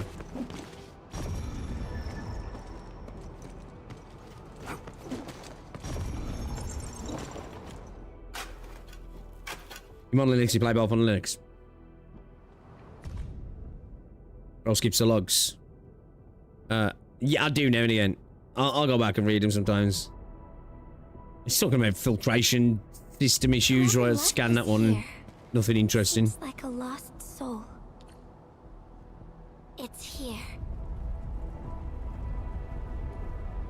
Yeah, through its The impact. rift really affected the environment. Look at the floating rocks. No one knows when they'll start falling back to the ground. The UWST can only seal this place off for now. Shoot him. The rift has left a terrible scar. We can only pray that time can heal these wounds. Oh, Endman. The blight seems to get worse the deeper we go. There might be enemies active nearby. We'd better be careful. Entry mission area. Okay. It's getting pretty late. Let's find this thing quickly.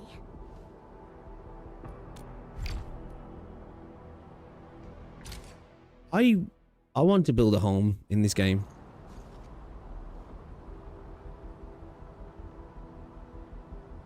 Here's a spark of arts to save the day. Messengers always deliver. Okay, that's cool. Incredible, right? Nothing. Look out, over there.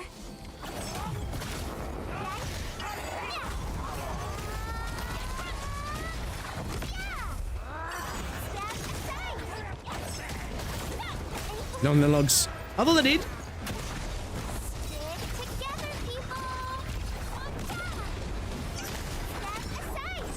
Oh, these particular logs, you mean? Okay. Okay, cool.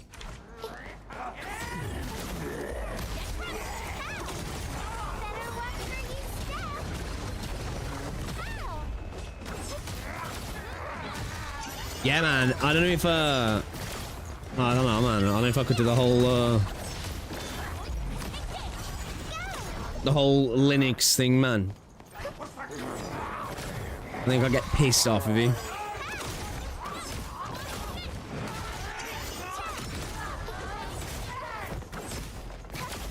Over here, Buckaroo. Come on, Bucko.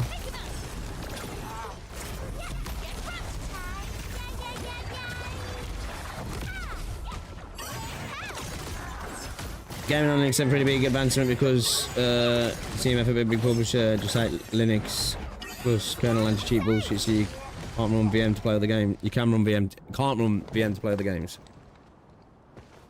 Yeah. Your enemies might be hiding Also, I know a few people who Endman, we do a lot of their keep stuff through virtual machines, man, but the decision everyone has to make for themselves. Yeah.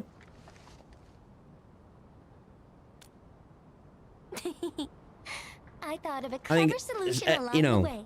I like my Alright, ease of Endman. use. I must admit, I do. And, as well as a streamer as well, it does make life easier. No peeking. I'm giving you a surprise.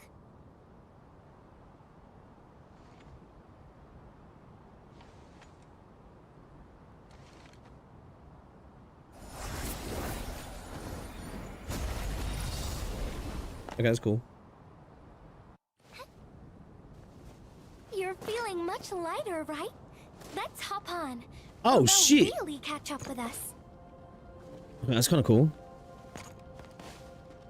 Jump with me! Jump with me! Oh, you're not gonna do it?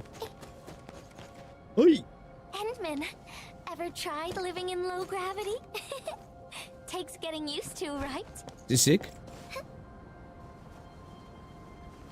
I like this. Man, they're hitting. Oh, look at this! Oh, the view's great. The music as well, man. So far, I will say in all of these quests, man, the music's been hitting. You know? For a courageous messenger, nothing's ever too heavy.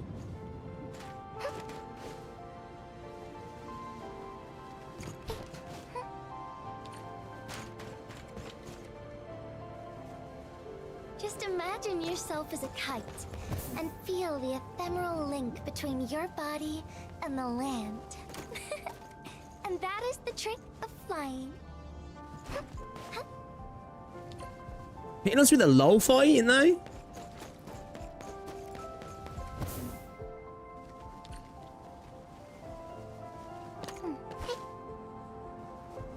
Endman, over here. Is this...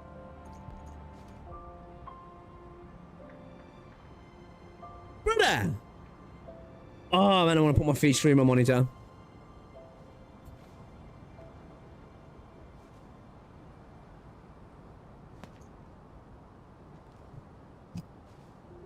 We should be back. We should be back.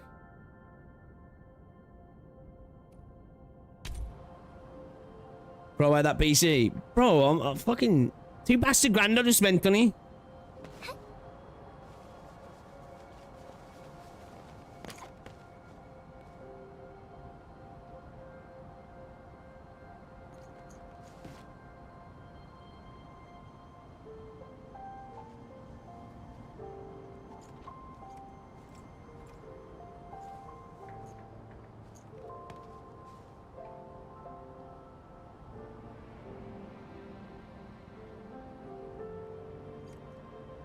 P6.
Yeah, it ain't just OBS. It is disconnecting from an Ethernet because it's runtime at the minute. It's only 2 minutes.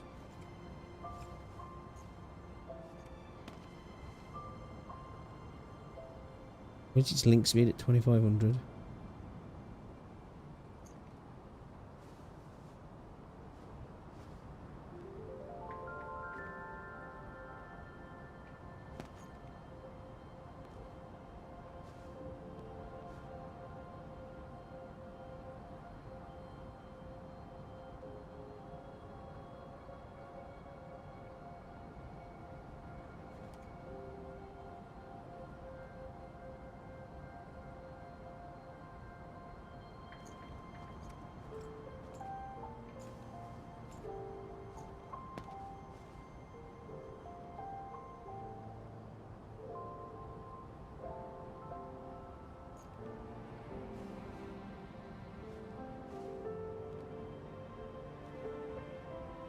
Oh, 2 seconds, guys.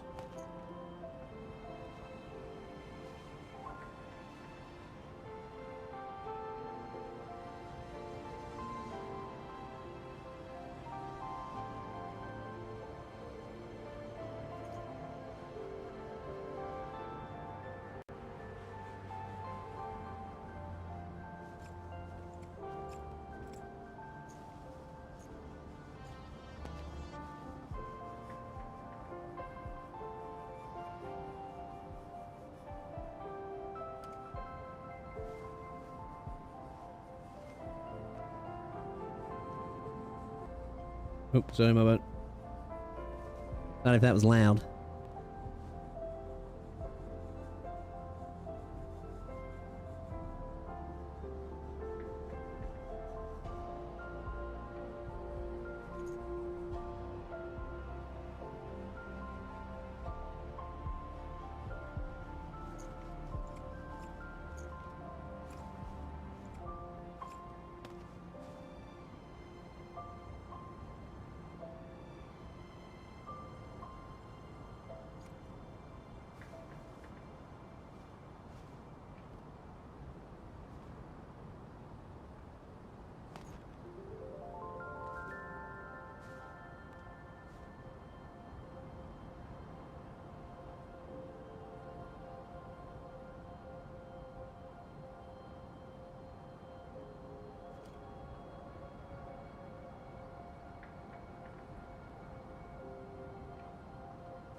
I don't know if I got an issue my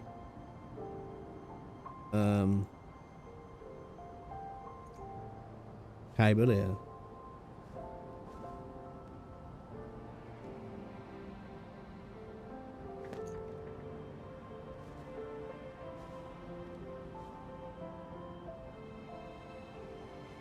Hold up a second, chat. Are you back?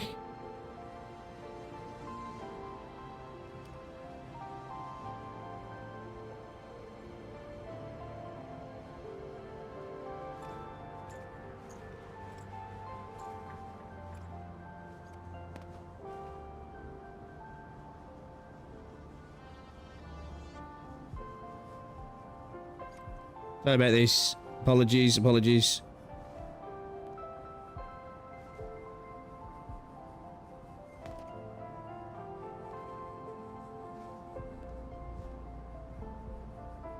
X. One more.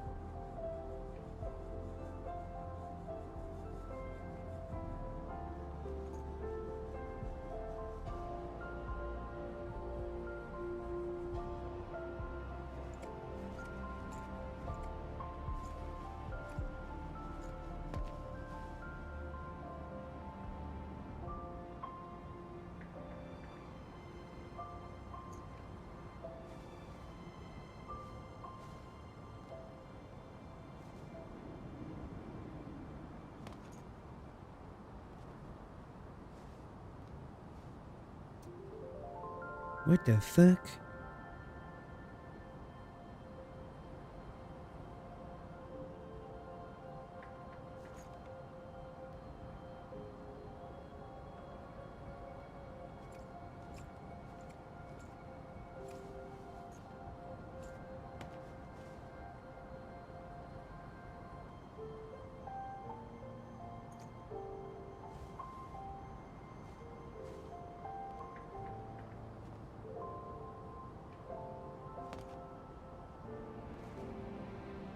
Oh, do I just keep disconnecting? What the fuck?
Dude, I love this background music.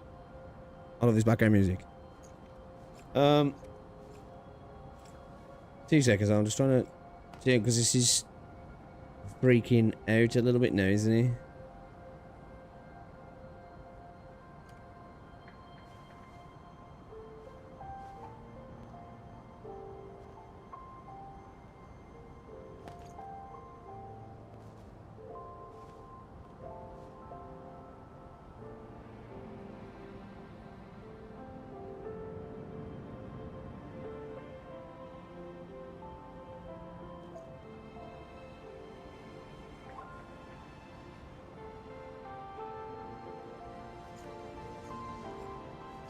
I apologize, I apologize.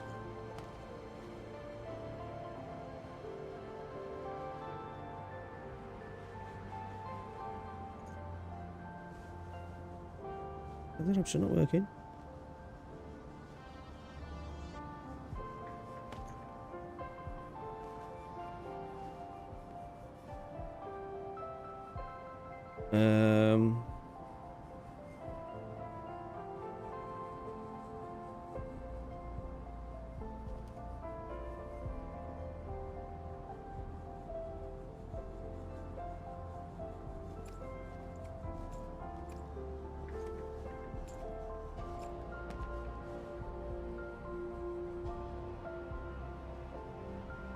Dude, I don't know what's up with this, man. Do my fucking head in though.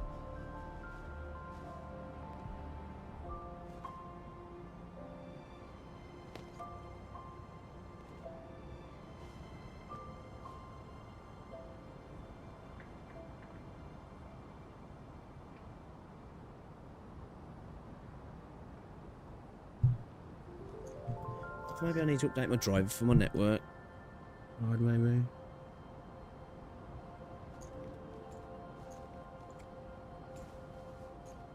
The lo-fi stream, right?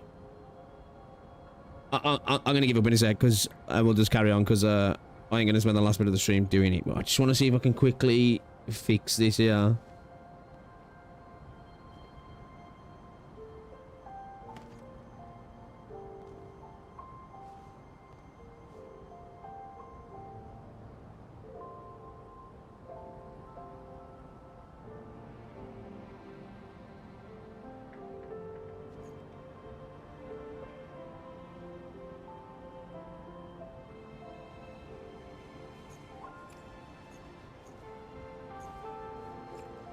Is that option not fucking working?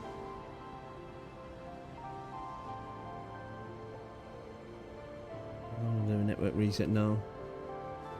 I didn't mean to do that.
Starting to wonder if potentially the epoxy avast that came with this PC maybe that's causing issues. I'll figure it out after. Anyway, talk about a fucking view. Talk about a view. How about chat? Wait a minute. Was she just jumping off the fucking side then?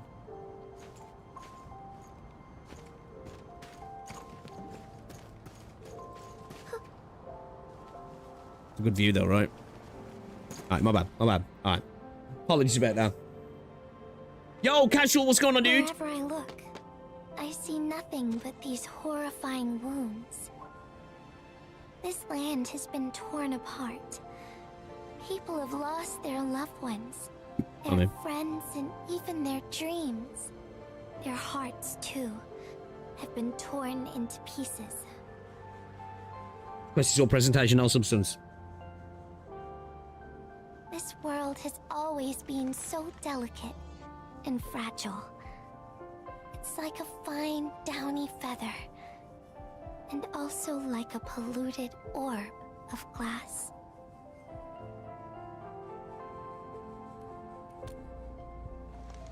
I'm alright, Endman. I was just thinking, if we fail to value what we have, those sweet moments might slip right through our fingers.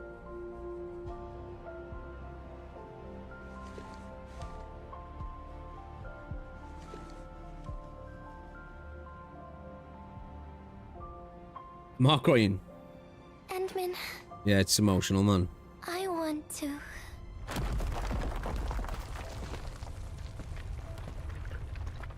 So I think it was a bad idea coming up here since we said we don't know when these are going to come crashing down. These rocks are coming loose. Endman, the ether anomaly is shifting. This place is getting dangerous. We should leave quickly.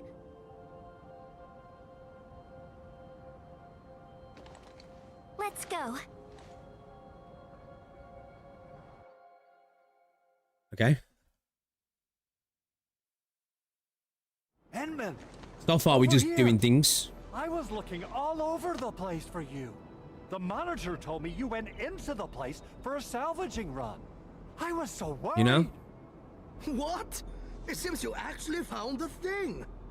I didn't expect anyone to salvage anything from that place. You Enfielders make me more impressed with. Bro, this every dude reminds me of that day. one YouTuber. You know, that young kid? He's got the long bushy hair. And he does the interviews and stuff. And he's like all stickies, he never like laughs. He really flatter us. Like he started his career from just gate crashing other content creator streams and stuff. It reminds me of him a little bit. Of course. Looking at the bright side of things, I really hope our partnership with Enfield continues well into the future. But on the other hand, it won't be long before you simply outpace the UWST and leave us in the dust. The safe is locked. Oh, it should be locked according to our SOP.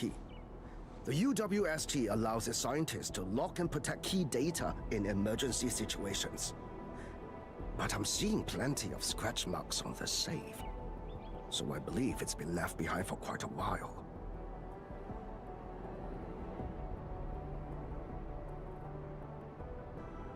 If we can't get the password, we can try cracking the safe physically. But that might damage the instruments inside. Looking at the bright side of things, UWST products are known for quality. Our safes dominate the market of Talos 2 because they are utterly indestructible.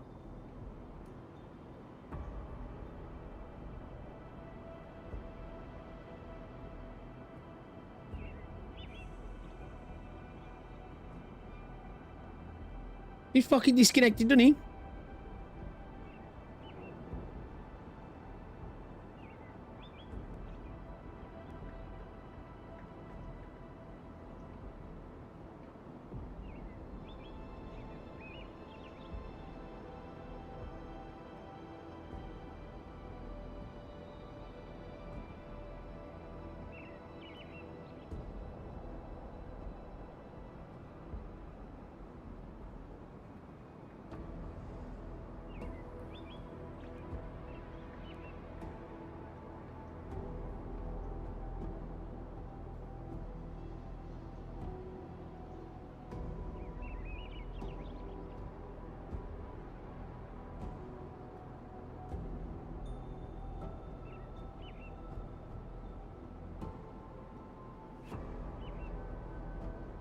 brother.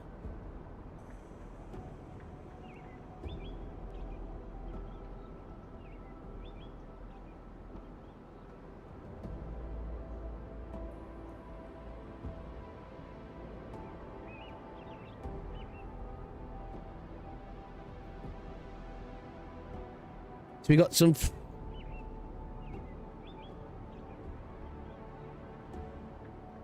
What's the Linux driver?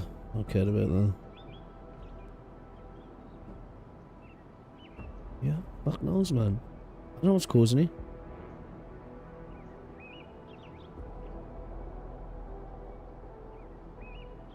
It keeps dropping, man. It keeps fucking dropping. I don't know why. Yeah. Well, this means we should get the password to open the safe. Oh, I gotta run a script for an ad break as soon as the connection drops. I'll let you hold on to our safe for now. All right, my syndicate's friend. I'll keep it safe. To be honest, ad breaks are more annoying than hiccups. Back to the medical bay. We might work something out. For you?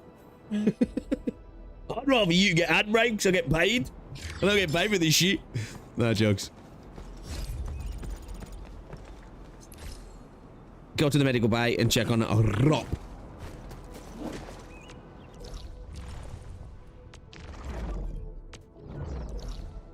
I'll stop having skill issues. I don't have ads anyway.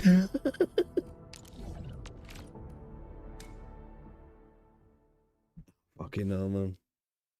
I don't know, chat. I don't know.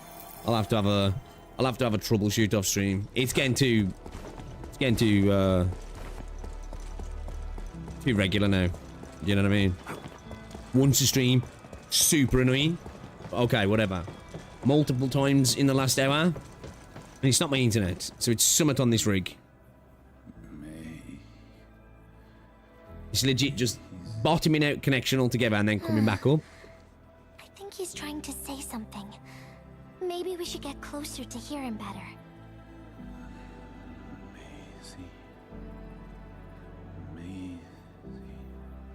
I'm on a speed test, well done. Maisie. Is he saying Maisie? He's been unconscious for a few days, but he never stopped mumbling this word. We're thinking that Macy might be a person's name. You think? Maybe we should ask someone outside. Might be a pet's name as well. Of course. We're also handing out supplies today. Most of the Syndicate's crew should be nearby. Endman, let's go try our luck and see if we can find someone who knows rope. My upload speed's not what it should be though. I'm only getting like 90 up, 86 up, and I should be getting like 150. So my uploads being problematic.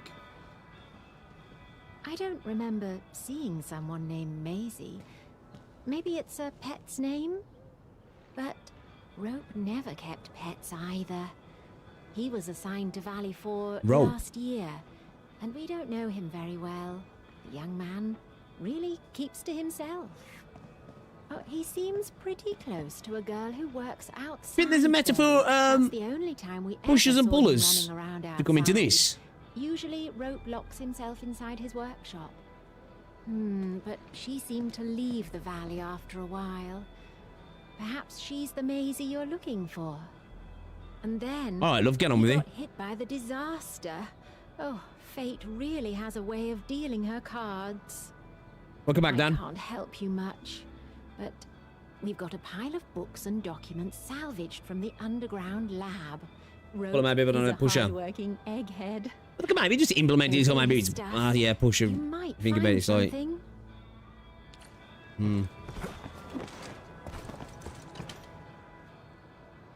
Rope as a girl? Especially like to pull units into a CC that work really well with that sort of stuff, wouldn't they?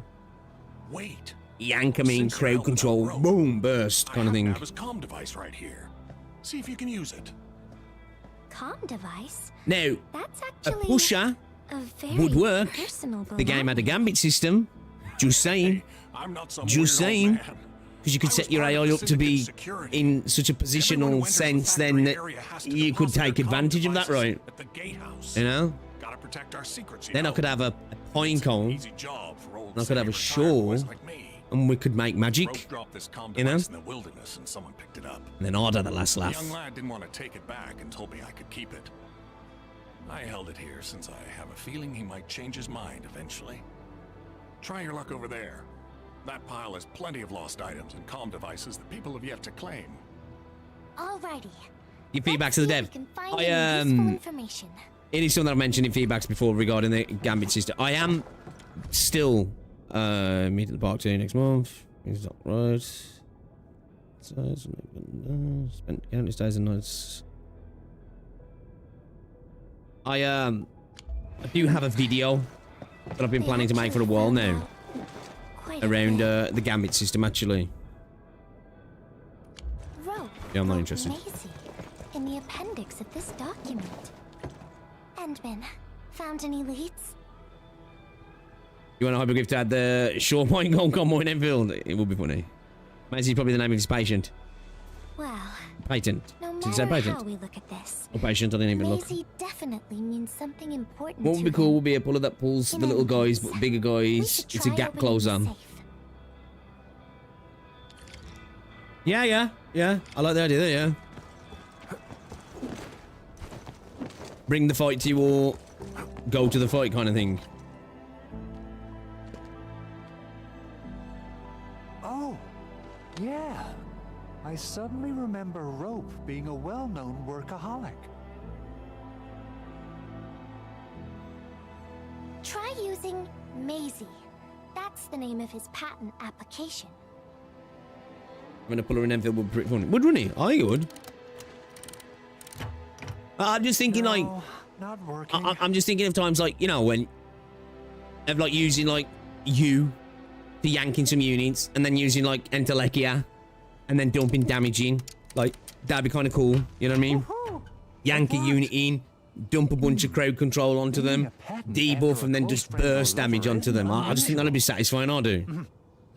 The UWST is known for respecting the personal choices Yeah, of every trap crew masters would be member. good. Like, I've said this before. Like, again, a Gambit system would really add extra layers to this stuff as well. But having like sort of units that can pop down traps and stuff as well would allow for some playing around of interesting boss mechanics and stuff going forward, and positions of planning stuff around the boss of like, oh, I know he's gonna go over here soon and do a particular thing, and you've got traps set up and you know to preemptively To him once he comes around. approach boss fights and stuff. Endman and Gilberta, you're really here.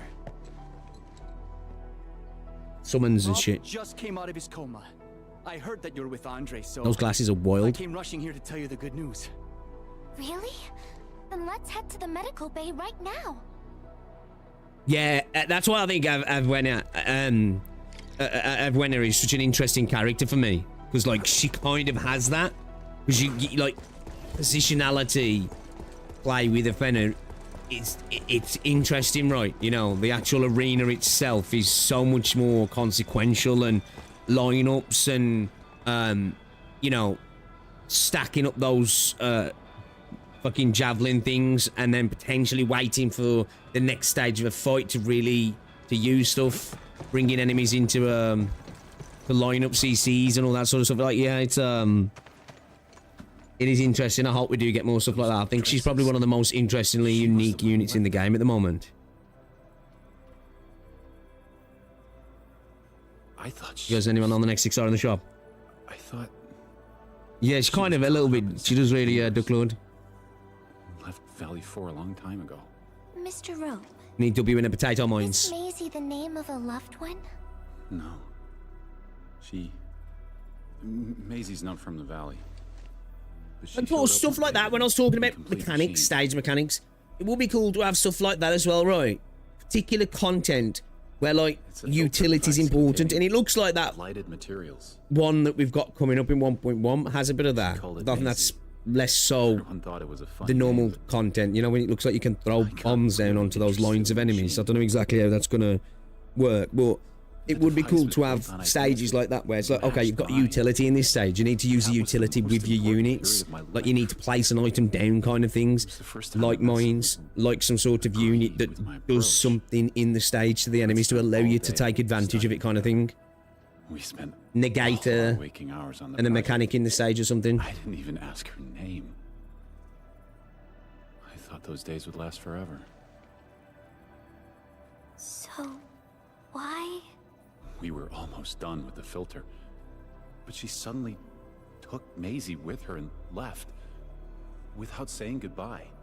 My colleagues told me that she only cared about making the device work and getting it patented. Okay, so I did read it right, patent. I refuse to think she left for that. Something else must have happened. Where's the patent office on Talos then? I wrote plenty of letters and left them where we used to research and work on the project, but I never received any reply. The letter. Is this what you're talking about? We found it in the safe. This is it. I put down Maisie as the recipient's name because I don't know what her actual name is. But this means she's... But this also means that she saw my letter. So why did... The place where we found the safe has been really torn up. We saw huge slabs of rock floating in the sky because of the ether. I won't give up. If she did receive the letter, it would mean that... I'm just really worried about her. I'm going to find her. I've got to know why she left without telling me. Thank you for bringing the letter to me.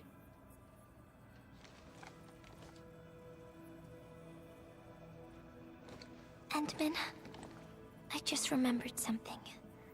I need to verify it. Push enemies to the point construct in Enfield. He's just talking about that actually.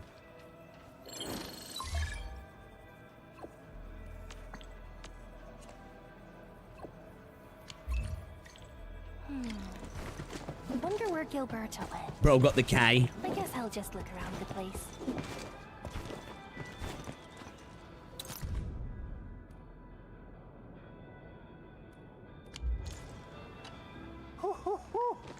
We got the water contamination issue all figured out.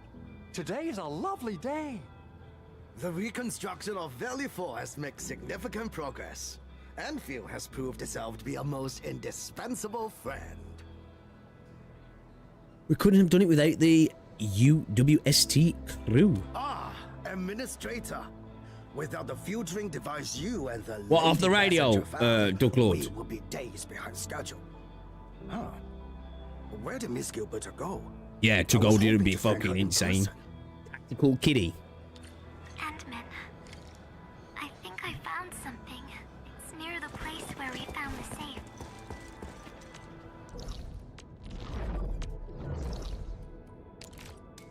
Yeah, so far this stage is just this companion quest is whatever.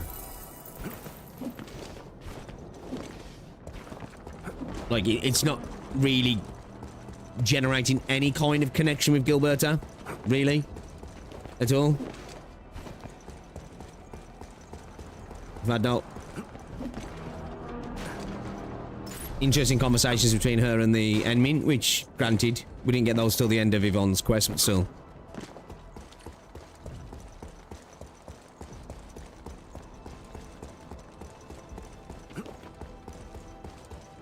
Going up into the sky, that was cool. That was pretty cool. But other than that, I'm just doing busy work, ain't we, really? What the fuck was the enemy doing then?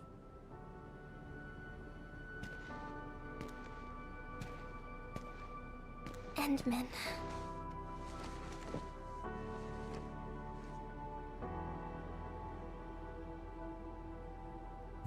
In the Ministry of Silly Walks? You look sad. Remember when we came here and found the safe? I noticed a few things scattered nearby. So, I decided to come back and see if I could find anything else. And then I found this. At the documents from Gilberta. I don't mind putting that accent on. It's the final diary entry, written by the owner of the filter device. Diary entry was from... Yeah. The diary we picked up was from the same person. She's the fellow researcher that wrote Is she toast? about the last entry. She wrote it to say her goodbyes. Contact with blighted materials affected her mind. She knew early on that she was gradually losing her memories. She found the problem with the filter and became the first to be affected by it. She left because she didn't want Rock to... She didn't want him to be part of the mistake. Okay. And she chose to tackle the final issue on her own. She carried the letter, made herself part of the safe's password, and wrote all those diary entries to help her remember. She suffered helplessness and loneliness. I wonder if there's somebody in the writing team who's She also didn't want to forget the one she personally held affected by close to dementia her or something. heart. Perhaps one can eventually find their story by reading letters about the past. That's how the tales go. But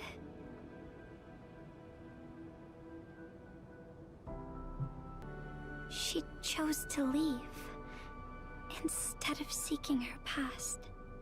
I've never felt memory loss before, but the thought of it scares me at times.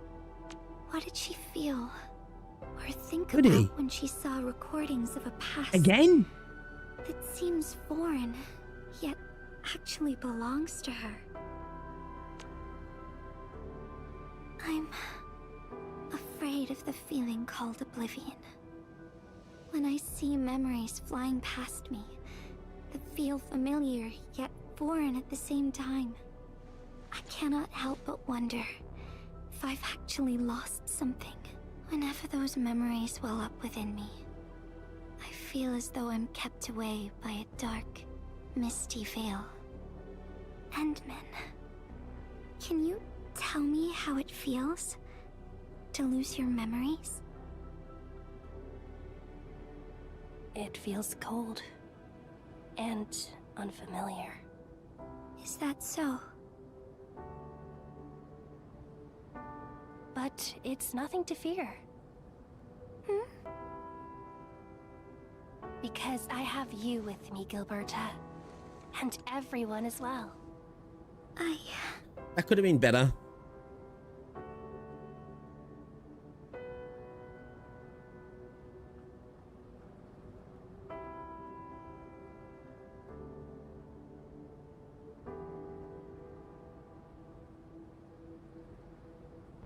Seems disconnected, doesn't it?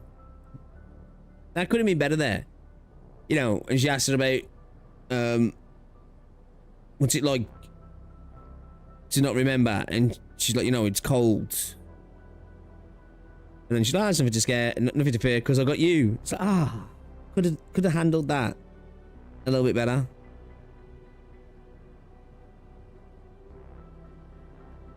I do, obviously, we keep having this reoccurring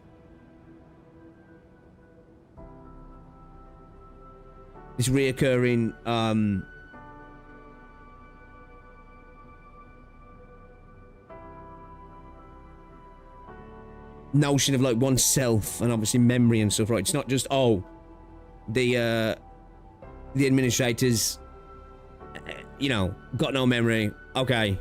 It's definitely something that ripples out, right, and ripples across the entirety of this story.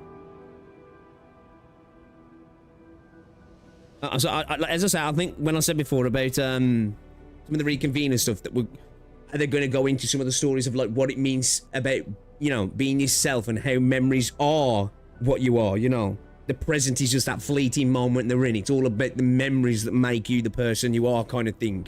I haven't tackled it as good as I would have hoped yet. I think they did a good job in the Levy quest. Kind of just had a potential to go into something then. Do you know? And then she was just like, oh, it's okay because you're here. And it's like, Let's see what she's got to say here, though. I said this before.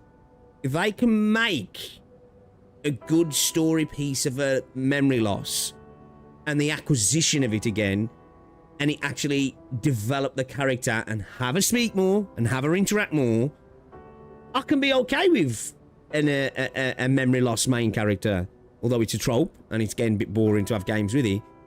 I can get down with that if they can do that right.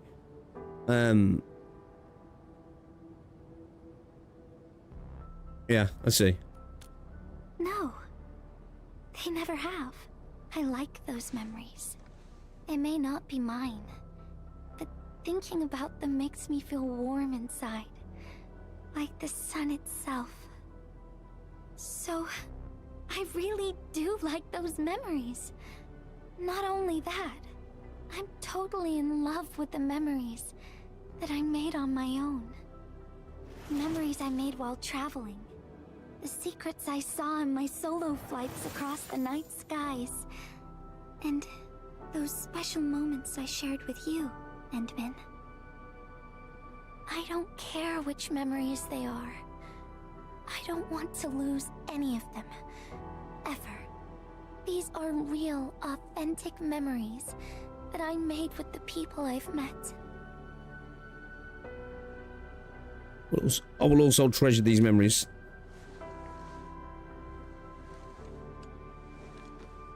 Thank you, Endman. I don't feel confused anymore. I'll treat these memories like precious gifts. No matter where they came from, all of them are now mine to treasure. Sometimes, I feel everything in this world is just so ephemeral and delicate. Like bubbles of water. All it takes is a simple slip to lose those beautiful moments. I can see what you're saying there about the rush. Like, these conversations themselves are not a problem, but these important memories they haven't been earned yet. Like, people might not remember the faces of us. we've got a connection here that's just not but I'll do been all built that yet. I can to remember every smile I see. Like, I know she's talking more generally here. Well, you know what I mean. Endman, do you still remember this?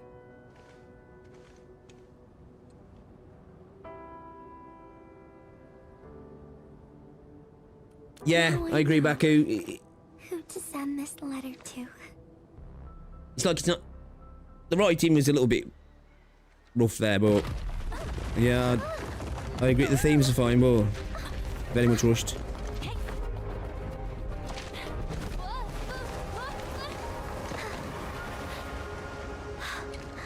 It's just a letter. Why, Endman? But it's something you treasure, right?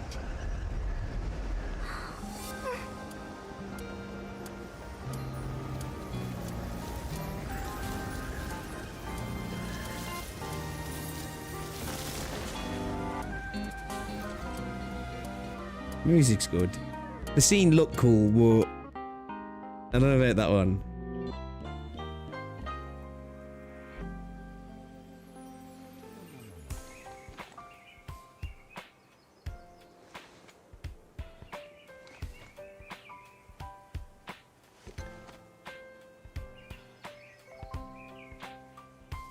So, Endman, if I failed to catch you, would you still be alright?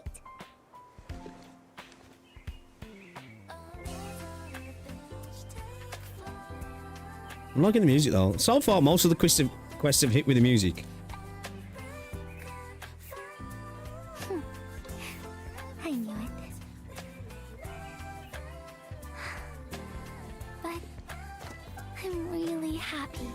The direction's not Spent bad all though. this time talking with me.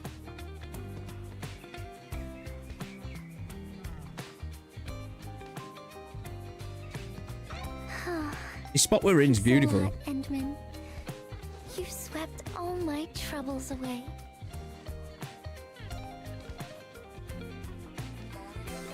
This is your...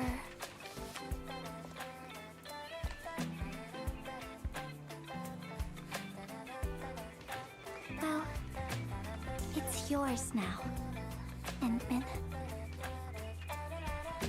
Although I couldn't figure out what to write, I've decided to give the letter to you.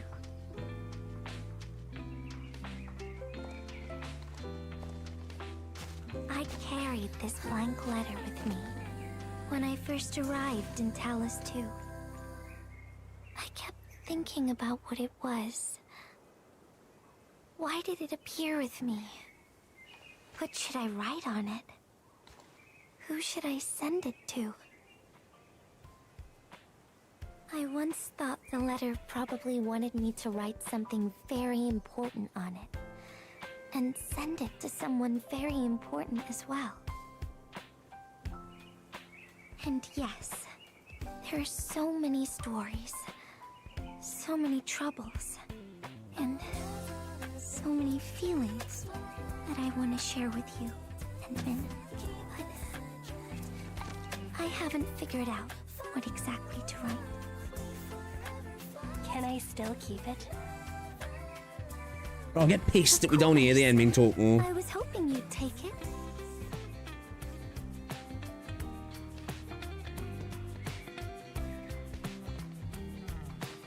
Perhaps a day will I'm actually quite a big fan of the Endman. know what to write.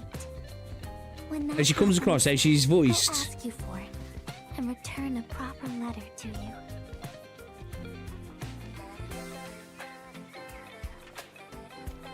And that will be a letter from Gilberta the Messenger herself.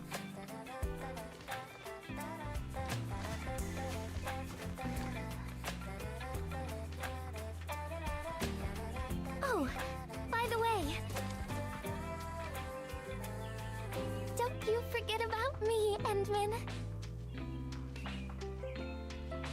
But even if you did forget, I'd just show up right in front of you. Then I'd say, I'm Messenger Gilberta. This is the first time we've met. And then we'd get to know each other once again.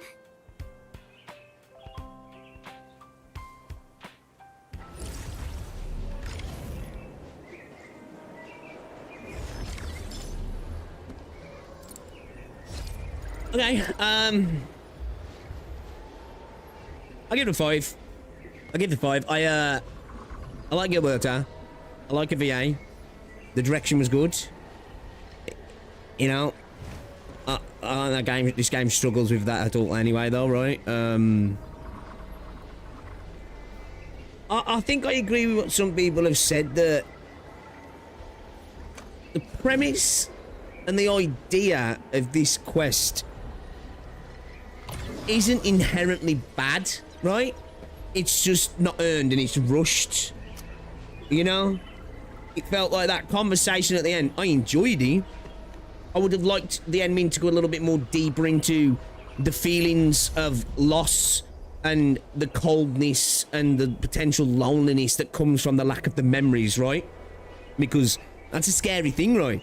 As somebody who's got a nan at the moment who's got dementia, like, you know, she's like 93 now, and she's got, like, you know, advanced dementia, and she doesn't remember me at all. Like, she just thinks I'm some dude. You know, it's scary thing, right? So obviously, I know she's not got dementia. She can operate, and she can remember. She just can't remember prior. You know, she's not losing all memories. So, you know, the idea of, like, previous memories being gone from having amnesia or memory loss, you know, as a thing of scariness to it, right? I would have liked for that to be talked about a little bit more there, if I'm honest. Yo, Kieran, dude, thank you very much for the 26 fucking months, man. Bro, appreciate you, man. How's it going, Faye Smith? Obviously doing well, dude. Obviously doing well. So, yeah, appreciate that, dude. So, yeah, I think they could have gone a little bit deeper in those conversations at the end. It felt like it was brushed away a little bit, like, it's cold, but it's okay, Yuria. You know, so, you know, we could have got a little bit more real with it there. I think the actual ideas of the story, though, cool. Again, this reoccurrence of the loss that comes with that, and the questions of oneself and what it means to be a person, because memories are you, right? You know, they are you. It just felt rushed. I think it was rushed. You know? I just, yeah, I just didn't care at all. Like, the Yvonne's quest started off a bit iffy, but ended quite strong, actually. I think ended actually really quite strong. As I say, probably quite emotional for me, probably a little bit more, because I've losing Woody recently. So that hit a little bit. The way she was talking about Tata, you know, like, was he scared at the end? Oh my fucking god. I think we're back. Like we were talking about, was he scared at the end and stuff. That was like, that emotionally hit, so yeah. I've seen what the Wolf Guard quest saying. The Wolf Guard's quest saying. Pretty much stories in CBT1, which was 2 years ago, are really good though. Yeah, I'm expecting, you know, after what we've seen of the Certa quests, maybe we'll see an improvement going forward, because I think that was, I think seems to be a bit of the consensus. I think that was the strongest one. So far, here we go. Certa, Yvonne, and this, and then we'll do Wolf Guard.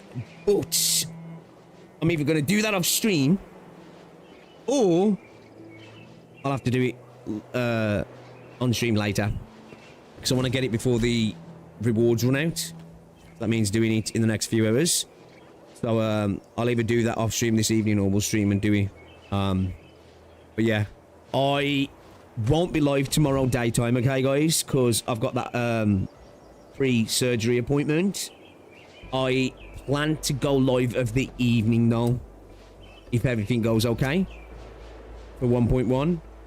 So you guys will probably be a little bit further into 1.1 compared to me. You know what I'm saying? I think I have 5.5 hours till maintenance. Yo, Kieran, dude, thank you very much for the super chat as well, my guy. Legend. Legend, man. You're a legend. We've got how long's left? We've got 5 hours.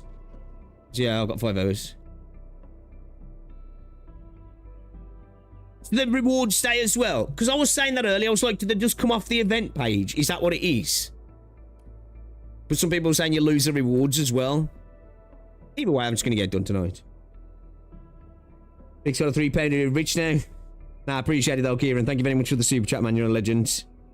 I'm doing well, thank you. I'm doing really well. What did it tell you? Did it tell you?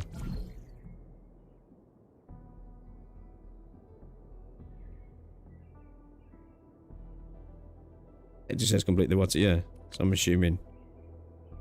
Yeah, I thought the same. It probably just comes out to the event tab. Well, anyway, I'll do it tonight anyway. Either on stream or off.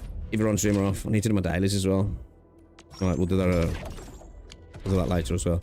Yeah, guys, I'm gonna have to call it there though, because I gotta go and get Rosie. I'm gonna try and troubleshoot these fucking issues as well, so we stop having this fucking disconnect, because it's really getting on my nerves now, because it's coming more and more consistent, isn't it?